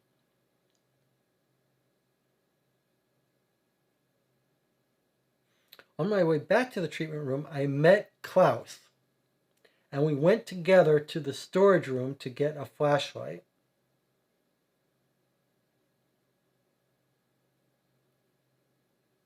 Remember, Klaus is not the cook. Klaus is Klaus Neumann, the glacialist, who we have, I believe, no motive at all, except he wants to get off the island to get back home to deal with his family.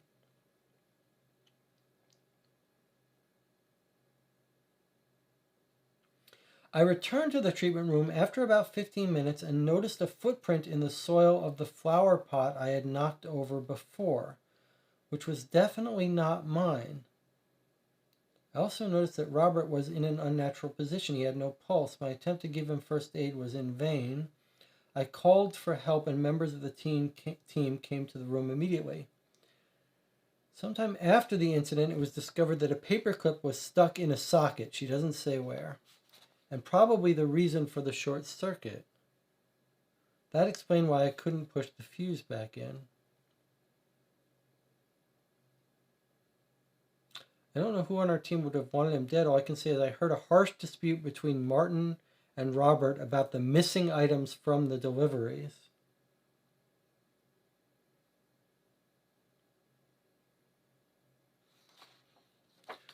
Who else admits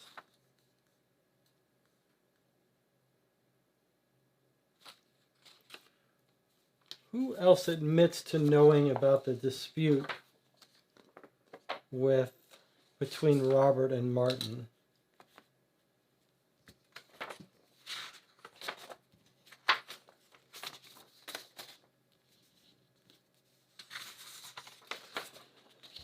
The sister says, the day before, all members of the expedition witnessed an argument between my brother and Robert, which turned into an assault. So maybe they all know that Martin was accused of stealing stuff.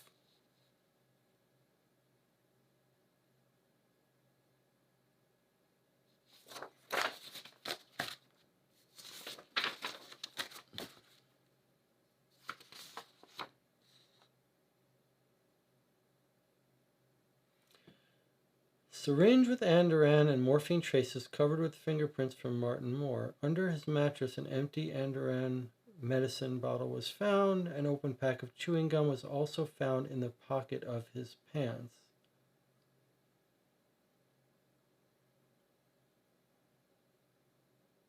Surveillance camera was probably covered with this type of chewing gum.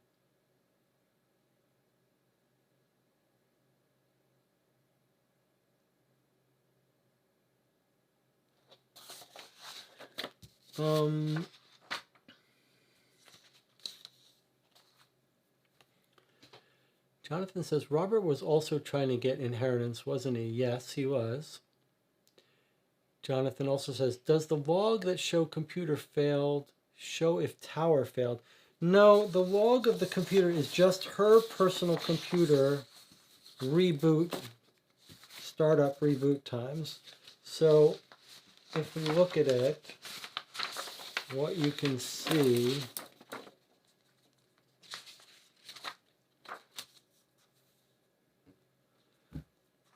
you can just see it's the Windows event log of her computer, of Maria's computer. So there's when the power went out at 9:02. It shut down, and then it comes back up at 10:35.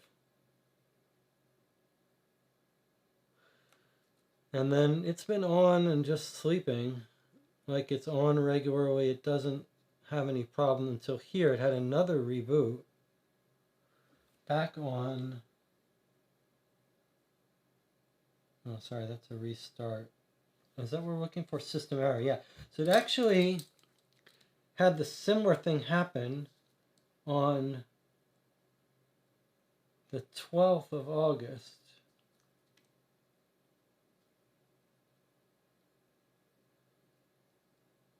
Of August it rebooted. How long was it down for? It went down on near 1 a.m. Didn't come back up until 7 a.m. Until 8 a.m. So it was down for 7 hours.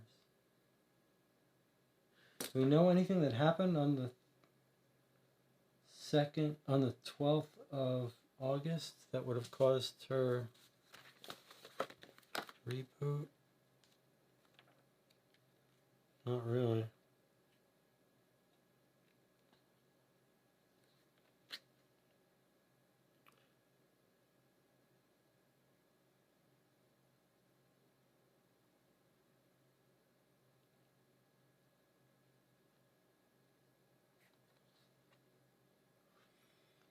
For now, we will take care of the power supply on July 31st.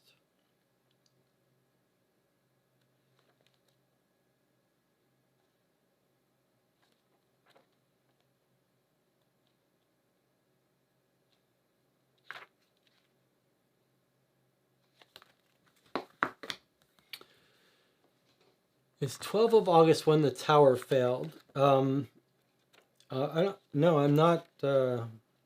Jonathan says, sorry, a little fixated. I agree. That's why I thought it was interesting if we could find out what happened on the 12th of August. But it isn't when the power failed. We've got the thing down on the 5th and then fixed. And then 2nd of September... We've only got photographs of it down on the 5th, but if you look in his log, he says, July 12th, today an intensive summer wind broke part of the wind gauge. July 12th, nothing's wrong.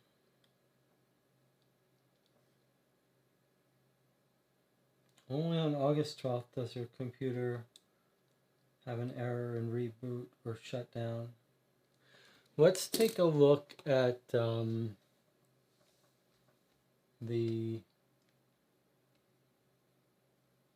take a look at the emails between Maria and Kohler again. Let's see if there's a August 12th email of any import. And I want to see, no, not really. I want to see about this thing about our guy admits or gets caught in a lie when he says he didn't steal the first shipment, but he's telling the truth about the second shipment. So someone else stole the second shipment, right? Delivery number 2. Expected delivery date is September 2nd. On September 2nd, the second delivery comes. On September 3rd, Maria writes him, it happened again. This time after the control, while the things were sorted and put away. This time the Andoran disappeared together with the morphine. I don't know why he needs Andoran. Maybe it happened by accident. Then Robert says, well, this is going to make his future very difficult. Not only will I fire him, I'll report him to the police.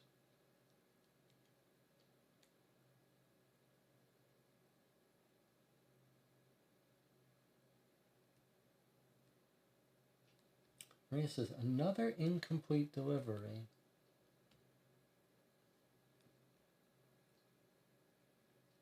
Here's the delivery document from September 2nd, where the morphine and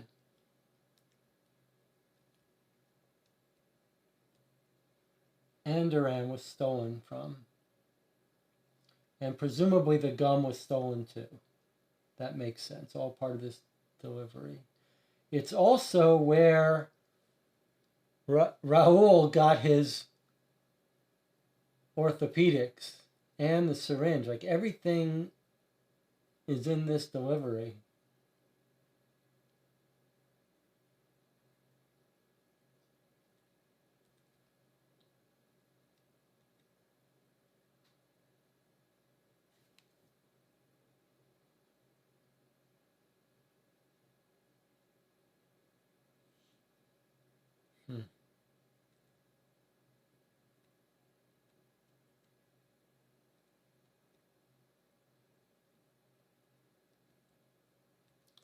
Wow, we gotta be missing something important.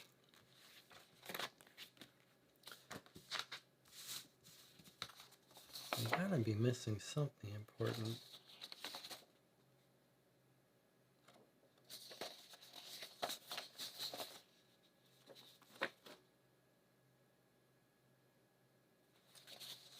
Who stole that stuff from the second shipment?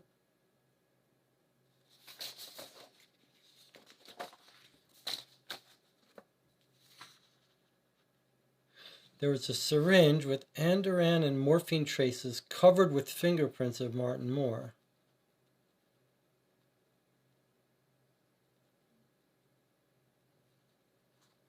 Then he's got the gum in his pockets, but he can't be eating that gum because he's allergic.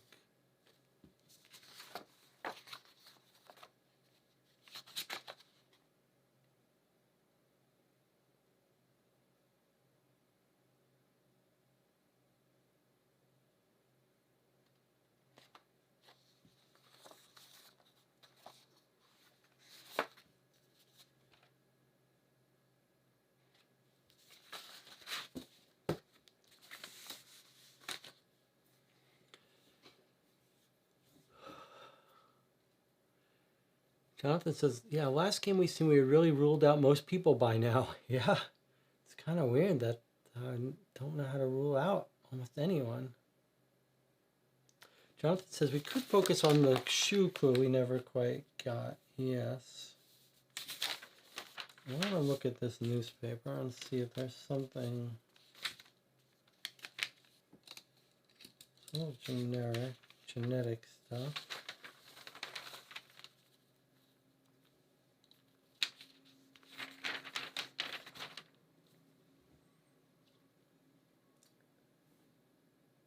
Okay, so they're all there trying to map out this previous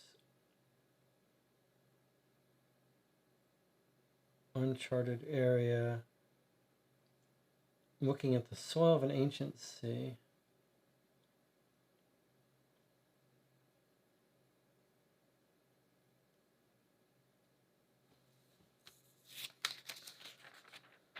Photo taken by Stefan Kraus. Stefan really likes taking photos, and he really wants to send us to his Instagram.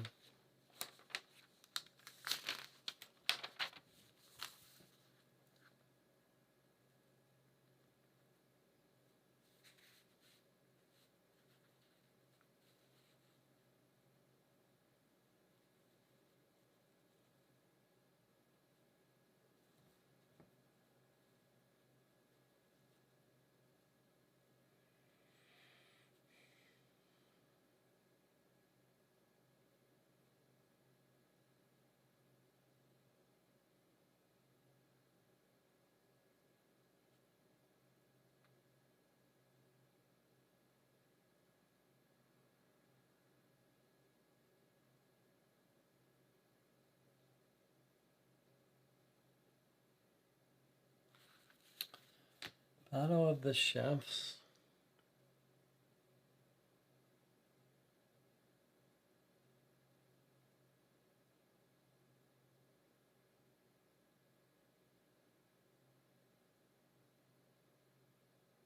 Big ambitions and an intense competition is guaranteed because at the beginning of each episode, the cooks will travel to a new region.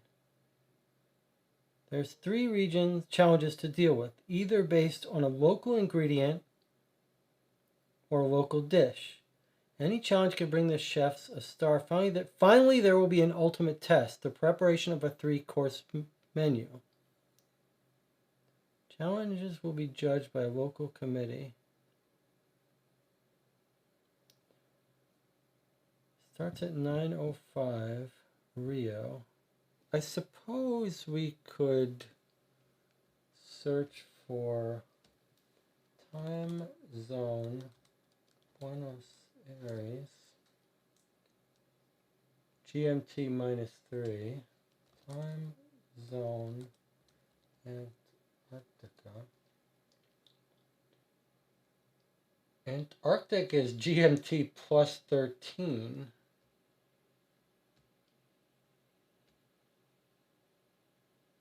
GMT -3.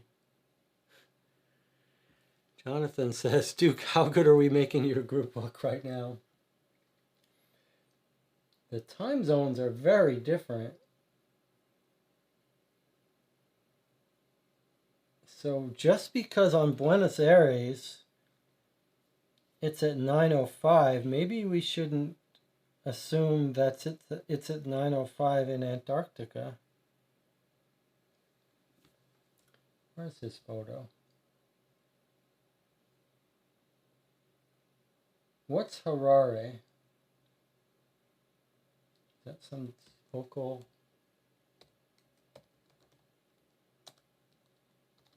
Is that where they are? They're in Harare?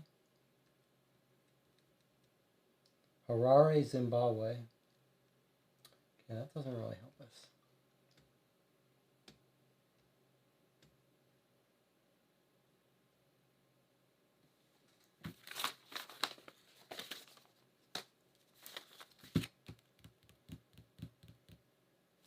Is there some piece of evidence we've lost?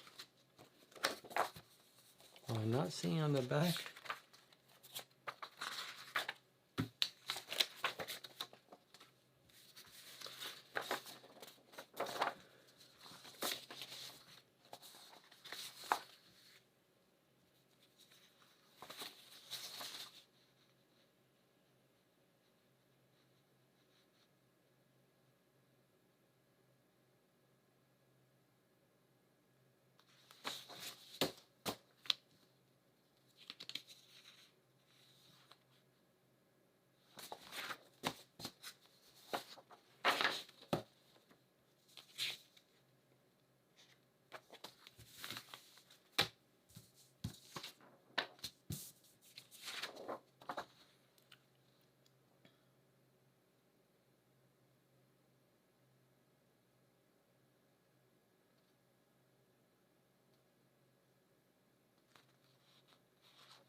It does, like, it's very concerning to me.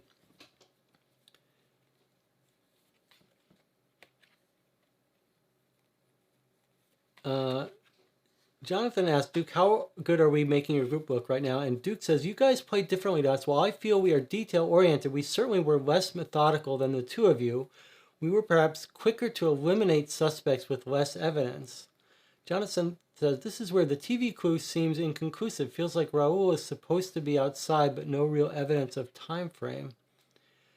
I guess we can eliminate Kraus because he ran into the dock.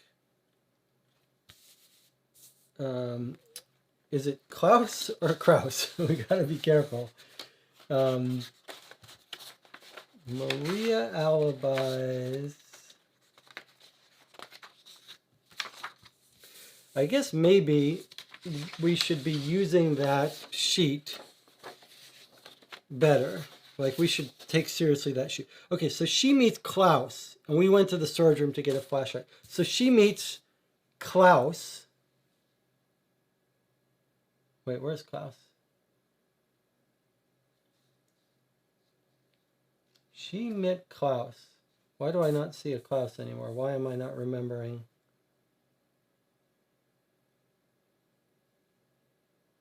Klaus Neumann. Oh yeah, Klaus. She meets the glacialist to get a flashlight.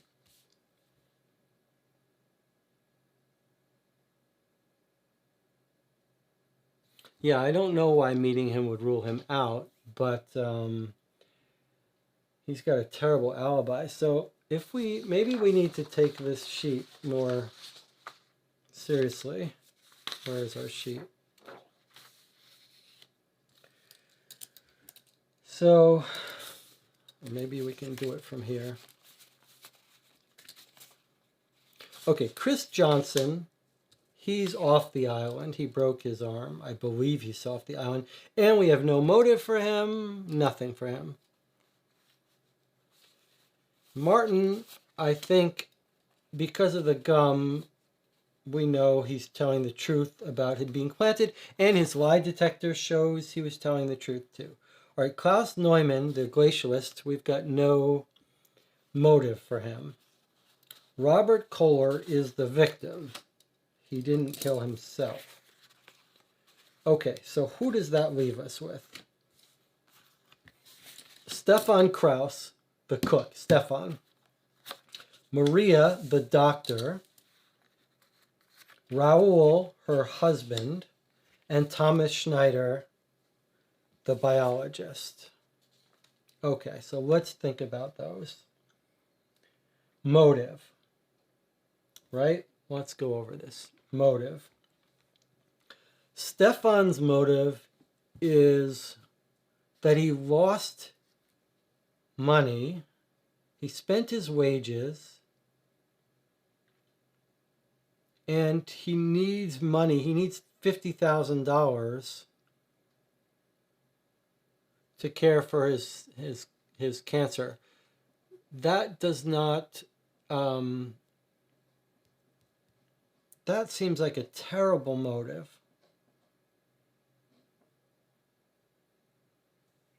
to me.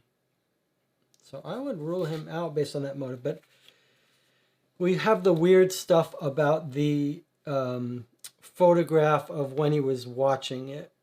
So I'm going to say that motive tells us that he cares about his favorite show. He wouldn't try to murder him during his favorite show. And maybe he took the photo right before the power went out. If the game wanted to tell us that he couldn't have taken that photo at the time, then it should have given us the TV show being on at 9:30, but also they're at different time zones. So, okay, that's that. Now, Thomas Schneider, the biologist, he's got what looks like a very good motive. Right? It looks like he's applying for this huge prize, and our leader thinks he's found flaws in it and thinks he's making up data and is going to report them. Part of the problem with that theory, though, all right, here's an important point. When we were looking at this theory, right, I said, well, that makes no sense that on August 23rd, he had the argument with Schneider, right? Told him he was going to report him. And then I said, well, why would he wait until September 5th? That makes no sense. But it does make sense because the second shipment didn't arrive until September 2nd. So you couldn't kill him before September 2nd. Whoever wanted to kill him, at least with this way, had to wait until September 2nd. So that's not, the fact that this took 2 weeks for him to kill him after the argument doesn't mean it wasn't him. And he certainly got the perfect position to frame his roommate and to be the one to know that he'd be passed out and he could plant the information. So maybe we could track down that he wasn't really taking that shower. That would really help us. So I'm warming a little bit towards Thomas Schneider, although again, I don't know why he would have that photograph. When did he send the photograph? September 3rd. So he did send the photograph after the shipment was, after someone stole the Andoran from the shipment. So those timelines line up.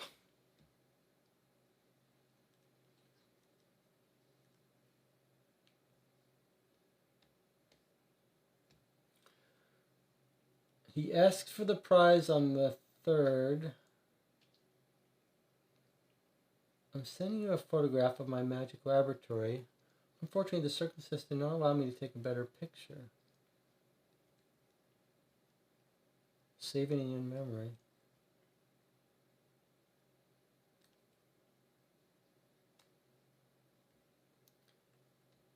Sure doesn't seem like he's concerned about being reported. And it was a little... I want to see where he writes about that guy faking his reports.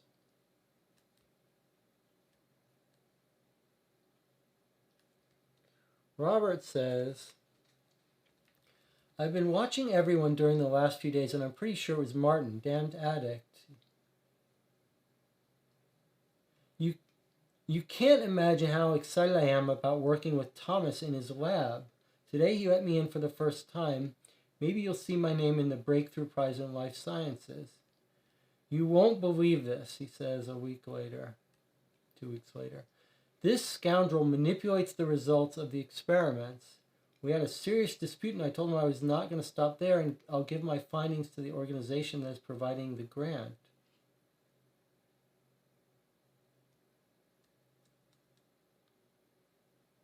But I don't... If on the 23rd he tells this guy that he's going to go tell the Breakthrough Prize and the grant money people, wouldn't you assume that he was going to email that? Like, waiting 2 weeks to kill him, that seems like it's not going to stop it. All right, let's look at our other two people. Maria's the doctor. So she's got motive. Her motive, or the Thomas Snyder biologist motive, is to shut him up so he can still win his prize and get famous.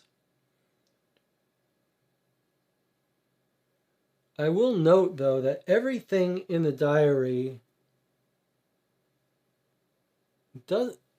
If I had to bet my money, wouldn't you bet that this leader guy is a little wacko and doesn't know? What's his background? Don't know. Okay, so Maria, has motive to kill him because he's lecherous. He's threatening to tell her husband.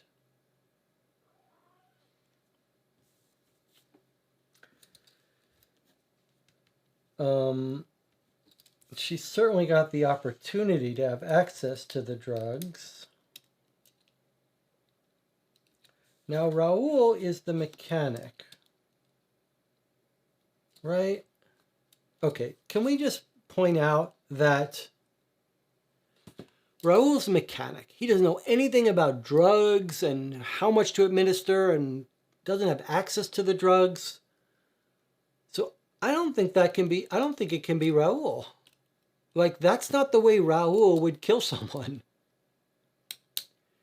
Jonathan says, to play devil's advocate, I still think Stefan was going to get fired because he used the budget on himself. Oh, I agree with you. Stefan was going to get fired. But I just don't see that as a motive for killing him. It's not going to stop you, doesn't get you to keep your job. And you're the cook, you know nothing about drugs. That's it. I'm eliminating Raoul and Stefan. Now we've got 2 candidates, I think. Thomas Schneider, the biologist, Maria, the doctor.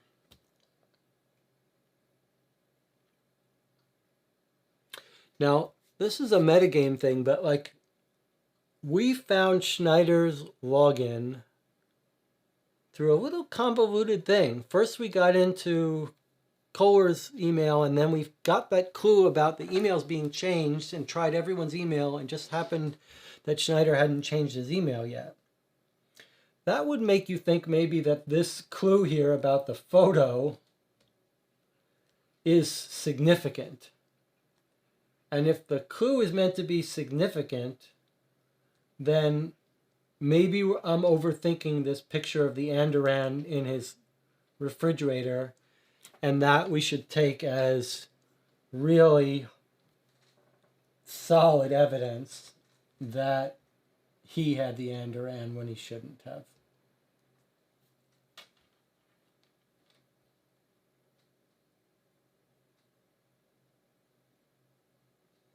Which I don't like. As I would be happier if the game made you really think about how, if it's visible in there, anyone could have had access to it. But given that I now think it's either the doctor or Thomas,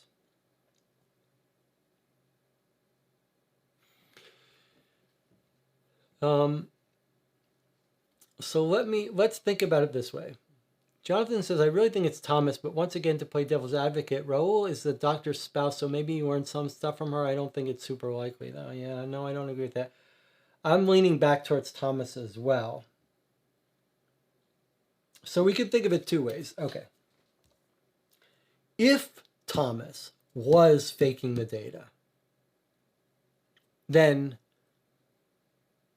it looks really good that he's got motive, opportunity,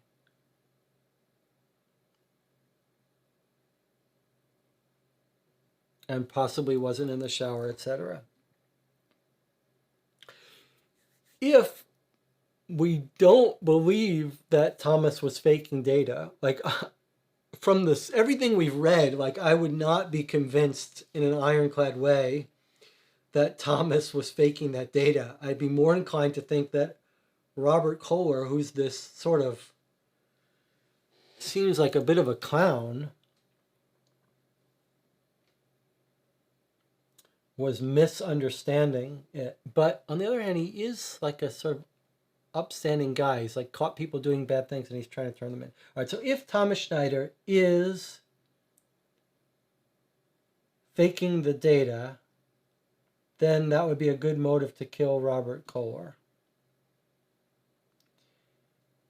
He's not acting like he's faking the data. He doesn't seem to be hiding stuff. He says his conclusions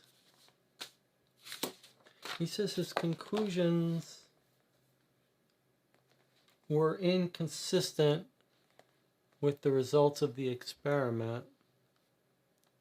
He overlooked these obvious contradictions and attacked me, immediately saying genetics is not really my thing, and he refused any further help.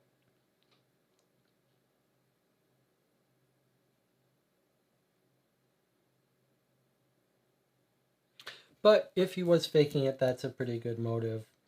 And my previous theory that why would he wait 2 weeks to kill him now makes sense if he waited to steal the Andoran from the next shipment, which was September 2nd. So he killed him as soon as he could.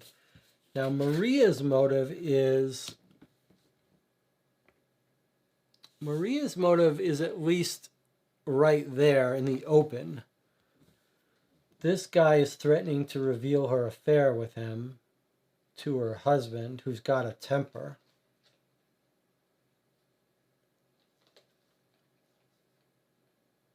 And he's sort of leveraging that information to get sex from her or something.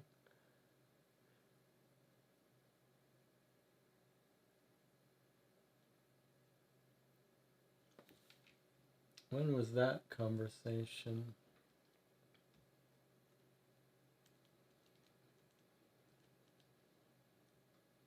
August 2nd.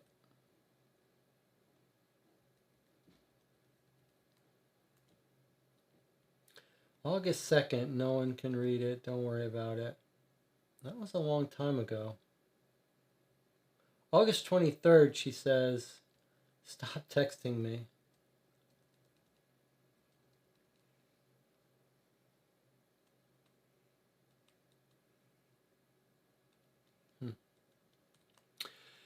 Jonathan says, okay, Meta, I feel like something got disconnected from Robert suspecting Thomas and the idea that the test result would come back in 2 weeks. Yeah, that was weird. I feel like maybe he was waiting for those results before reporting Thomas, but I don't think this is clear. Yeah, it's an interesting point. He does say on the 18th, on the 16th, in 2 weeks we will have the results for today's experiments. Okay, so let's think about this in 2 weeks. When did we say that was? September 30th.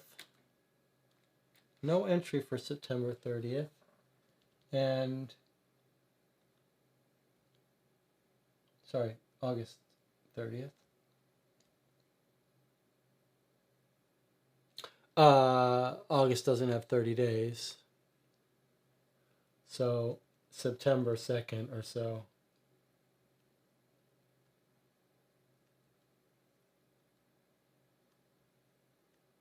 So maybe that's it.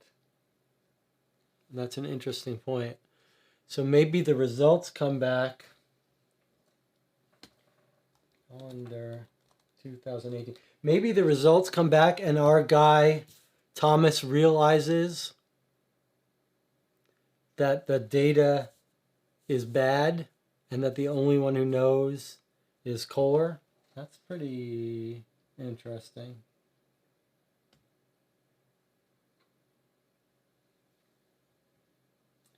So, August does have 31 days in 2018.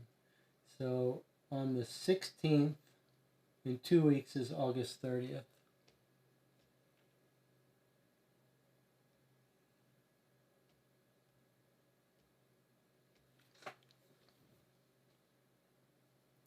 Just seems weird that he already distrusted him before the result test came back, yeah. And look, I mean, he thinks he's inheriting money. He really seems like a bit of a clown.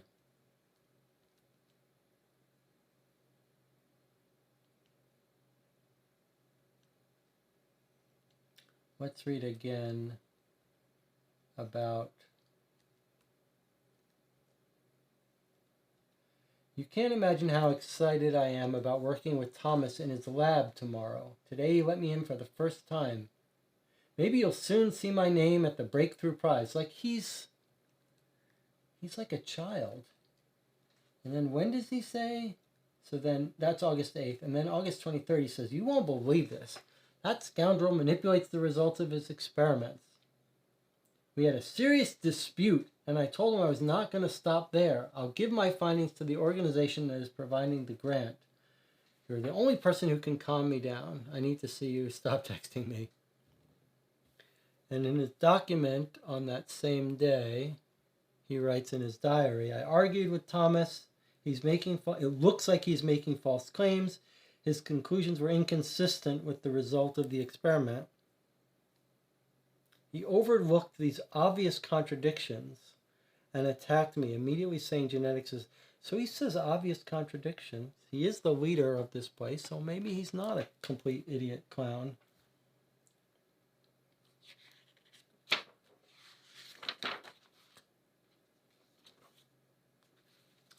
In our newspaper, when it says they started the team, do they tell us anything more about how these people are experts?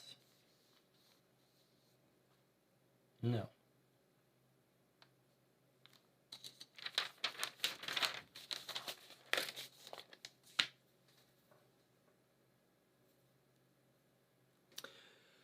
Let's think about that shoe print.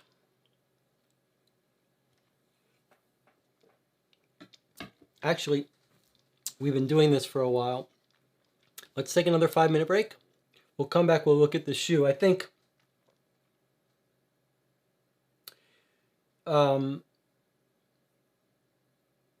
it's worth maybe considering that,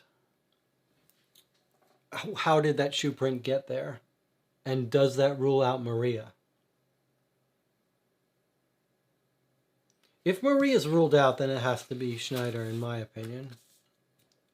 And maybe it should rule out Maria. Maybe it's just too far-fetched to imagine she came back and covered up the camera.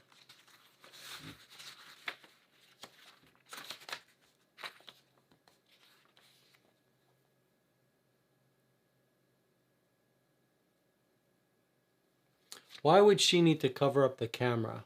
Let me ask you that before we take a break. If she's the murderer, she does not need to cover up the camera, right?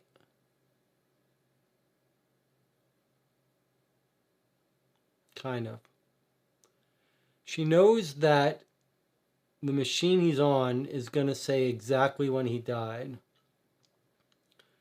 So she has to make sure she's not seen in there at that time. And she has to plant the false evidence.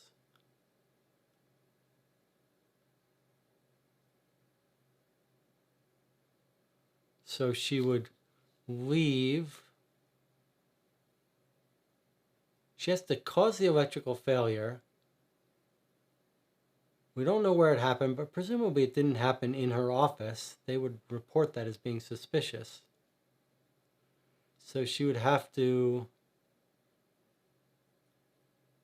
leave. She's seen leaving. Then she circles around, puts the gum on it.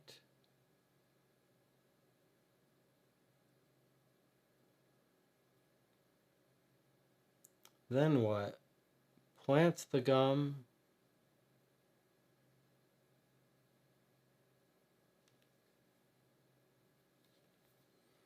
That whole gum thing is feels a little bit like we don't understand it right. Like someone put the gum on so that they could be seen walking in there, and then had to take the gum off. But we never see anyone come back. We only see those 2 photos. So like we never see how anyone came back into that room. It is a little, Jonathan says, we did not understand the shoe, but I have no ideas how to use it. It might throw suspicion off her. Yeah, like, are we saying that she purposely knocked over the plant and then put someone's shoe print in it?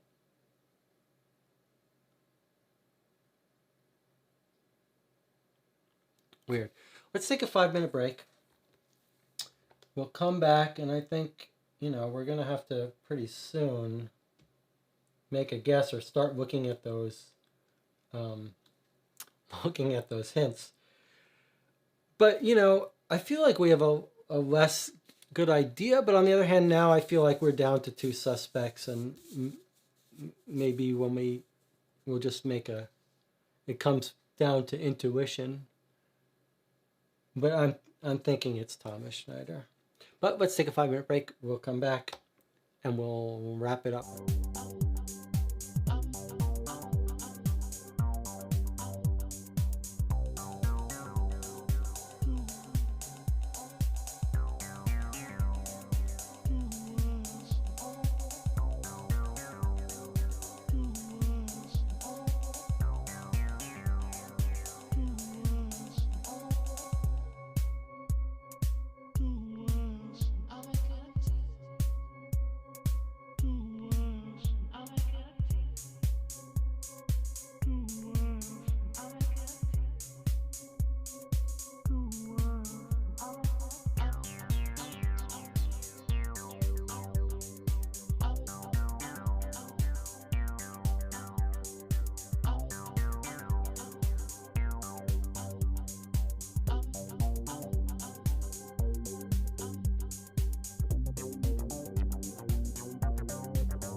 We're back. You're watching Call for Two. We're playing Death in Antarctica. We've been playing for, I guess, 5 hours now. We're really drawing out this last part because we're a little hesitant on who to accuse. But I do think we're getting close and we're going to accuse someone soon. I thought what we might do is, I do think the shoe is a mystery to us. It may be just trying to... Well, it's just that whole orthotics thing makes it crazy, but I'm convinced now it can't be Raoul. He just is not in a position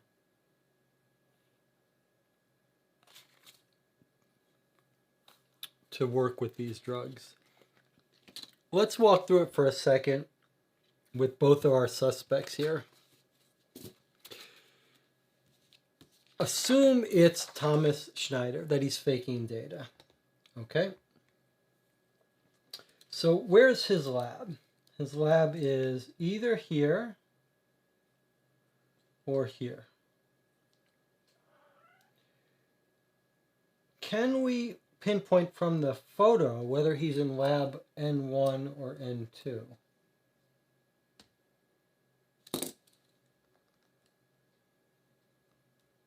Do we see a number there that tells us whether he's in N1 or N2?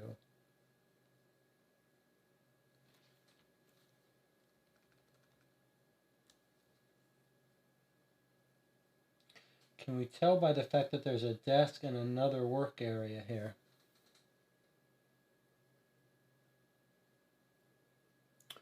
"14 is a big, long room. 12 is smaller.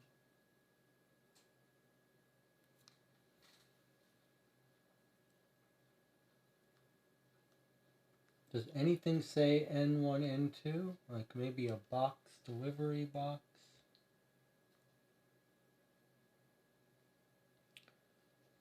I'll note that there are outlets for him to put a paper clip. Do you see any paper clips anywhere?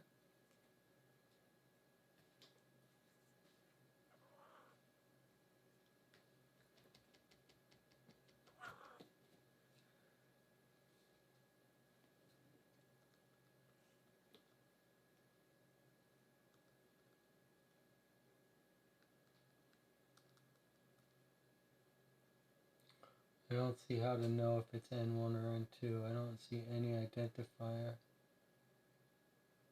Correct me if I'm wrong.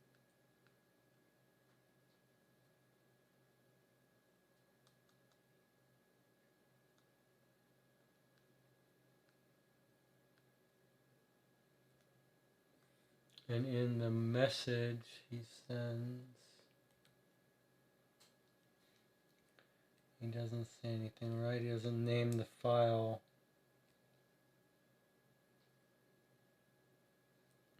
Lab N1.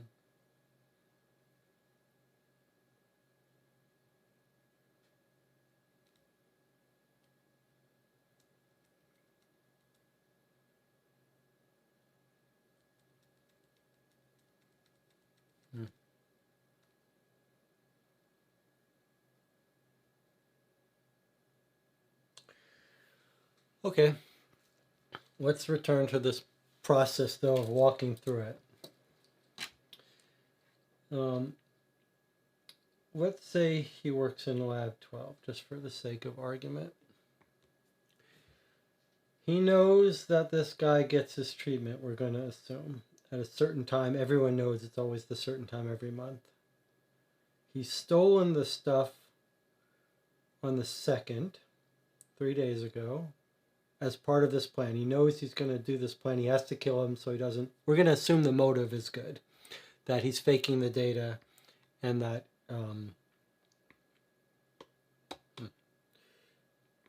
Sorry. We're going to assume the motive is good and that he's been caught faking data. Okay.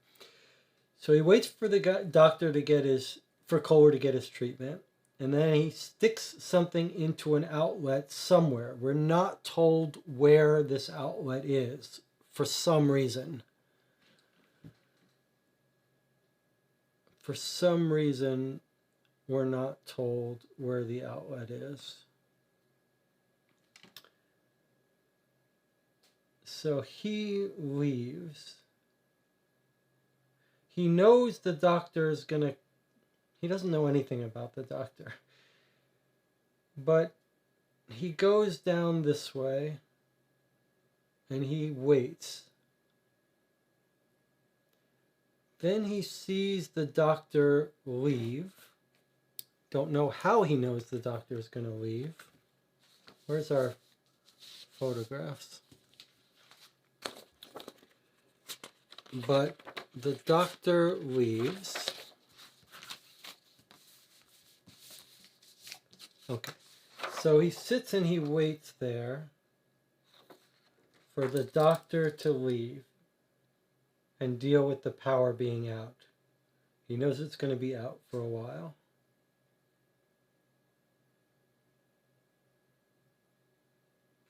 He's gone and he started the shower in the bathroom and left his one set of clothing there.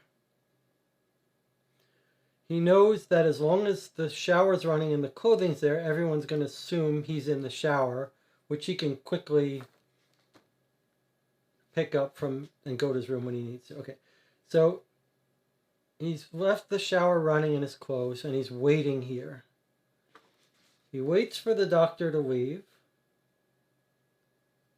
He sneaks around, he puts the gum on the camera.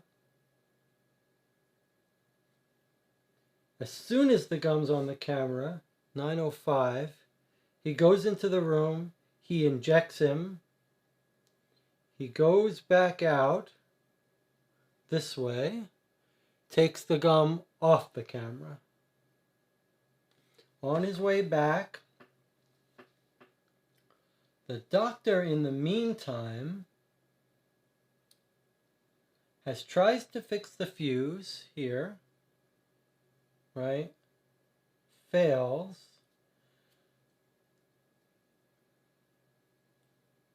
Passes the shower, sees that the guy is showering. Maybe this guy goes back to his lab and waits. Sees that he's showering, right? That's her statement. She's walking all over the place. She goes to the utility. She tries to fix it. She goes to the washroom. Thomas was probably taking a shower because his clothes were on the bench and I heard the water was running. So then she heads back to the treatment room this way and she meets Klaus, the cook, on her way.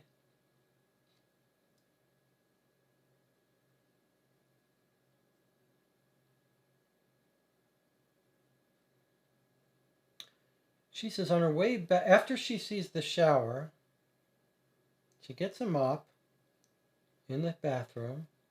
Then she heads back to the treatment room. It seems like she should go this way. But on her way back, she runs into Klaus. Now, if she goes this way, why is she running into Klaus? He works in the kitchen. 7. It's not clear why she would be meeting him here, but maybe she goes back the way she came. They go together, Klaus and the doctor, to the storage room,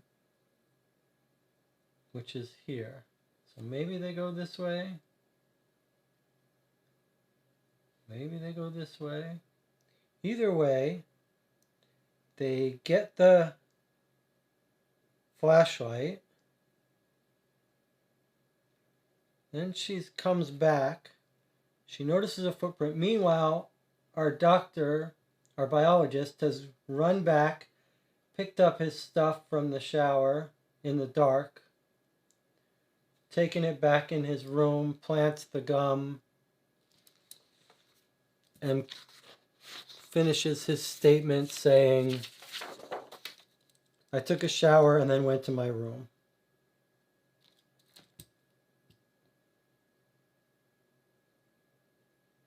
So that's reasonable. That's a reasonable plan.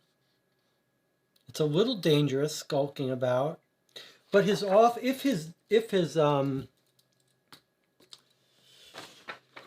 his lab is right here, then it is just a quick jog to here. It's an easy thing for him to hide out here and come in here and kill him. I guess it's here.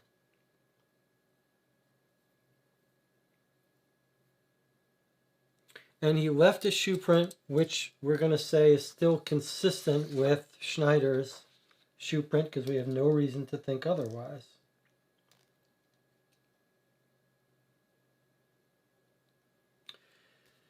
Now, if it's our doctor, let's think about how she would do it. She's giving him his treatment here. She could just inject him and kill him while she's here, but she doesn't want to be caught in the same room with him. So instead she leaves. She thinks enough about knocking over a flower plant. She tries to put out the fuse. It can't work. This is very, like, how does she get the power out while she's in there? She can't. Unless the paperclip in the socket is in the room with her, which surely it is not, or we would be told. That basically means it can't be her, right? If they found the paperclip was the cause, then it cannot be her, because we would be told if it was in her room. And if it's not in her room, we know she was in her room when the power went out, because we can see her walking down the hallway. We can see that her computer shut down before she left her office. So yeah, I think it has to be Thomas. One last look at his thing. Any paper clips on this desk? I really wish they had given us different clues in this photo than showing us that bottle. Like some paper clips would have been nice. Anyone see any paper clips on that desk?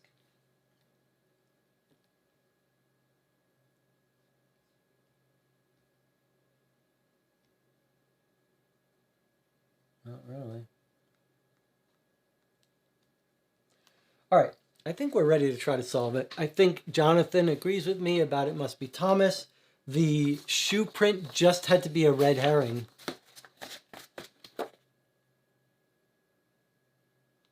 It just has to be a red herring, and maybe,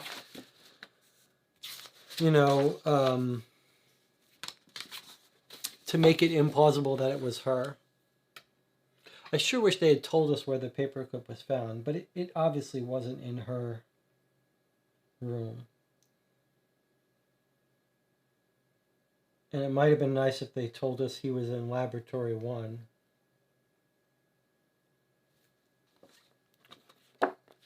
Nothing else confirms it was in laboratory 1, right?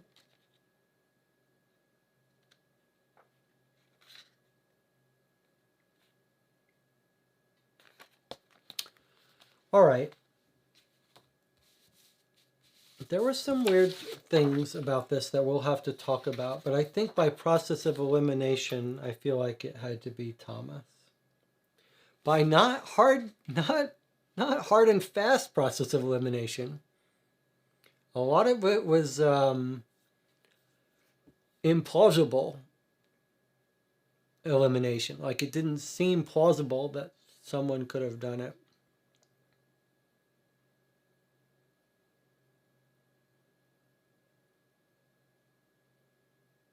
Yeah. Okay. Lots of little red herrings. Very interesting. One more though comment about the director being wrong about faking data. Look at him. He's learning binary code to be a programmer. And he's like, I'm ready to be hired to work for Bill Gates. Like, that feels like another warning sign that this guy was not altogether on top of, like, did not have a realistic view of his skill level. This is what's making me doubt that he was the one that found these incorrect results from the biologists. You know what I mean? Like, everything points him out to be a clown. So yeah, I'm like, I'm just a little nervous that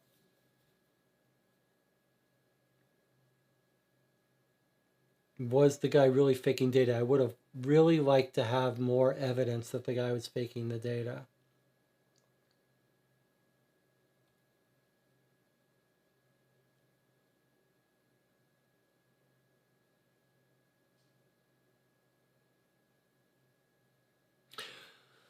Okay, let's try to solve it. Let's go to the hints. We have our theory of the crime, our motive, our alibi.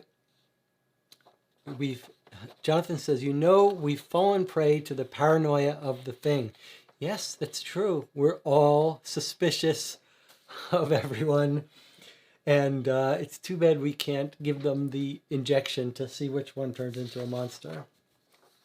Let's start with the clues. If we see, maybe we'll focus on a clue that will help us rule out the doctor or rule him in, and then we'll know who we're going to fall back on. So I think it's Thomas or the doctor.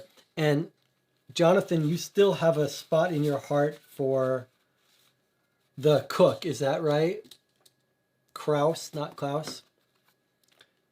The guy that the doctor runs into. I just don't see how he would know enough about it to do it.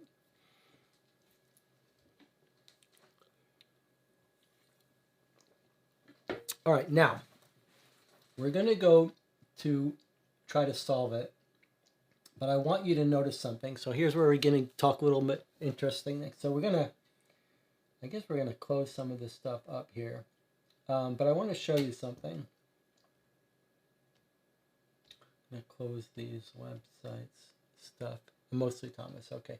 Anyone else in the chat want to chime in and make your vote for who you think it is, or anything you want us to do again? I mean, we could look at this footprint again.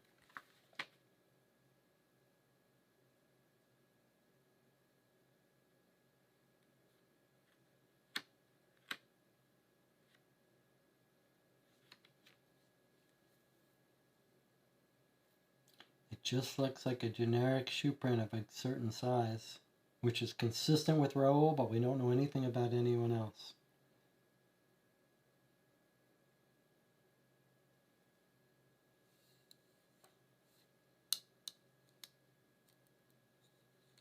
He's the mechanic. Seems like he would be in a different room.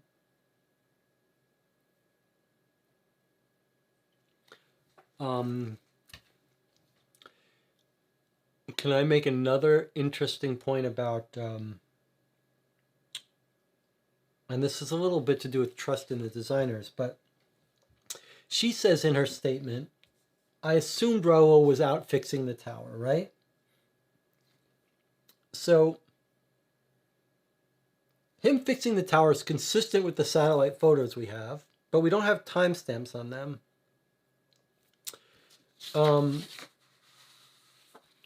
But you know what you could say? You could say this. You could say, the cops have read her statement, and if Raoul didn't say he was out fixing the tower, and if there wasn't some sort of evidence backing him up that that's where he was, maybe that would have been brought to our attention by the police and by the file.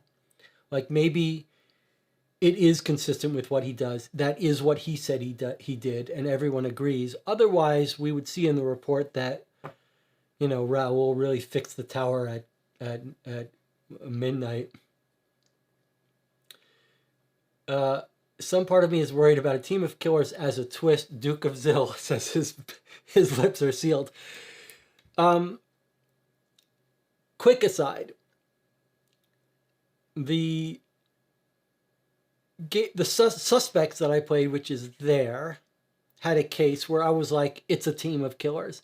And the game was like, when we ask you who the killer is, it's just one killer. And I didn't pay enough attention to this. I think when we get to putting the answer in, you'll see that it's going to say, like, who did it?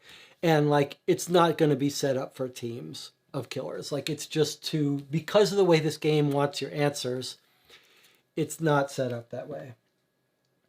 But yeah, you could see like everyone would agree, let's kill this guy. He's a clown. He's a misogynist, abusive person. Like they all get together and say, let's just kill this guy off. But that's not how these games work. So now we're gonna look at the hints as we described. We've settled on our answer. It's Thomas. If it's not Thomas, it's Maria being some genius.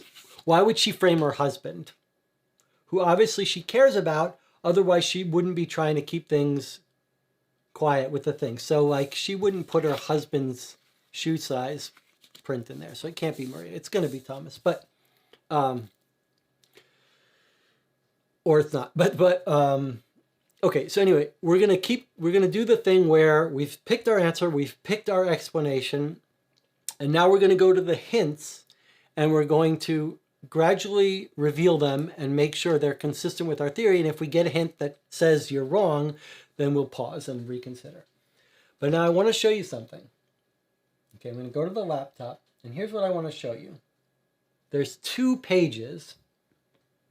There's 2 pages for the answers. There's the page, there's the page in this rule book, which is here for the solution. Let's make sure that's right. Death in Antarctica. Okay, don't know why it's not loading.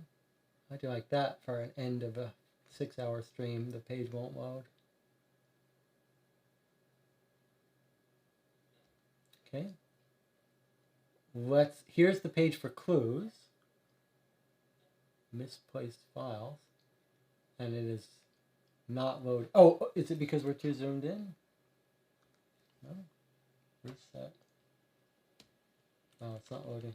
Someone could tell me if they can load this page, University Games Solution. I think it's gonna work, but let's just try opening up some other things. Okay, so there's University Games page. Okay. Let's try Death in Antarctica again. Okay, so there's the solution. This is the page where we put the solution. Figure out what's the motive, the means, and the opportunity. Notice this thing that says means. Does any particular person have the unique knowledge, skill, or physical ability necessary to use the murder weapon? Do they have a motive, romantic or financial? Who had the opportunity? Does anyone not have an alibi? Okay, so here's the University Games page for putting in your solution. You can see we can pick who did it here. Now notice there's no teams. It's just Klaus, Martin, Maria, whatever, okay? And then epilogue, I guess we read that when we want the epilogue. I don't know, that's a little weird. Okay, so there's that. And then the game tells us in the beginning that we can go to this page for hints. Let's look at what this hint page looks like for University Games Murder Mystery Party. Okay, it's not loading, but given that the other page eventually loaded, I would think it will. Do I have another browser on this computer? Let me switch away for a second.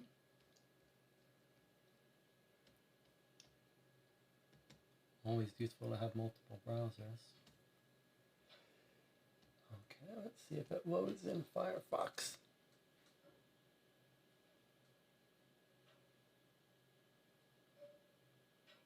For some reason, the hint page is not loading. Oh, wait, there it is. It just needed a little bit of a delay. Maybe that's the same thing here. Oh, it is. It's just needed a long delay, I guess, for the Java to load, JavaScript. Okay, so here's the hint page for Death in Antarctica by University Games. I'm not going to scroll down yet because you'll see there's a whole bunch. But now here's what I want to show you. Look, here is the English version of the detective stories solution for this case. Look at what it wants. Name of the offender and location of the evidence. And then, if we want, we can get hints. So here's the hint system that we saw in Fire and Alderstein. So look how weird this is, that there's two completely separate systems for solving this case based on whether you're playing the German version that's been translated to English or the English version. So we'll want to look at both these. I also want to see, like, I'll open a new tab here. I also want to see if the gum was real in the German one.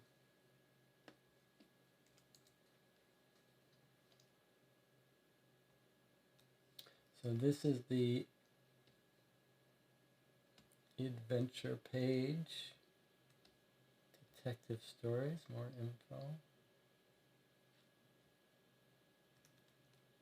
There's Elderstein. Here's Antarctica. Look at that. Can you see what I'm showing you here? It came with real gum. Can you guys see that here? Like if I zoom in, look at that. It's a real packet of gum it came with. Look at that ripoff that we didn't get the real gum in the American translation. That is unfortunate. All right. So it says, if you get stuck, we recommend checking the information in the order given. So Jonathan says, I think the German site will give us better understanding. I tend to agree, assuming that the case is the same and there's not something missing. Can I point out something? Let's take this as a hint for a second. Name of the offender, location of the main evidence. Now, what would you guess would be the location of the main evidence?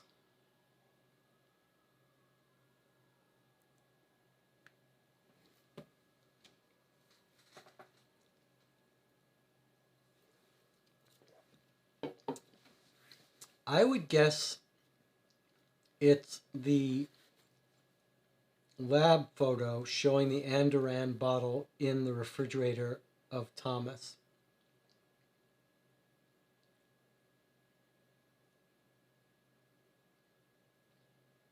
Duke of Zill says, we use the University Games website. Does the University Games not ask you the location of the... It doesn't ask you, at least not yet. Huh. Well, here's a slight problem. The map, Jonathan asks, what was the location? Well, the two labs are 12 and 14. We don't know which lab he was in, but we were thinking it had to be 12. That's how he could get out without being seen. So I think his lab is 12.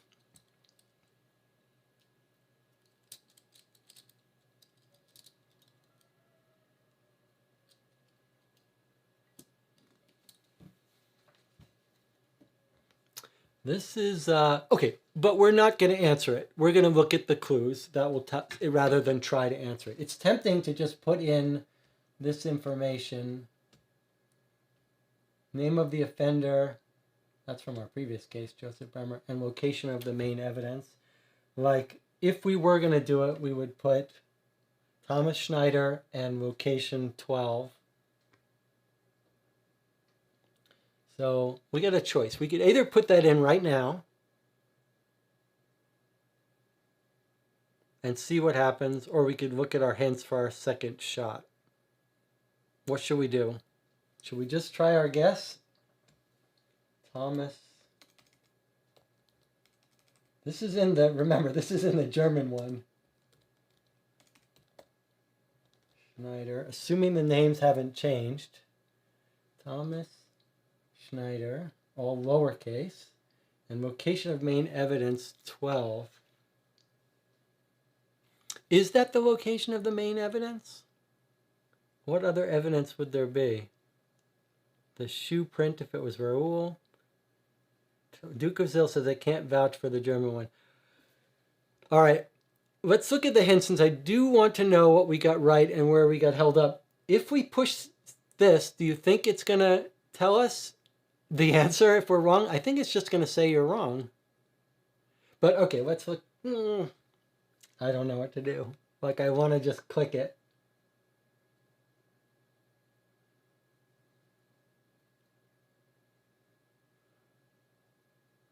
All right, Jonathan, you decide. Do you want to look at the hints or just try it? It's not going to tell us the right answer. If we get it wrong, it's going to say you're wrong. Okay, here we go. Click it for drama. Are you ready? Nope. Oh, sorry, you guys didn't see that. I clicked it and it said, no, you gave the wrong answer. The real criminal is still running around freely. Please try again. All right, that is terrifying. That's terrifying that we got it wrong.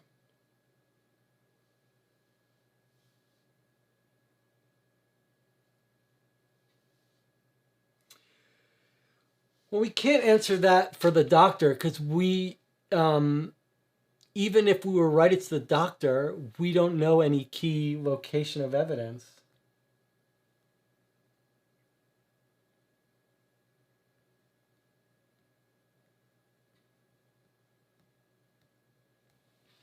Laboratory 12 and 14.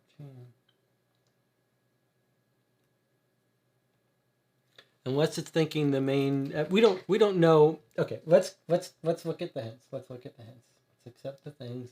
Let's look. We'll start going through the hints on this thing, and then we'll decide what. It's actually better for the viewers if we get these wrong. All right, let's start looking at the hints. Time of murder. Please check the page that has the patient's pulse. We did that. Okay, we submit. According to the pulse rate, the lethal injection was made between 9:09 and 9:11. All right, we knew that. We got from that the pulse rate was telling us exactly when he died. Fine. Okay. Power failure, hint number 1. The computer log will provide information about the time when the killer started to execute his plan. Okay. Let's take a look at all these things. So we know from here, that the time of the murder was between 9:09, 9:11.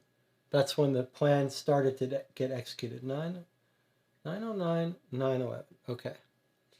Then power failure, it says the computer log will tell us. Okay, so we have the computer log. Here's in Maria's information.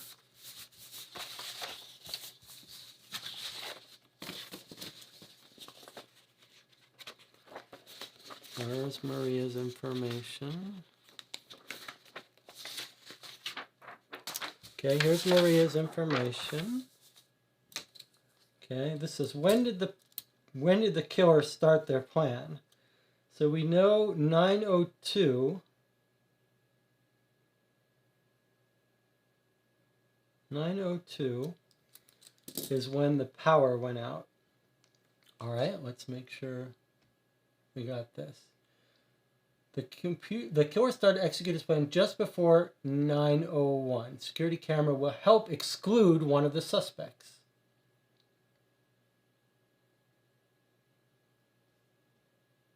Okay. What does that mean? Our security camera just shows the doctor at 9:03 leaving the room. Okay.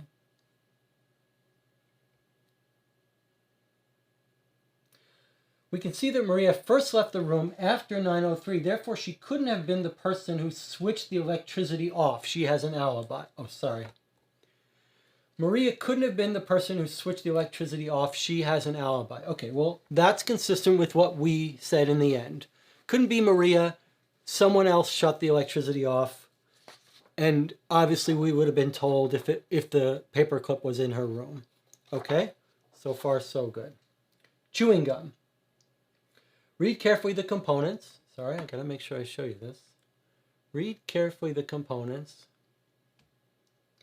If you carefully read the components of the chewing gum, you'll find, among other things, food coloring E171. Okay, this is how we know it's not Martin Moore.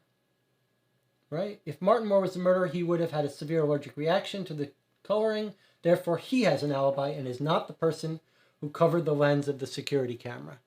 Okay, so far, so good. We found that as well. We found the component. Boy, I'm making a mess up here. All right, that's okay. All right, newspaper hint 1. Okay, we didn't find much newspaper hint except for the cooking show. So let's see what we got here. Some additional photos, yes. Okay, I'm sorry, gotta make sure you see it. The time schedule of the show has a connection to one of the photos. Okay. In the cook's Instagram account, you can see that he was in the kitchen watching TV at the time of the murder. Therefore, he has an alibi. Okay, so, I mean, we were overthinking that one quite a bit. I do think I have some complaints with that. That could have been done a lot better. But in general, we basically came to that conclusion. Although I really think that could have been done a lot better. Okay. The letter. This is where this letter confused us quite a bit. So before we start clicking on these hints, let's look at this again. This is a letter to Klaus. Not the cook Klaus, but Klaus Neumann, the geologist, the glacialist. All right, so this is the letter saying, I want you to come home quickly if you can, just to work out the details of the inheritance. So let's see what we've got here. If you check the sender of the letter more closely, you will discover there is someone else who may be related to the Kohlers family. Well, yeah. We got that. We got Jessica Kohler. Are you trying to tell... We got that he might be related. If the solution to this game is that 2 people at this lab were related to the billionaire and they killed the other one so they would get the money, I'm not going to be happy. That better not be the solution. We got this. We got that the Kohlers family and he might be related. Okay, yeah, that's all fine. Although this was mailed on the 14th of August, before the plane accident. All right, let's go back here. The newspaper article about the millionaire and his legacy offers a possible motive for murder. Okay. The date the letter was sent is important. That's what we pointed out. Oh, I think it's going to tell us it's a red herring. That's good. Okay, it says it was sent on 8/14, before the plane crash. So let's look at the answer here.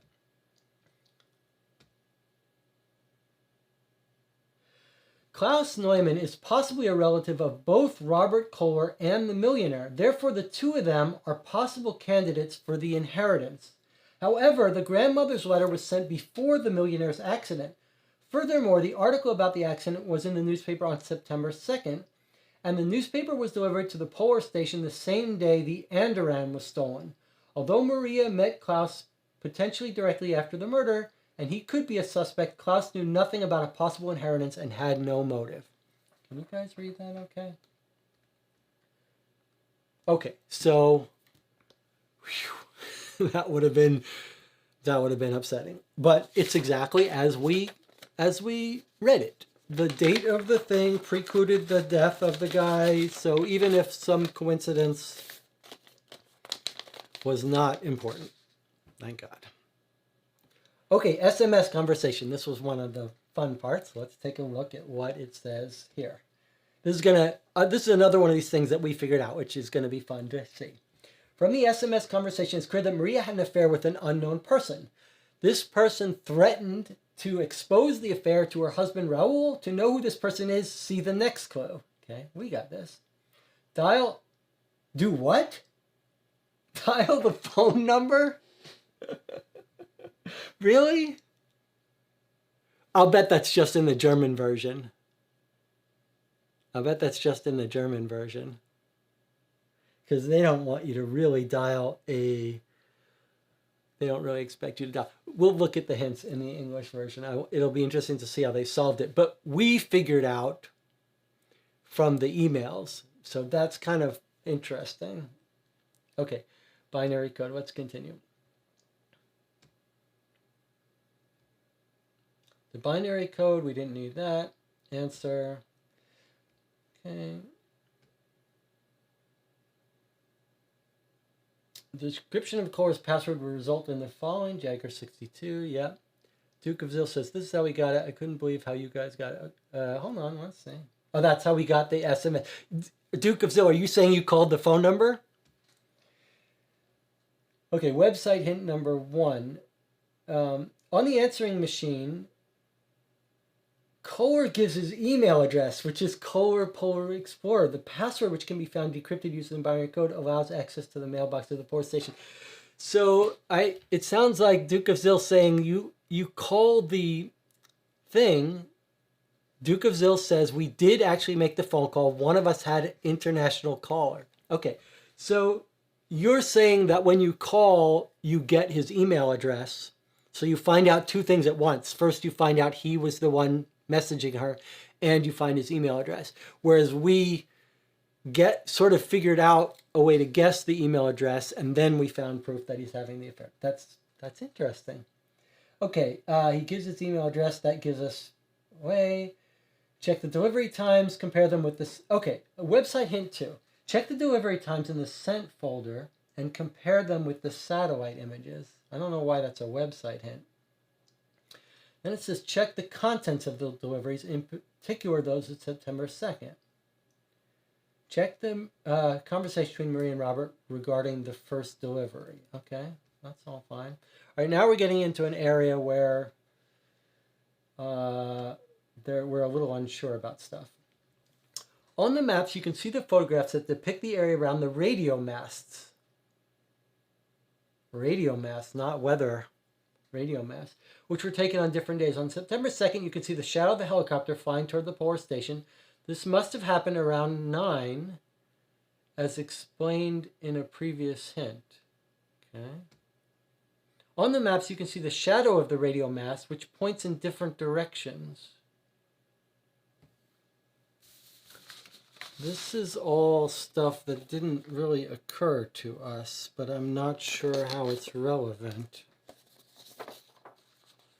Shadows of the radio mast. Okay. So these, I mean, I'm looking at these just like you, but I guess we're being told that these lines are shadows. These blue lines that look blue to me are supposed to be shadows. So the sun's coming from here during this shadow. And then during this shadow, this shot, it's this way. Again here. So we can see the sun is coming from here. And then same thing over here. Whereas here, the shadow is coming this way. So that might give us time of day information.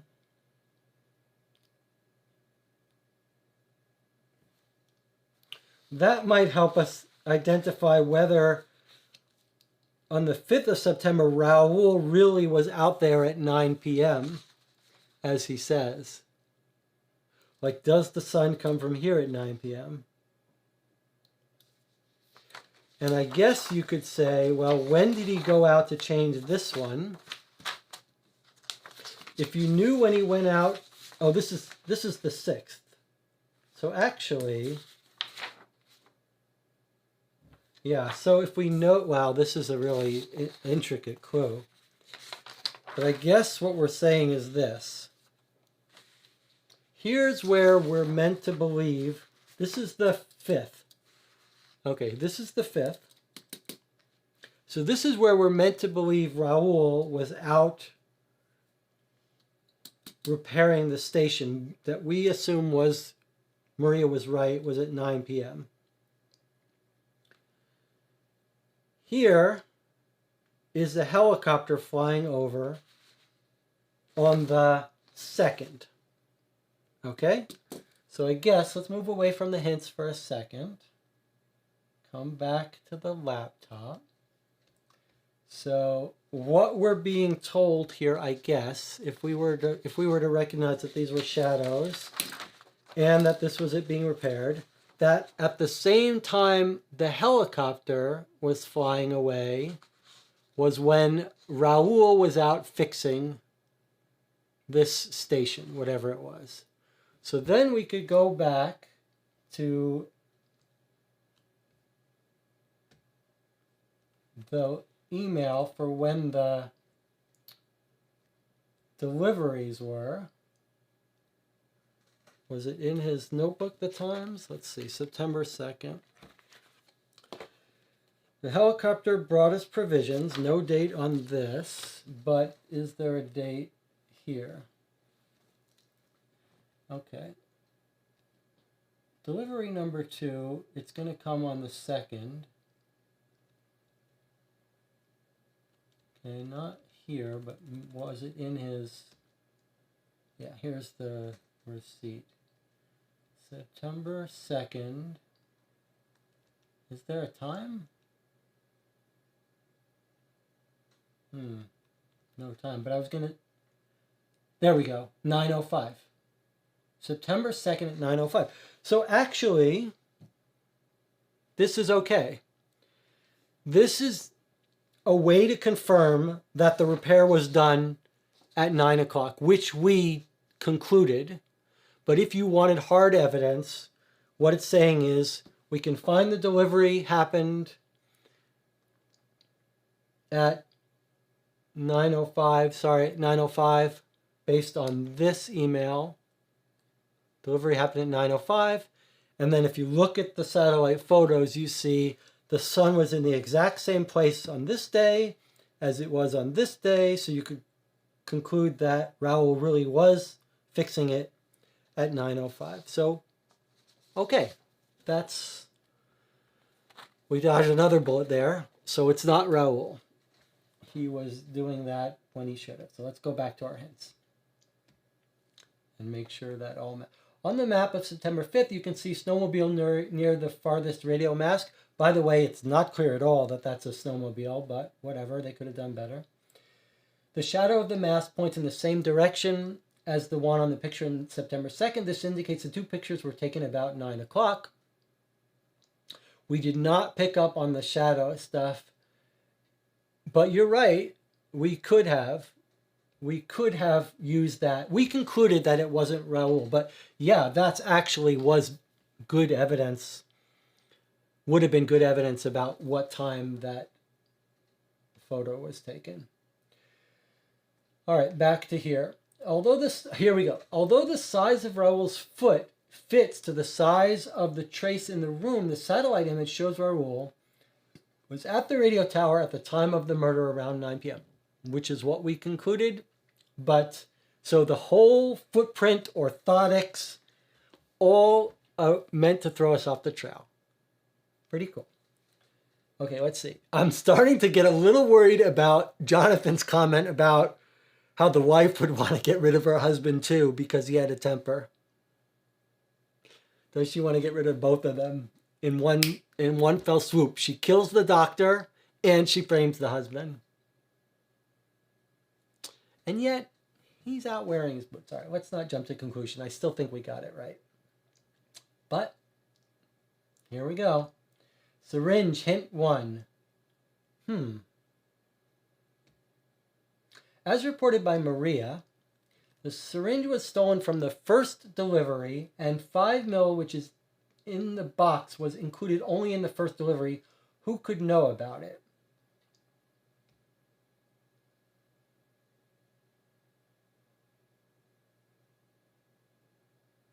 Well,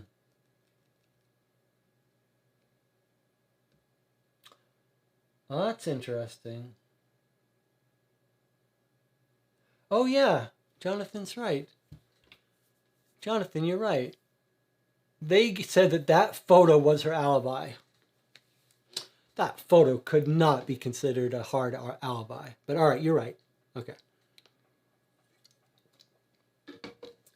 As reported by Maria, the syringe was stolen from the first delivery. Only in the first delivery. Who could have known about it? So it's saying that a syringe was planted in Martin's room, and whoever tried to frame him must have known about the syringe. Who could have known? Well, I mean, Schneider was his roommate, so he could have seen him shooting up or whatever. So let's click on this next thing and see what it says.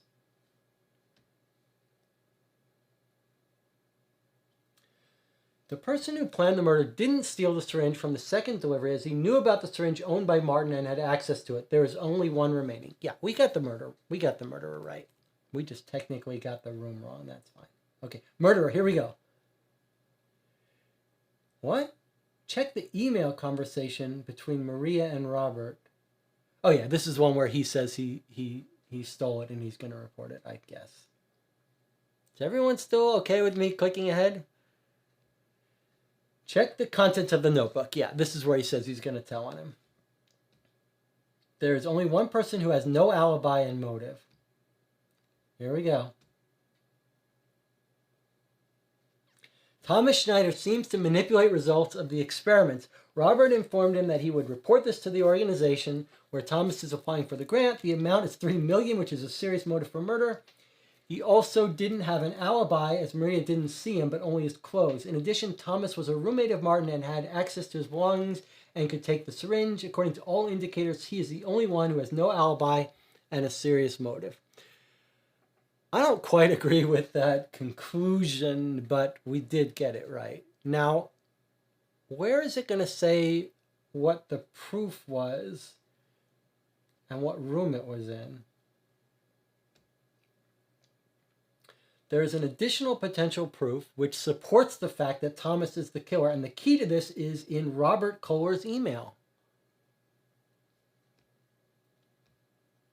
There's an email from the IT team in the folder marked deleted, which can act as the final proof. This is it. We got this right. All emails within the organization have the same format.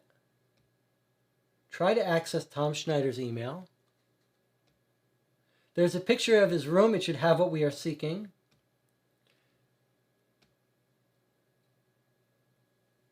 In the fridge, we see the ampule of anadryan.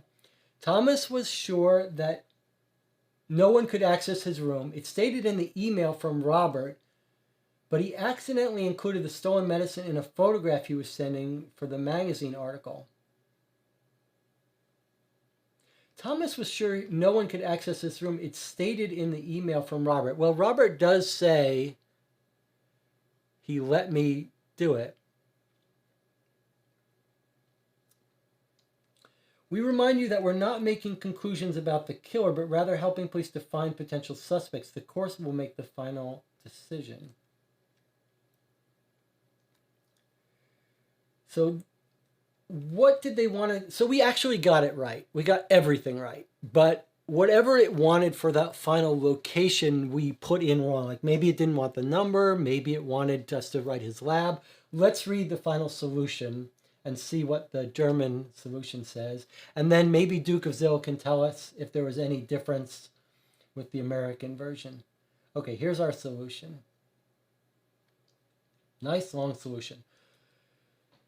Okay, do not continue if you haven't played. Okay, here we go. Robert Kohler. Let's see if I can increase the size of this so you guys can read it nicely. Doesn't like that. Okay, Robert Kohler, 53 years old, head of the Polar Station meteorologist, American citizen. A lot of people didn't like him. I'm going to keep my face on here so that you have to wait for me to read it. Suspects, Maria Marcius Prado, 36 years old, doctor of the Polar Station. She had a love affair, married to Raul. She had a love affair with Robert Kohler, wanted to end it. Robert blackmailed her, which led to a big argument. She was the last person to see Robert alive. Raoul, it is possible he knew about the affair. It wouldn't be surprising if in a fit of jealousy he killed his wife's lover. In addition, the size of Raoul's foot fits to the size of the trace in the room. Okay. Stefan Kraus, 37 years old, cook at the polar station, German citizen. He had a problem with addictive gambling. On some evenings, team members would gather around and play poker. Everyone knew he lost everything to Robert. He asked Robert to return the stake to him because his brother needed the money, but Robert refused. This is all stuff we figured out. Thomas Schneider, 41 years old, biologist, American citizen, participating in the expedition to gather various findings. Robert discovered that Thomas had manipulated facts in order to confirm his scientific theory and win $3 million. Robert told Thomas he would not participate in the lies and would reveal the truth. The motive is obvious. We'll talk about that when we finish and wrap up. Chris Johnson, he had an accident, so he had to leave the expedition. So that was correct, so he wasn't even a candidate. Klaus Neumann, glaciologist. He was the only one who had no quarrels with the murder victim, but his grandmother's letter and the newspaper article about the death of the billionaire suggests the inheritance issue would be a strong motive. Maria met him at the time of the murder. He could be a suspect. Martin had a drug problem. This could mean that he lost his drugs, which made him steal. Robert threatened to call the police. This could be a motive. Okay. How was the murder planned? The lights in the medical center were turned off manually from the fuse box. No, that's not right. We don't think. Maybe they changed that from the American version to be the paperclip. I don't know. The lights in the medical area were turned off manually from the fuse box in the technical room. This could cause Maria to leave the room. After she left, the killer covered the security camera with chewing gum. Oh, and put a paperclip into a socket in the medical area. Which is why Maria could not turn the fuse back on. She spent some time repairing it, but after not having success, she went to look for a flashlight. It took her some time to go to the maintenance room. All this gave the killer time to reach his target. That's weird. I don't know how we were supposed to know that he manually turned it off and then stuck a paper clip, which would also trigger the fuse. Doesn't really make sense. But look, this would have thrown us. If it said it put a paper clip into the medical area, I might have suspected the doctor a little more strongly. On monitor image, you can see his vital signs, 9/11. Maria was cheating on Raoul. If you call the number, you find out this number belongs to Robert. I'm very surprised that the game doesn't require you to call the number. We did figure it out otherwise, but that's weird. Okay, so we get his password. If we had called, maybe Duke of Zil can tell us later what that message says when we call. In theory, oh, here we go. This was our backup theory. We can see Maria walking down the corridor at 9:03. That's the first movement detected after 9, which is 6 to 7 minutes before the lethal injection. Okay, in theory, she could walk around the station, past the storeroom, cover the camera with chewing gum, but she could not turn off the lights in the utility room by herself. Right, this is basically what we concluded. We concluded that her computer shut down. That's why we assumed that paperclip couldn't be in her room. If it was in her room, she could have done this herself. But I'm sticking with our theory that the paperclip was found elsewhere. Now, Raoul. From Maria's interrogation protocol, one could see that Raoul was near the radio tower at the time of Robert's death. The satellite photo clearly shows a snowmobile. No, it doesn't, but okay. We still came to the right conclusion that someone was out there. How can you determine the time? This is the thing about the shadows. Okay, that's fine. He couldn't cover a distance of 20 kilometers. We knew all that. We knew it took an hour.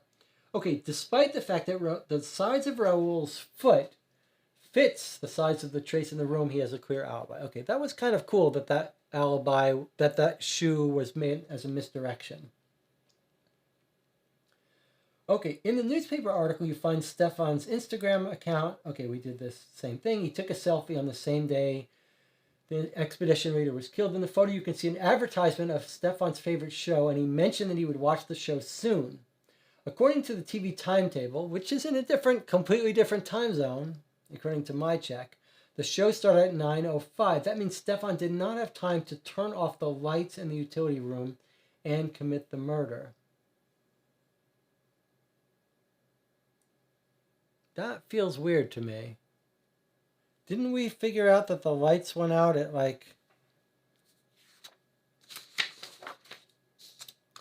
the computer restarted at 9:02. So this seems like a mistake to me. His show started at 9:05. So his show didn't start till the lights went out. So how was he watching his show? This doesn't give us the time. This just tells us, well, he says I'm about to watch it, I guess. But yeah, this doesn't match up with me. We'll see if people comment on that. Yeah, here's 9:05, 9:03. I don't get that timing. Although I'm just assuming that this was airing an advert before 9:05, but that would mean he could take the picture and then shut off the lights. So I don't see how that does. One way or another, it doesn't make sense. Okay, in the letter, Klaus's grandmother asks him to settle the inheritance matters. The grandmother's last name is also Kohler, just like the name of the murder victim and the billionaire. But the grandmother's letter was sent before the plane crash, which is why the inheritance matter she mentioned is not connected with the billionaire's death. It also happened shortly before the delivery, so he wouldn't have had time to plan the murder and get the stuff. Okay, now. Right, that's that. Okay, Martin is the prime suspect. The photograph raises a few doubts, indicating that he himself did not kill Robert, but stole the syringe and morphine from the first shipment, not the second. We know that the chewing gum is the only one in the station whose package was opened. The consulate files contain information that the chewing gum pack found at Martin's house, Martin's room, is the only one in the station whose package was open. I don't remember that. I'll take its word for it.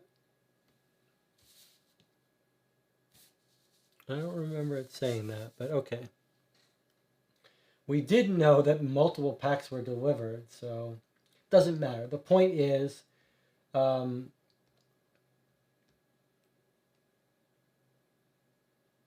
don't know why it says, this is not surprising as chewing gum was not delivered until September 2nd. The team probably did not have time to use it yet. I don't know what that means, use the gum. But we know that Martin's allergic, so he could have been the one to chew the gum. Fine. During the last meal in the room, he ate the cake with the coloring. Okay. It's a miracle Martin was saved from execution. Now, Thomas. Apparently, Thomas Schneider manipulates the result of his experiments. Robert informed him that he would report this to the organization where Thomas was applying for a grant. That's about $3 million. We never worked out the exact price. Maybe $3 million would have made us more suspicious of him. Thomas was a roommate of Martin, therefore could easily steal the syringe. After a long day at the lab, I took a shower. After I finished, I went to my room. My roommate, Martin, was sleeping. I think that's just where it's reminding us that we should know that they're roommates. Maria didn't really see Thomas during the time of the murder. She only saw his clothes. Considering all these clues, you will find that he's the only one who has a motive but no alibi. If you access Thomas's emails using the password set after the IT update, you will find this conversation with the prize. We found that. That was very fun. And then the ender ampule can be seen in the refrigerator. We found that. That was very fun to find. How did he plan the whole thing? He was Martin's roommates. He most likely knew about Martin's drug addiction and also where Martin hid the syringe. When Martin was asleep, he stole the syringe with Martin's fingerprints and traces of morphine. He pretended to be in the shower, carried out his plan to turn off the lights and commit the murder. He returned and planted the evidence of the murder on Martin. We would like to remind you that we do not make the final decision about who the murderer is, but only help the police find a potential suspect. The final decision will be made by the court. And there you have it. So, we got it right. We got everything right. We missed a couple things with the shadow, but we still came to the same conclusion. And Was there one more thing that we didn't quite get? There are a couple things when they eliminated suspects as of having alibis that really ring wrong to me. The whole security camera thing was, well, I guess we're discussing it. Before we do that, let's solve it in the American version. This doesn't ask us where, maybe because that was leading to people thinking they got it wrong. So we picked Thomas Schneider, then let's see what it says. Yep, you got it right. Okay, so we're certain of this. Thomas was the murderer, verdict guilty. That's the solution. That's what the American version gives you. Yep, you did it. And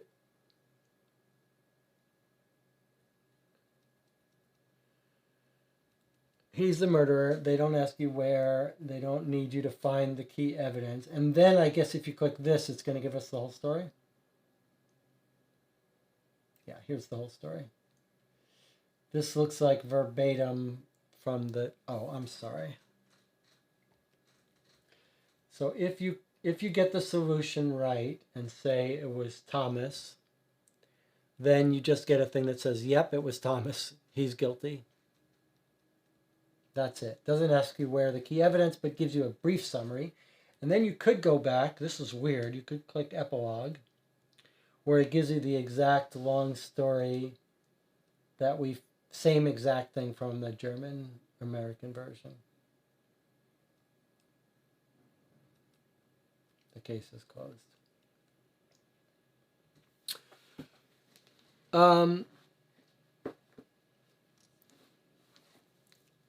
So it's 5:30 a.m. here. We've been playing for 6 hours.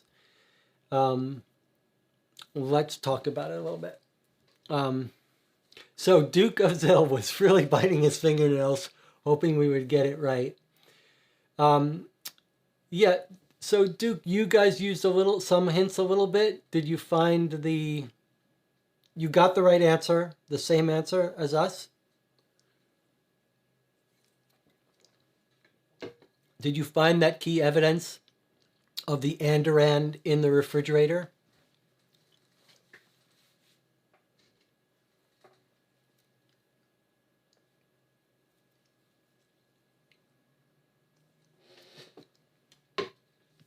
I think we should talk about our favorite parts, our not so favorite parts.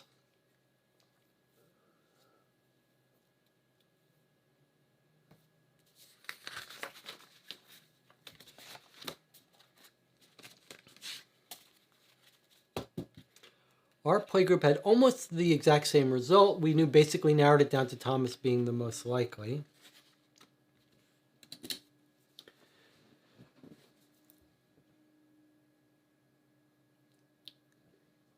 It was an interesting situation of where, when we got to the end, I think both Jonathan and I were left feeling like we weren't convinced any of the people did it. Like, we didn't feel like we had very strong evidence against one person. It was very helpful to start ruling out people based on different criteria. I think that's what got us to the solution, feeling comfortable guessing, because we basically could rule out everyone but Thomas and Maria was just too convoluted. So even though there were some things we weren't 100% sure about, we still, the most likely, the most plausible person was Thomas. But it did require a couple leaps of faith. Like, we couldn't, nowhere did we have evidence really proving the motive or proving that he was the one that got in there. Like, that's a gutsy decision by the designers of the game. Duke says, Thomas was easily the most likely. We ruled out Maria very early, perhaps too quickly. Yeah, we were hesitant to let go of her.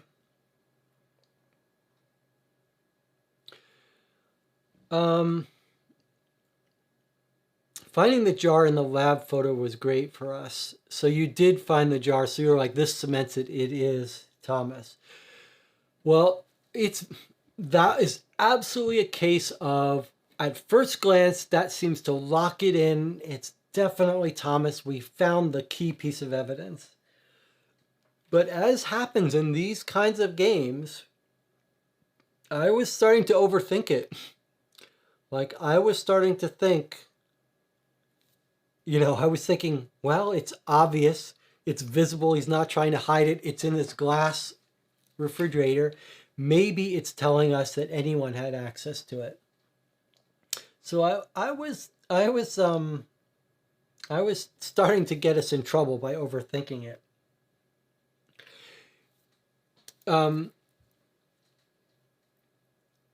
Jonathan says, I really enjoyed realizing the camera covered both doors into the base, but that did not really come into play directly. And Duke of Zill says, once we had basically did lock Thomas in on another case, that hastiness may have caught us. I think you're right. I think the slow, methodical work sometimes catches you. So there were lots of interesting... Jonathan says, I enjoyed the descent into paranoia at the end, yes. And that little false answer that the game said you got it wrong, I thought we were in for it again. So let's talk about a couple things. I think, first of all, this was a very enjoyable experience. Any time when you can put 6 hours into a game and be biting your nails at the end, hoping you didn't miss something, and having to make some leaps of faith and then getting it right is going to be a satisfying, enjoyable experience. But I do think it's worth comparing this. We've now played 2 games, Alderstein and this, the second case, Death in Antarctica. And in the interim, off camera, I played these 2 other cold case games, which were very easy, very short. I mean, it makes it a lot shorter if I played off camera. But those were cases where when the suspect was found, it was quite clear. And the other people were ruled out explicitly, very confidently. So this is a different level of game than those. This is a game that is carefully balancing alibis, motives, and has a nice variety. There were people who had very little motive that really encouraged us to rule them out. Although in Adlerstein, we ruled out people very quickly that seemed definitively ruled out. This game was much more tricky about ruling people out. But everything was a matter of degree. So it felt a little more risky. And there are a couple of very nice touches in this game that made us have to second guess some strategies. The shoe print. That really threw us.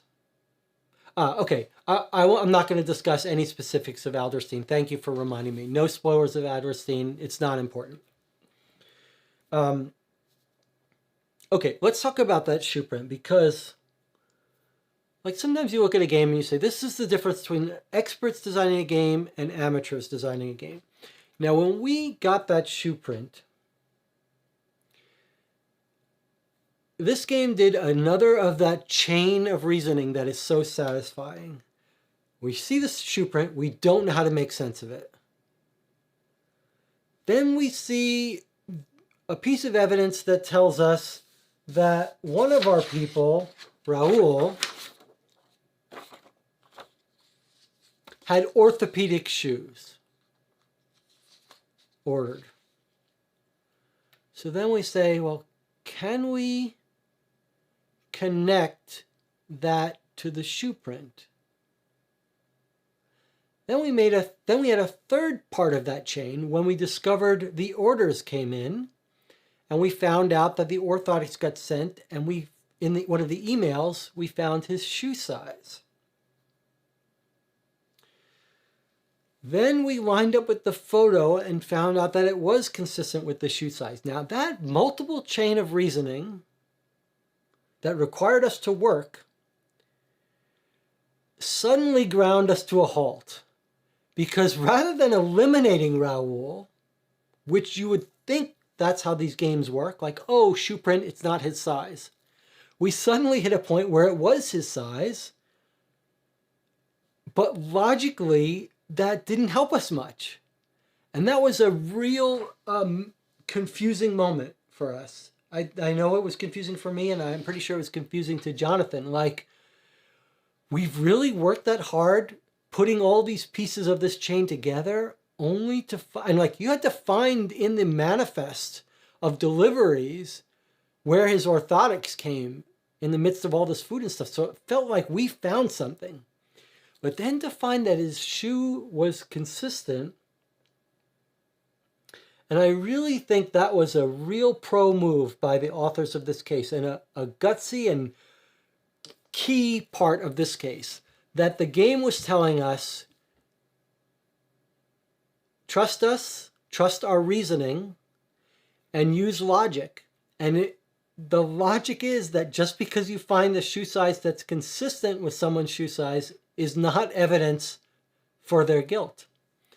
And that was pretty wonderful, that it went to so much effort to give us that false lead. And it wasn't just a throwaway. There were other pieces of evidence that were less satisfying. I guess in that same category, we've got some photos, some satellite photos showing the different stations being kilometers away that were just, there's a bunch of evidence that's just chaff to distract us. Duke of Zill says, I was waiting for you to try the phone number, but was amazed that you didn't need it.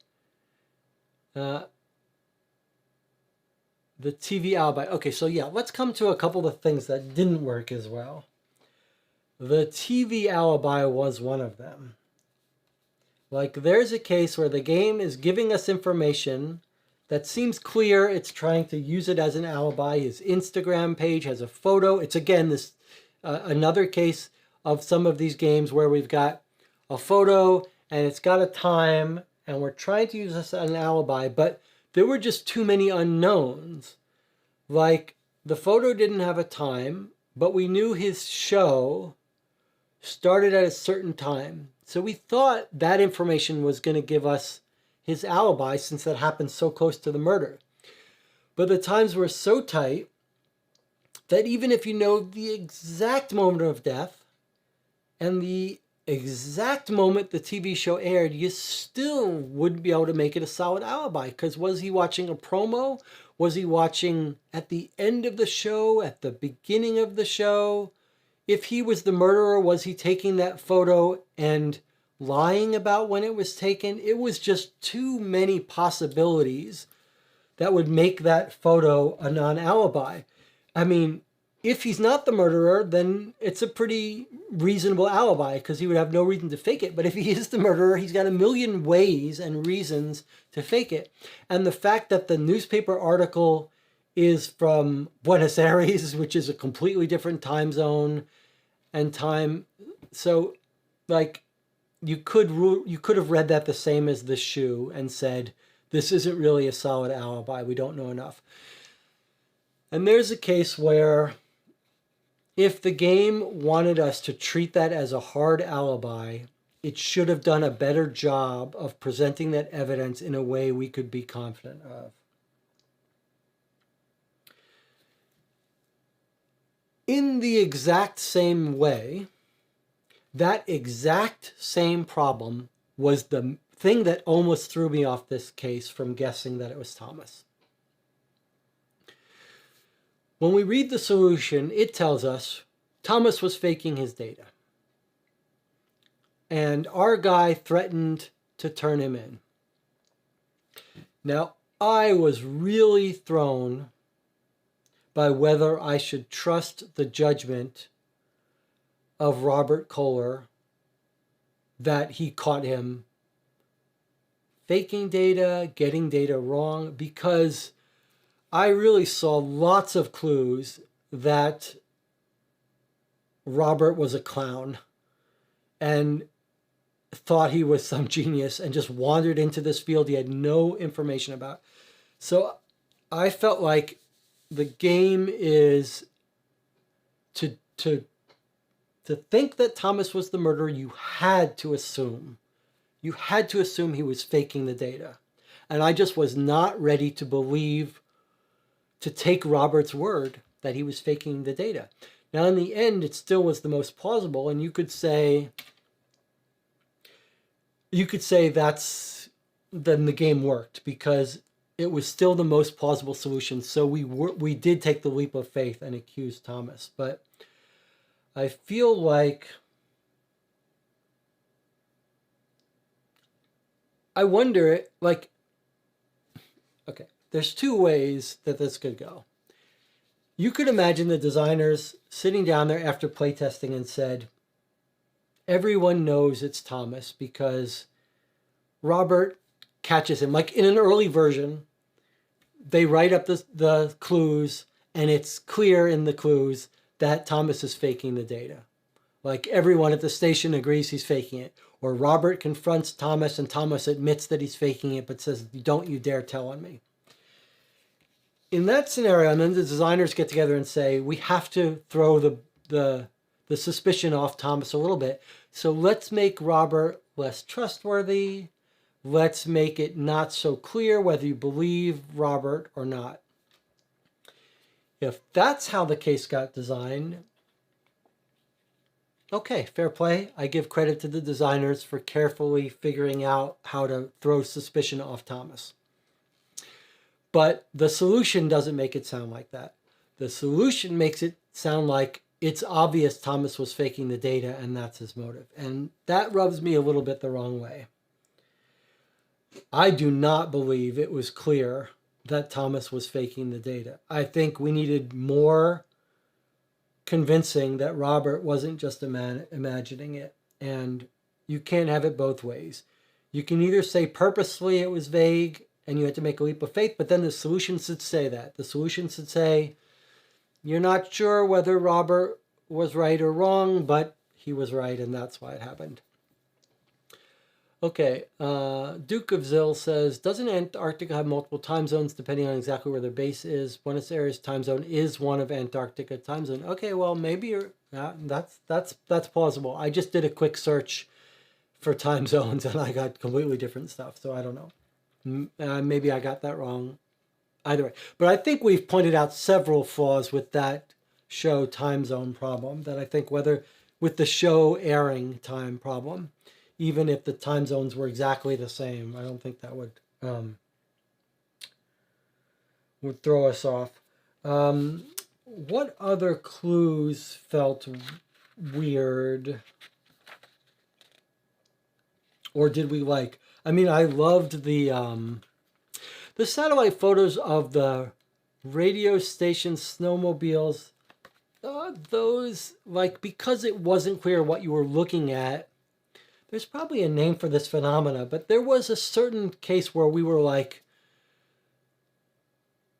the satellite photos were enough confusing to us on different levels that we sort of got overwhelmed and said, let's leave them aside for the most part. We did use them well enough to figure out stuff, but like, because it was so hard from the photos to see that those were shadows, those lines, I don't know if you can see, but they're blue. When I look at it, those are blue lines. So I thought they were part of the structure. And it wasn't clear what the structure was, and that's not clearly a snowmobile. So like, I thought this was the part that came off the weather thing. So like, this is exactly that same case. If the game is designed that those satellite images should be so ambiguous and confusing that you have a very hard time figuring out what it is, that's fair. But if the designers mean for you to know and see that those are shadows, but just not pick up on the significance, then they could have done better showing that they were shadows. But that doesn't kill me because it wasn't key. What else? Okay, so here's another.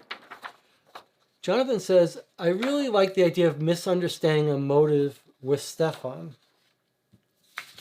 Stefan was the cook.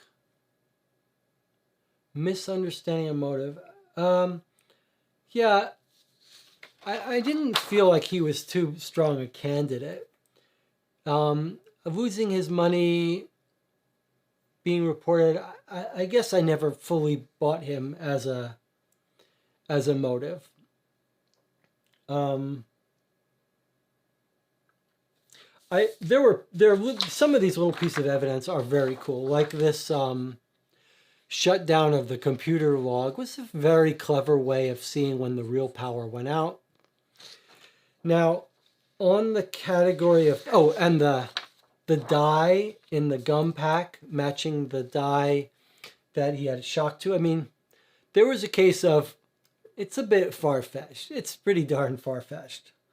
But that's sort of a thing you forgive. You sort of suspend disbelief with these games. And you could imagine an alternate way. You could imagine that our guy Martin saying, hey, look at the gum. I couldn't have eaten that gum. But it was fun to discover that. And it was fair. And the whole email stuff was very satisfying. Like, it's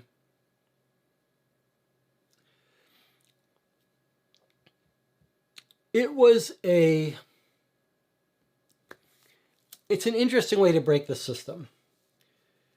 This genre of dumping all the documents on you is very satisfying, but it does have a certain feel. Like, here's all of the information. You're going to get it all at once. It's not a progression. It's not a set of events unfolding. And sometimes in these games, the exciting part is an event happens and you get new information. And that pacing of discovering the email, which again, we had to go through this chain of reasoning to get into the email. And that sudden feeling like, oh, now we've got a whole new set of information. And that required us to put together different parts to get access to the email. The cryptography stuff was much more straightforward, so that it was sort of not a pain, not busy work that felt too painful. But then to get access to this treasure trove of new information and the sort of voyeuristic enjoyment of peeking into the private emails. And we got a combination of sort of hard data to sift through versus this voyeuristic look into this affair and personal email that we got to see, and then having it all have different little pieces of information. And then we doubled down on it because at the end of one set of emails, we got that clue about the IT, which allowed us to guess our way into someone else's email. So that was just so fun. And the pacing of that and the excitement of it and getting juicy information from it really made the pace. It was very fun to get new information midway through, especially when you don't think you're getting that information midway through. I think that's a good lesson for the designers of these games. If you can figure out a way to make it look like the players have everything, and then have them get more information, and that email stuff was a really nice way to do it. Going back on the negative side, this security, these two photos from the security camera, felt flawed to me. And the reason was basically this. I do appreciate that this was here. This is basically telling, here's everything of important from 9 to 9:15. But like, I would have appreciated, I don't think it would be relevant. Like, there's only one security camera given the map. I like that. But like, would it have hurt the game to say, if it said like the camera goes off every 10 minutes and here are all the footage from, 8 to 10 p.m. The fact that it only showed us this 15-minute snippet really made us feel like this was kind of pointless. Like, it would have been nice if we had more pictures showing Raoul leaving. The fact that we only had these pictures and that clearly, like, it didn't take the picture when she left here. It only got it when she was here. Like, if this photo had gotten taken 5 minutes later, we would have, 10 seconds later, we would have missed her completely.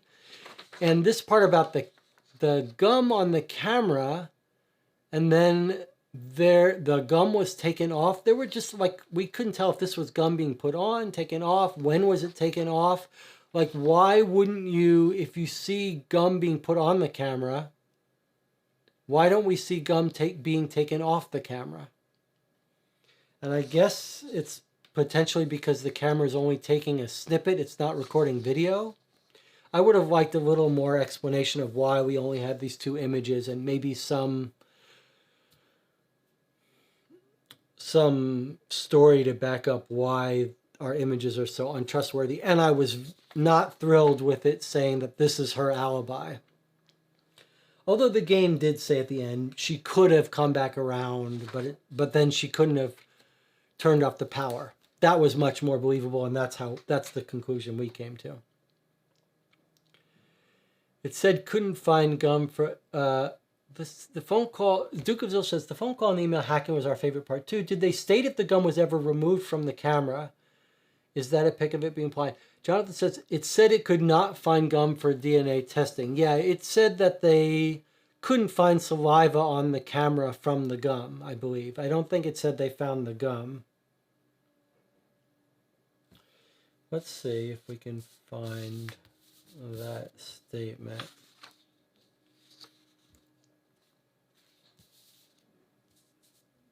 It says they found evidence in Martin's room. Let's take a look at this. A surveillance camera was probably covered with this type of chewing gum. No traces of chewing gum on the surveillance camera were found. Therefore, no DNA. So someone took the gum off the camera and wiped the camera clean. Now, the question is, a natural question is, where is the footage of that? And I guess what we should conclude from this is that that camera was not recording video. It was taking an occasional snapshot every 5 minutes, and we just happened to get lucky at this. And then it was weird that it was capturing even when the power went out. I would have liked a longer note that said, like, the cameras go even when power goes out, but maybe they switch into a mode where they're taking a photo only every 5 minutes, and we just happened to get lucky to get these two photos, and we obviously don't have any footage of someone taking the gum off the camera. Yeah. And I thought figuring out this was a left hand was going to be useful, but it wasn't. That's all right. Any other thoughts? It's fun to read from this diary. Trying to look at what I love, always looking at the autopsies. We found something interesting on the autopsy. I'm trying to remember what we found. Oh, date of death. I guess that wasn't important. The map was fun. Jonathan figured out that this was the only way in. That seemed like it could be interesting. It was a little unusual that we couldn't use the map to rule out suspect's path. Like, it just seemed very... Like, it was fun to have the map, but it wasn't very dispositive. It wasn't very informative as to who suspects could be or where they could have gone. I like the two suspects' statements. It's nice to not have to scan every word of the newspaper. What else? I'm looking at our notes. You should try to make the phone call. What did Duke of Zil says? Do you remember, Duke of Zil, basically what the phone call said? So it's a phone call to the number from the SMS messages. So it says, who is this? So you could actually, so they've actually registered a number and kept it going for many, many years with a message you can call and get. So you could call this number, probably a German number, and do you remember what it said? Duke of Zil says, I have it recorded in case I tried the case with other friends who didn't have international calls. Well, what does it say?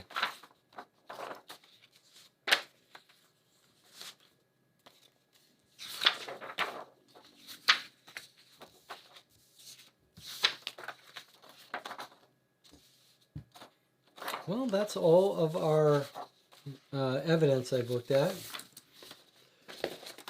It feels real. I feel a little bit ripped off that the American version didn't have real gum, because it would be fun to sort of eat some of that gum now. Jonathan says, I kind of wish there was red herring physical evidence for the person with the inheritance motive. Since you ruled out motive somewhat early, he kind of got lost in the story for me. I think you're right. I think, well, there were two problems with suspecting him. I agree with you, though. I do agree with you that we sort of ruled him out right away. And the game wanted us to be more suspicious of him unless we got the timestamps on the envelope, which we did get. So that kind of ruled him out. But the other part that really, like when we were reading the solutions, you saw I got pale. Like if it was trying to tell us that there were two people that were related to the billionaire who happened to die on the 2nd, and that there were two people that could inherit that money, I was going to be very unhappy. Like, that coincidence was just too strong.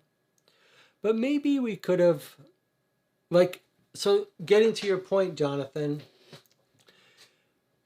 like, it might have been nice if the date of the letter was consistent with her sending it after the guy died.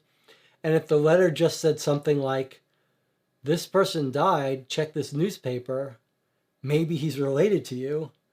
And then we had two people thinking they were related. That would have made us much more focus on that guy. And it might have been nice, this is what you're saying, it might have been nice that if the evidence was pointing us more towards him being a candidate for that, and that maybe we would have had to dig a little deeper to prove that either he had an alibi or he really wasn't, some other evidence that showed us he wasn't related. Yeah, I agree with you. I think there could have been more evidence suggesting it was him. Would have been more satisfying. But we had a lot of suspects in this case. It was kind of nice to get rid of some. And Duke of Zilla is going to go check and maybe listen to that message. Okay. Oh, Duke of Zilla has given us the transcript of what the message said. Actually, ring, ring, ring. We called the number on the SMS. It says, hello, this is Robert Kohler. I'm away on expedition. You can reach me via email at kohler@poleexplorer.org. That's KOHLER at pole-explorer.org. Thank you. Okay, so it's basically just saying he's away on expedition. Here's his email address. So Jonathan and I both had an interesting moment when we were trying to guess his email login, because the thing said username. At the top it said email and password, but then in the actual field, this is a mistake, this is a typo, although websites have typos and mistakes, so maybe that's realistic. The field said username, so we tried our Kohler in caps, whatever. Then I remembered there was an email address somewhere. Jonathan remembered there was an email address on the website. When we saw that, we knew the addresses. We guessed the address of this guy's email would be that domain, poleexplorer.org. Then we tried our Kohler, didn't work, and Kohler, and it did work, and that locked us in. Duke of Zil says, it's 25 seconds long, but it's cool to hear a dead man's voice. Yeah. That kind of is cool, that a 3-year-old game you call and you can actually hear his voice. That would be cool. Jonathan says, I also think if you have physical evidence pointing towards a suspect, but then discovered that they really didn't have a motive after all, it would be a cool twist. You've got an interesting point. One of the things that didn't happen in this game that has occasionally happened in other mystery games, occasionally you're like, it's this person. And I'm guilty of that a lot in these games. I'm like, I know it is. It's this person. And it is cool to get to a point and be like, oh, I was wrong. It wasn't that person. And we didn't really have that in this game. In this game, like, everyone seemed candidate. And it wasn't until the very end we narrowed down and focused on one. But it might be nice to sort of try to have one person seem like the culprit and then have you change your mind. Maybe a bit of a missed opportunity for that. But boy, I gotta say, both of these cases in this series have been very satisfying in terms of the length and the work involved. Especially compared to the other games in this genre that I've played, these other mystery suspect genres, the cold case files where you're trying to figure out which of the suspects it is. The other ones feel just so much more straightforward and not require work to figure out. Duke of Zil says, my group thought that if one of us didn't have international calls that the case would have been unsolvable. I'm very happy that you proved otherwise. Jonathan says, I really enjoyed the unique setting in general.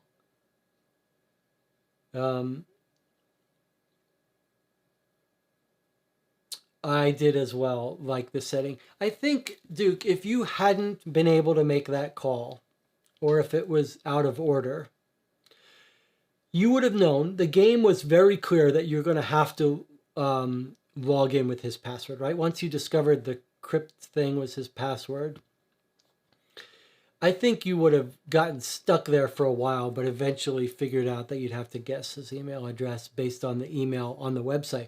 But it was pretty cool that I didn't remember where we saw the email address. Yeah.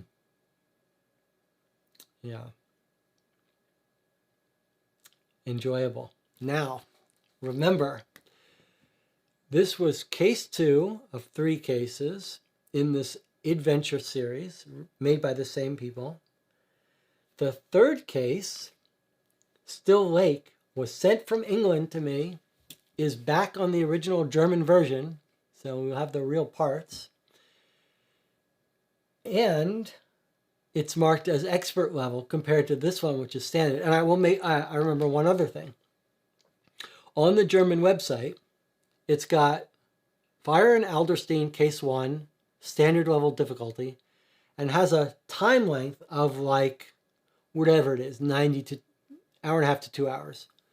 Then comes Death in Antarctica, also listed as standard difficulty, Case 2, but has a slightly longer time frame. Case 3, Still Lake, is listed as expert difficulty and has a longer playtime, as I remember it. Let's see. Let's look at this together.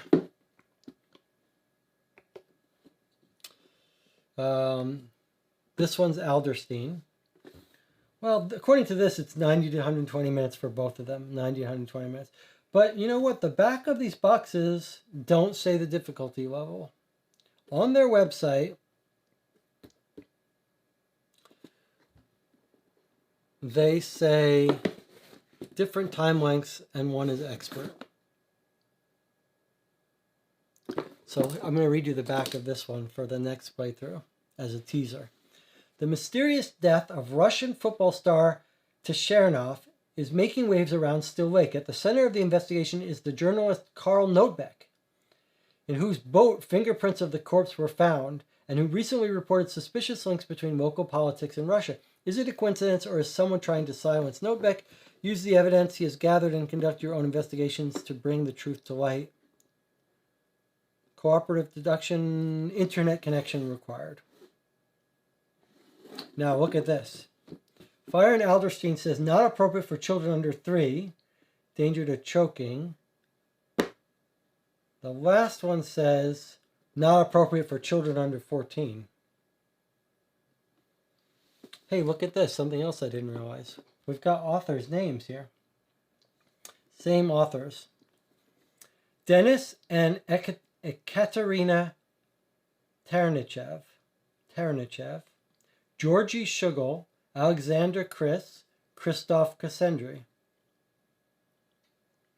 Authors of Still Lake, Denis and Ekaterina Terenichev, Georgy Shugel, Alexander Chris, Christoph Cassandri. Exact same team. So that all bodes well. So far, both games we've played have been excellent. Now, if we look at Death in Antarctica, do we have authors' names? This really bothers me when I see something like this. Like,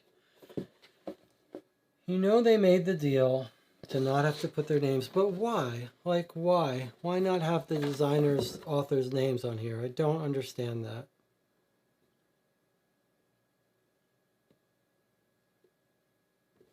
You know, that just, it's not streaming anymore.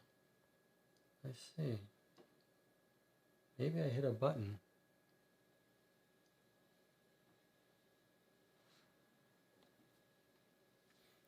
All right, I guess it's not streaming. I guess you cannot see. Okay, let's do it this way.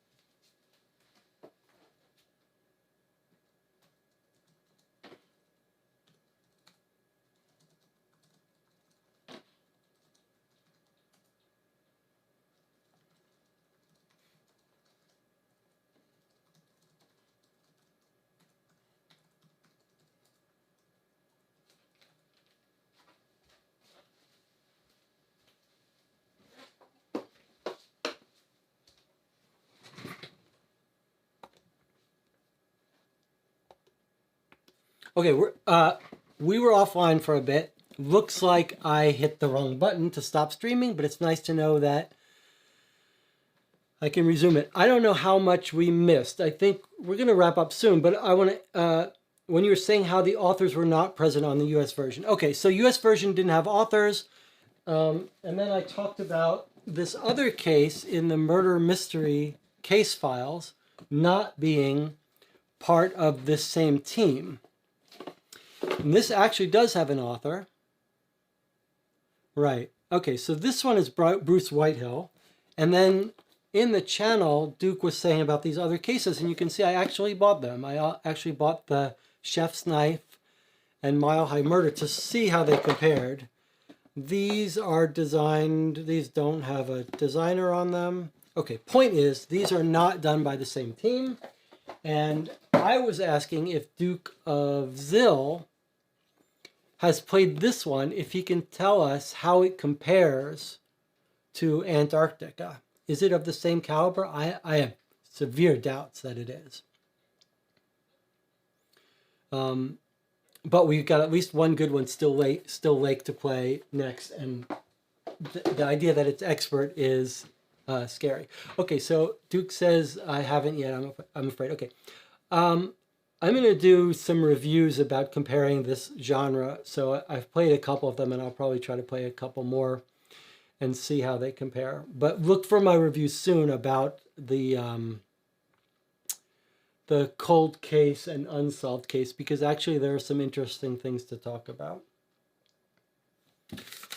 I appreciate also like always looking for something new to add to these, like this lie detector thing was just kind of cool to go through. Just like different kinds of evidence is fun. Any other thoughts from the Duke of Zill says, would I be correct in guessing one of the other unsolved cases was Harmony Ashcroft? That's right. The case that's behind that is called Unsolved Case of Harmony Ashcroft. Both of them, this one and Harmony Ashcroft, both have a series. There's multiple ones of those. As a little hint, I thought the Harmony Ashcroft was significantly better than this one. I thought the unsolved cases was significantly better than Cold Case. They were both very easy and very short, but the Harmony Ashcroft unsolved case has some cool stuff and some unique things that are worth talking about when I do the reviews. So I would recommend you play that soon so that you can watch my review of it. Any other thoughts from the audience? I've said this before, I'll say it again, that there have been some surprises doing the YouTube channel. And I'm completely fine with playing these things all by myself. I've played through many of them on the channel early on by myself. There is no doubt, though, that it helps to have someone else to play with you as far as missing things. But it also turns out it's a lot more enjoyable to play with someone else who's paying attention and has different ideas and that you can bounce ideas off of. So, like, it's been a real joy to have Jonathan Warner with me through some of these playthroughs. It's hard to play through just seeing through the screen. So I really appreciate him being willing to sit and stare at the screen and not have control of some of this stuff. Like, it's harder to do, and I do appreciate it, but like, don't feel any pressure to keep joining me on these, but it has been enjoyable to have someone to play it with. Duke of Zil says, I own 4 from the Harmony Ashcroft series, and both those cold case ones behind you. I love this type of game. I do love this type of game as well, although those are in the same genre as this, but it's a totally different experience in terms of scope and mental processes. Those games are very quick and short and straightforward, at least the ones I've played. What did you think, Duke? You say you've played the Harmony Ashcroft. Well, what did you think about the Harmony Ashcroft case? How would you compare it to Death in Antarctica? Don't give away any spoilers for anyone who doesn't want to play it. I think the Harmony Ashcroft one is absolutely worth playing, and it has some cool, a couple of cool mechanical innovations to the genre that I really think are worth talking about, that I will talk about in my review. Duke of Zil says, I liked it, but it was simpler. Yeah, it's a lot simpler. It's a totally different difficulty level involvement. You could sort of play that one while you're watching TV, having a meal. Although, again, it's a little hard to know how much, we've spent 7 hours here. How much of that is because we're reading everything out loud and rethinking, whereas when you're by yourself, there's also not as much pressure. Like, if you get it wrong, you just look at the hints. But, yeah, we'll talk about it. Marco Wargamer, who's now renamed his channel to Marco OmniGamer, who's a really good reviewer and very well versed in lots of these games, and his reviews are absolutely worth watching. He reviewed, I think, he and Tom Vassell did reviews of this Cold Case box. And Tom Vassell was like, it's good. I played it with my daughter. It's good. And Marco was like, it was too easy. It was much too simple. And like, yeah, I definitely fall on Marco's side about it being too simple. But it is interesting in his review. I'm going off into the review. I'm gonna do those. I'm gonna do a separate review of those. So we'll talk about those then. Duke says our group did Antarctica in about 2.5 to 3 hours. Yeah, that sounds about right. I mean, I normally, when Greg and I play these games, we triple the time. So that's just how we do it. I never claim to be a fast thinker. Any other thoughts? So I think we'll play Still Lake next week. I'm trying not to play, sometimes I'm like, oh, let's just play it all one day after the other in a marathon. But I got to stretch it out a little bit, I think. So we'll stretch it out. I think maybe we'll play Still Lake next week. If anyone who's watching, especially Jonathan, wants to join and play through again, you can guess it's going to be another 7-hour playthrough, 6-hour playthrough. Let me know in the channel, in the comments to this video, if there are certain days of the week or days of the week that you can't make it, because I like playing these at 11 when everyone's asleep. There's something enjoyable about that rather than playing it during the day. Keeps out the riffraff too. Any other thoughts, Jonathan? Any other thoughts if you're still there on this game, this experience? I would make it pretty comparable in, without giving away any spoilers, pretty comparable in sort of feel and enjoyment and scope and sort of epicness as Fire and Adlerstein, both excellent. In terms of these kinds of games, these mystery suspect games, I would put these at the very top. But of course, I haven't played that many of them. But the gut feeling, though, comparing these to some of these others, is that this is a different caliber of game and that this series is just qualitatively better than the rest. Qualitatively more care went in. I mean, look at it. The fact that you can call that phone number, that there's Instagram account, they just put a lot more work into this and were willing to. And there was the gum, although we didn't get the gum. It was interesting how we had more solidly. It's true. This game we had a harder time eliminating people. Duke of Zil says, "Do you have a favorite between the two in this series?" Yeah, I like this one better. I liked this one better, but not hugely. Not hugely better. I mean, I would absolutely recommend them both. It's interesting that Fire and Adlerstein got some, hype is not the right word, but it got talked about, the English version. And if you search for reviews, you'll find some English reviews of Fire and Adlerstein. But for whatever reason, whether it's because it took them a long time to get an English version, whether it's because they rebranded it and licensed it to Murder Mystery, which those games don't get a huge amount of respect. For some reason, the Antarctica one has not gotten much English attention, much American attention. And that's a mistake because it is absolutely high quality, absolutely worth playing. I have no hesitation recommending this game to people who like the mystery type games. And certainly if you like Adlerstein, you're going to like this and you should play it, and vice versa. Duke of Zil says, "I will be seeking out Still Lake however I can get it." There you go. Jonathan says, "I'm worried about a harder case. This one already felt a bit harder to me." I think you're right. And I hope by harder, they do not mean needs more leaps of faith. Because that I don't want. I don't want to have to stretch our guesses more.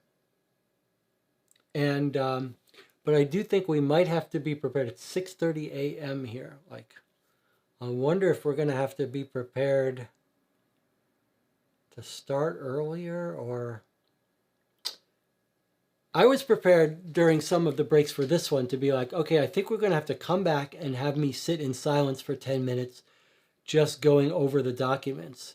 There is a real fear I have with these games that if I was playing them by myself, I would pause, take a walk, get something to eat, sleep on it, and come back and think of things. And the rush to solve it in a single 7-hour block without real breaks will harm it. So I reserve the right when we play Still Lake to say, we're going to spend 10 minutes of just sitting here in silence with me looking at documents, or in worst case, me saying we're going to end the stream after 7 hours and we'll have a part 2 where we try to solve it. So I reserve that right. No guarantee that you're going to see that game finished.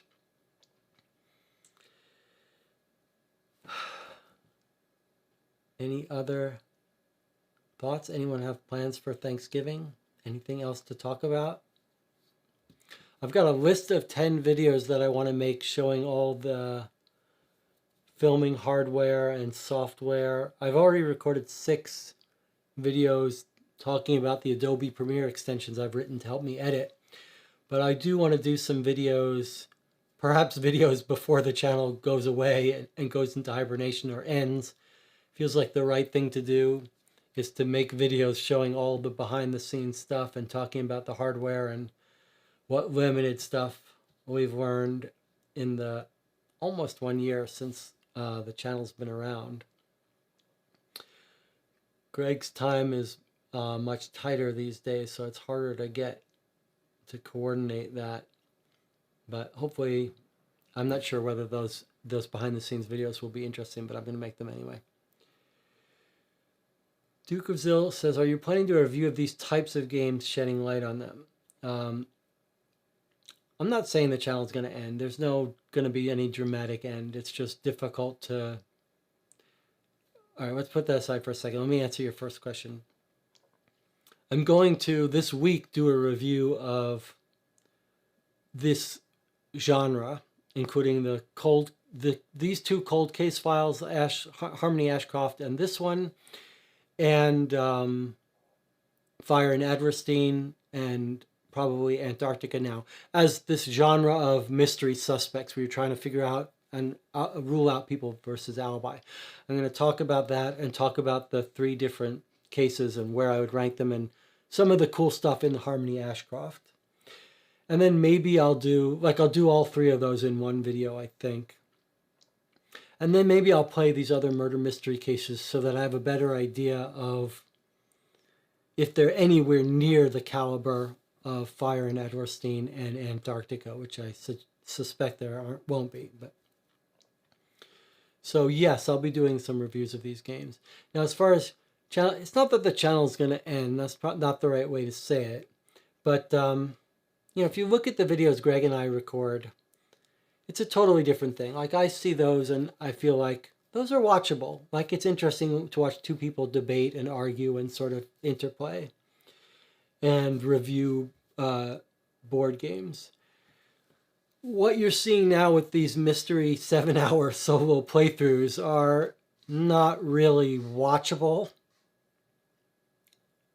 Maybe a couple people, but they're more because I enjoy playing them, and I'm not really a solo gamer. I don't enjoy soloing normal cooperative games or solo games, whether it's Lord of the Rings, Marvel United.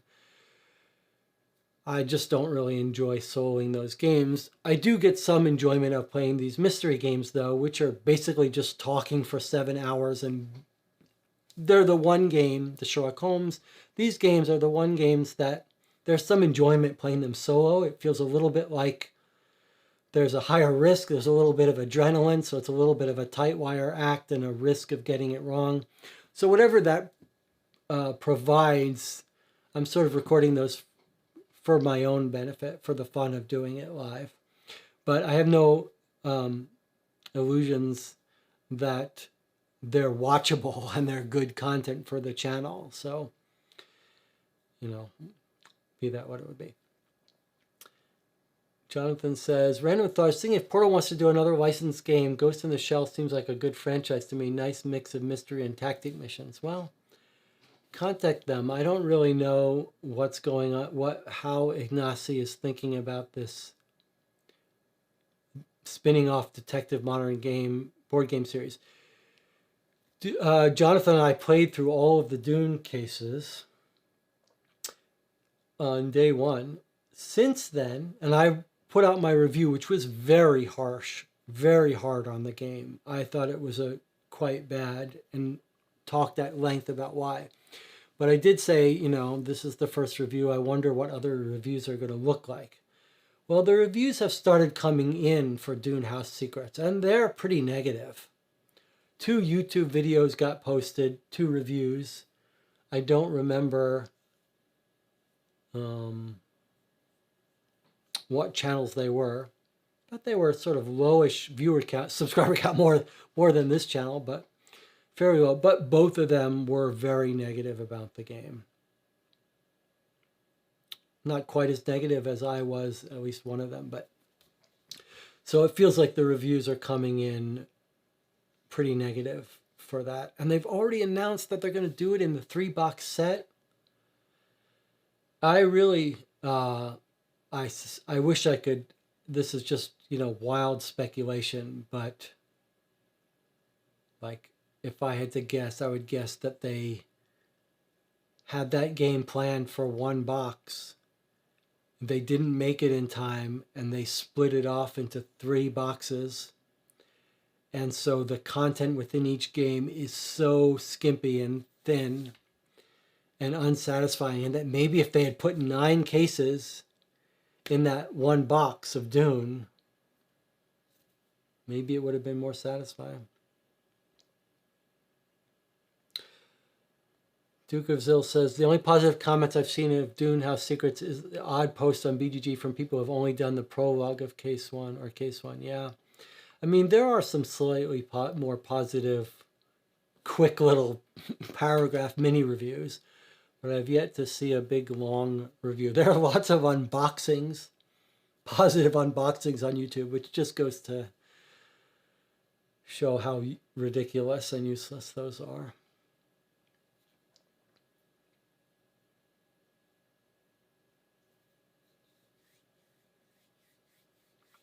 Any other thoughts? I'm starting to itch to play more Sherlock Holmes Consulting Detective. I'm tempted to go back to my favorite recent box, the Baker Street Irregulars, and play that series of games that are slightly connected. I was so impressed by the first half of those cases. Boy, when you look now at those boxes of 10 Sherlock Holmes cases, that just feels like, wow, 10 cases in one box? That feels like it's a different paradigm than like Dune with 3 skimpy cases. I'm not sure they would do that again. Like if that came out now, they wouldn't put 10 cases in that box. That's too much content, too much work for one box. And the price of games these days, they would cut that in half. They'd be like, here you get 5 and be happy. So those 10 case boxes just feel like a luxury.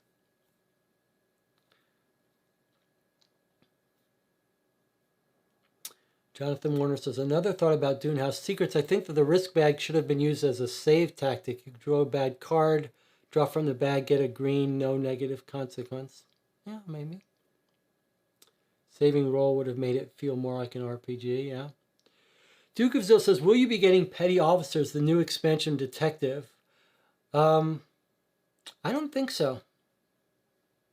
Petty Officers looks like it's billed as a tiny expansion for Detective that looks like it's a kid version. It's pets. And that's not what I want from Detective. Like the part I liked about Detective was feeling like I was in a modern crime. I need a little bit of the juice for murder, like the crime being murder. I gravitate to the more adult, like that's why I thought I was really excited about playing Sherlock Holmes Jack the Ripper. Like I want them, the more adult serious you can get. I'm looking forward to the detective games that are dealing with people who have been murdered and serial killers. That just gives me the weight of the case that helps make it interesting. Duke of Zill says, I thought it was similar to Dig Deeper in terms of size. Yeah, that's what it is. It's a little mini box. Where is Dig Deeper? It's over there somewhere. But yeah, if you play Petty Officers and like it, let me know. But it doesn't look promising to me. Especially given Dune House Secrets. I'm not inclined to give them the benefit of the doubt. Maybe if the reviews are good, I'll check it out. Although I'll play the next Real Detective, season 2 or whatever. And I definitely want to play more Sherlock Holmes.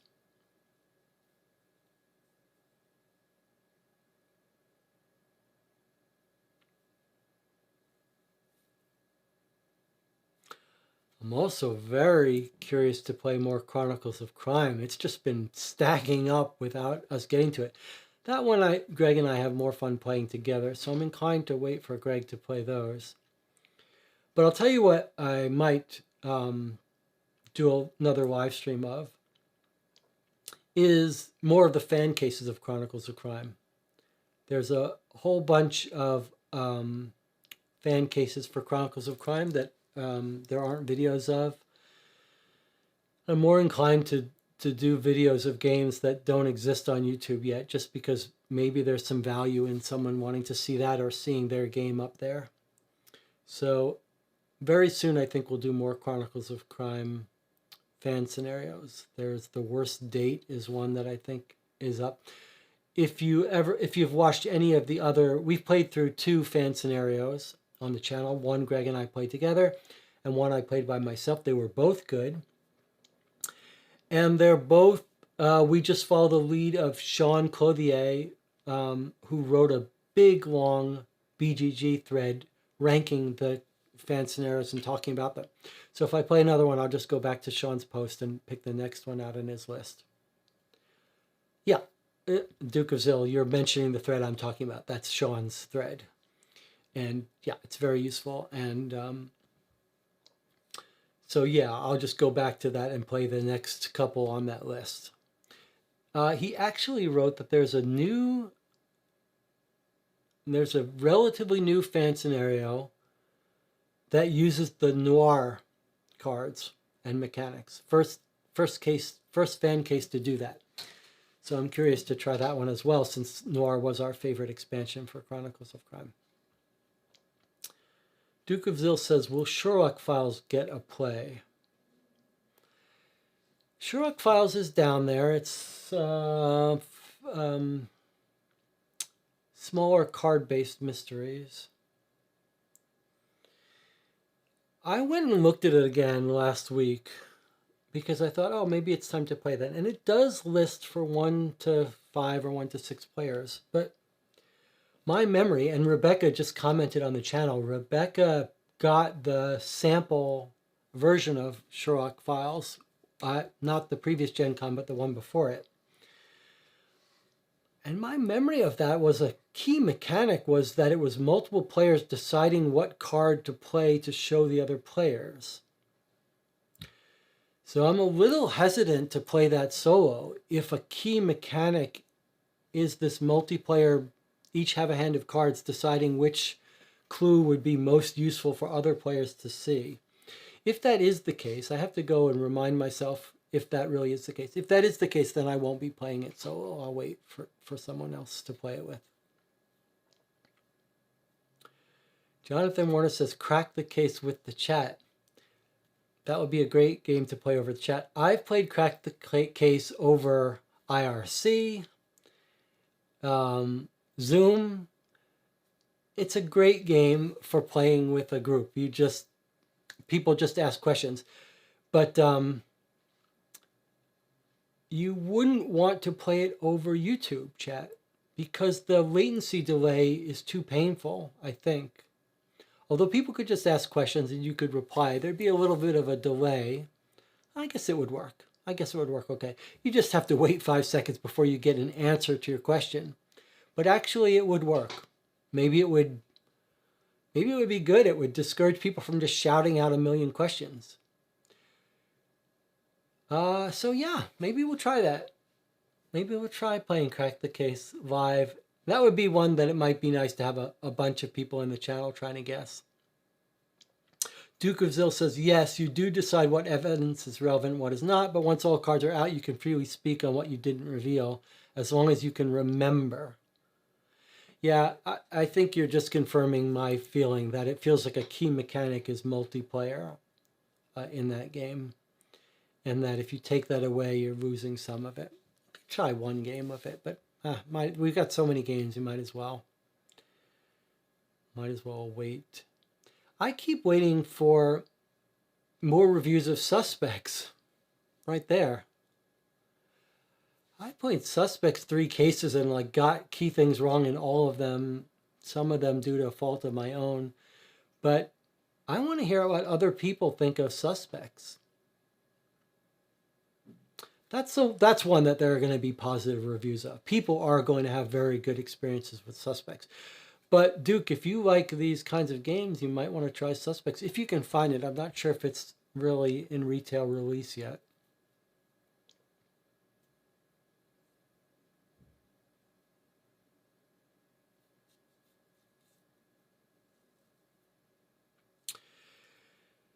No, Duke of Zill says it's as if you were specially picked for early access review of Suspects. Well, there's no early access on this channel, but we picked it up at Gen Con. It turns out occasionally at Gen Con you can get games before they hit mass release, and both those games behind me, Old Tree and Suspects, are released by the same company, Studio H. I think it's a French company. They were both released completely as a surprise to me at Gen Con. I didn't know anything about them. And they're just now trickling into retail release. Old Tree is just now starting to get some reviews. Old Tree was quite fantastic, and you can find our review and playthroughs of that. Suspects, Old Tree, those reviews are all on the channel. They're on the channel. Search for the channel, you'll find them. Not on the live streams. The live streams, there's a separate list than the channel, but regular channel videos. And then the other game that we just got is the Endangered expansion, which has 6 little creature expansions for Endangered. We reviewed Endangered and liked it a lot and put 2 playthroughs up. And we started to play through Endangered, but it's going to take a long time to get those playthroughs done, filmed, and then you can't really review the expansion until you've played all the creatures. So unfortunately, that's going to take a bit of time because Greg's schedule is so tight. We did film 1 playthrough of the Endangered expansion, and we won, but we got a kind of a major rule correct. I mean, got a major rule wrong, and I think we would have won anyway, but it's such a major rule, I'm very hesitant to put up the playthrough. So we'll have to play through it again, I think. Where are the reviews on the internet? I haven't found any other reviews of Suspects. I don't know why. Old Tree, there is 1 or 2 reviews of now. I think Tom Vassal's The Dice Tower. It's not Tom Vassal reviewing it. Someone else is reviewing and playing through Old Tree. They're new people. They call that the Four Corners or something. I think Z and the other new people, I can't remember their names offhand, reviewed Old Tree, and they gave it like 7s and 8s, a little lower than me. I thought it was quite nice. Duke of Zill, do you play many roll and writes? This got asked before. I like the idea of them. I've played a couple. I've played Quicks, and I've played Tom Lehman's Roll Through the Ages, which I like a lot. I want to play more of them. I like the idea of them a lot. But I haven't quite gotten to it. Like I said, I'm not a solo gamer. I don't really enjoy that experience. I like...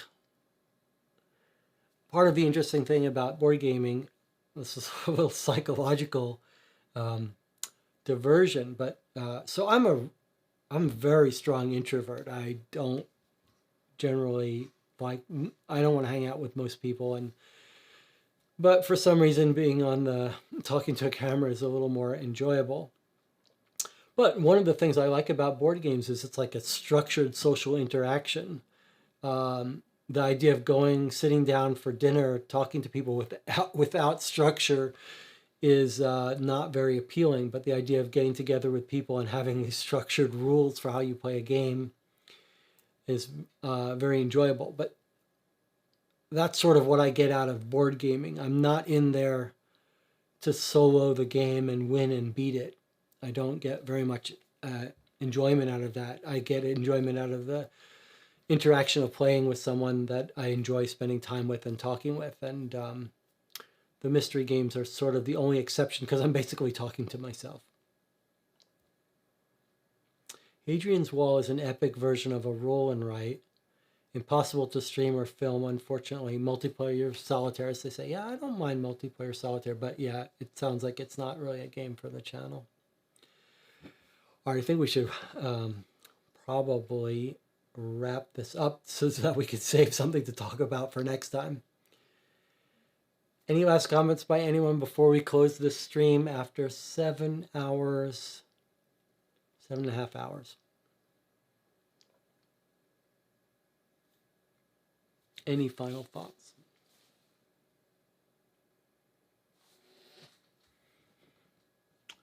Well, thanks for tuning in, Duke. I'm glad you had played this already, so you can sit and find out how we did. It's interesting to compare the two. Jonathan says, "Good luck to future us." That's a good way to end. That's a good motto for life. Good luck to future us. All right, guys. Good luck to future us. I will see you on the next live stream, maybe next week. Still awake, and I almost had a better way to do this. I almost had this figured out. All right, guys. I'll see you next time.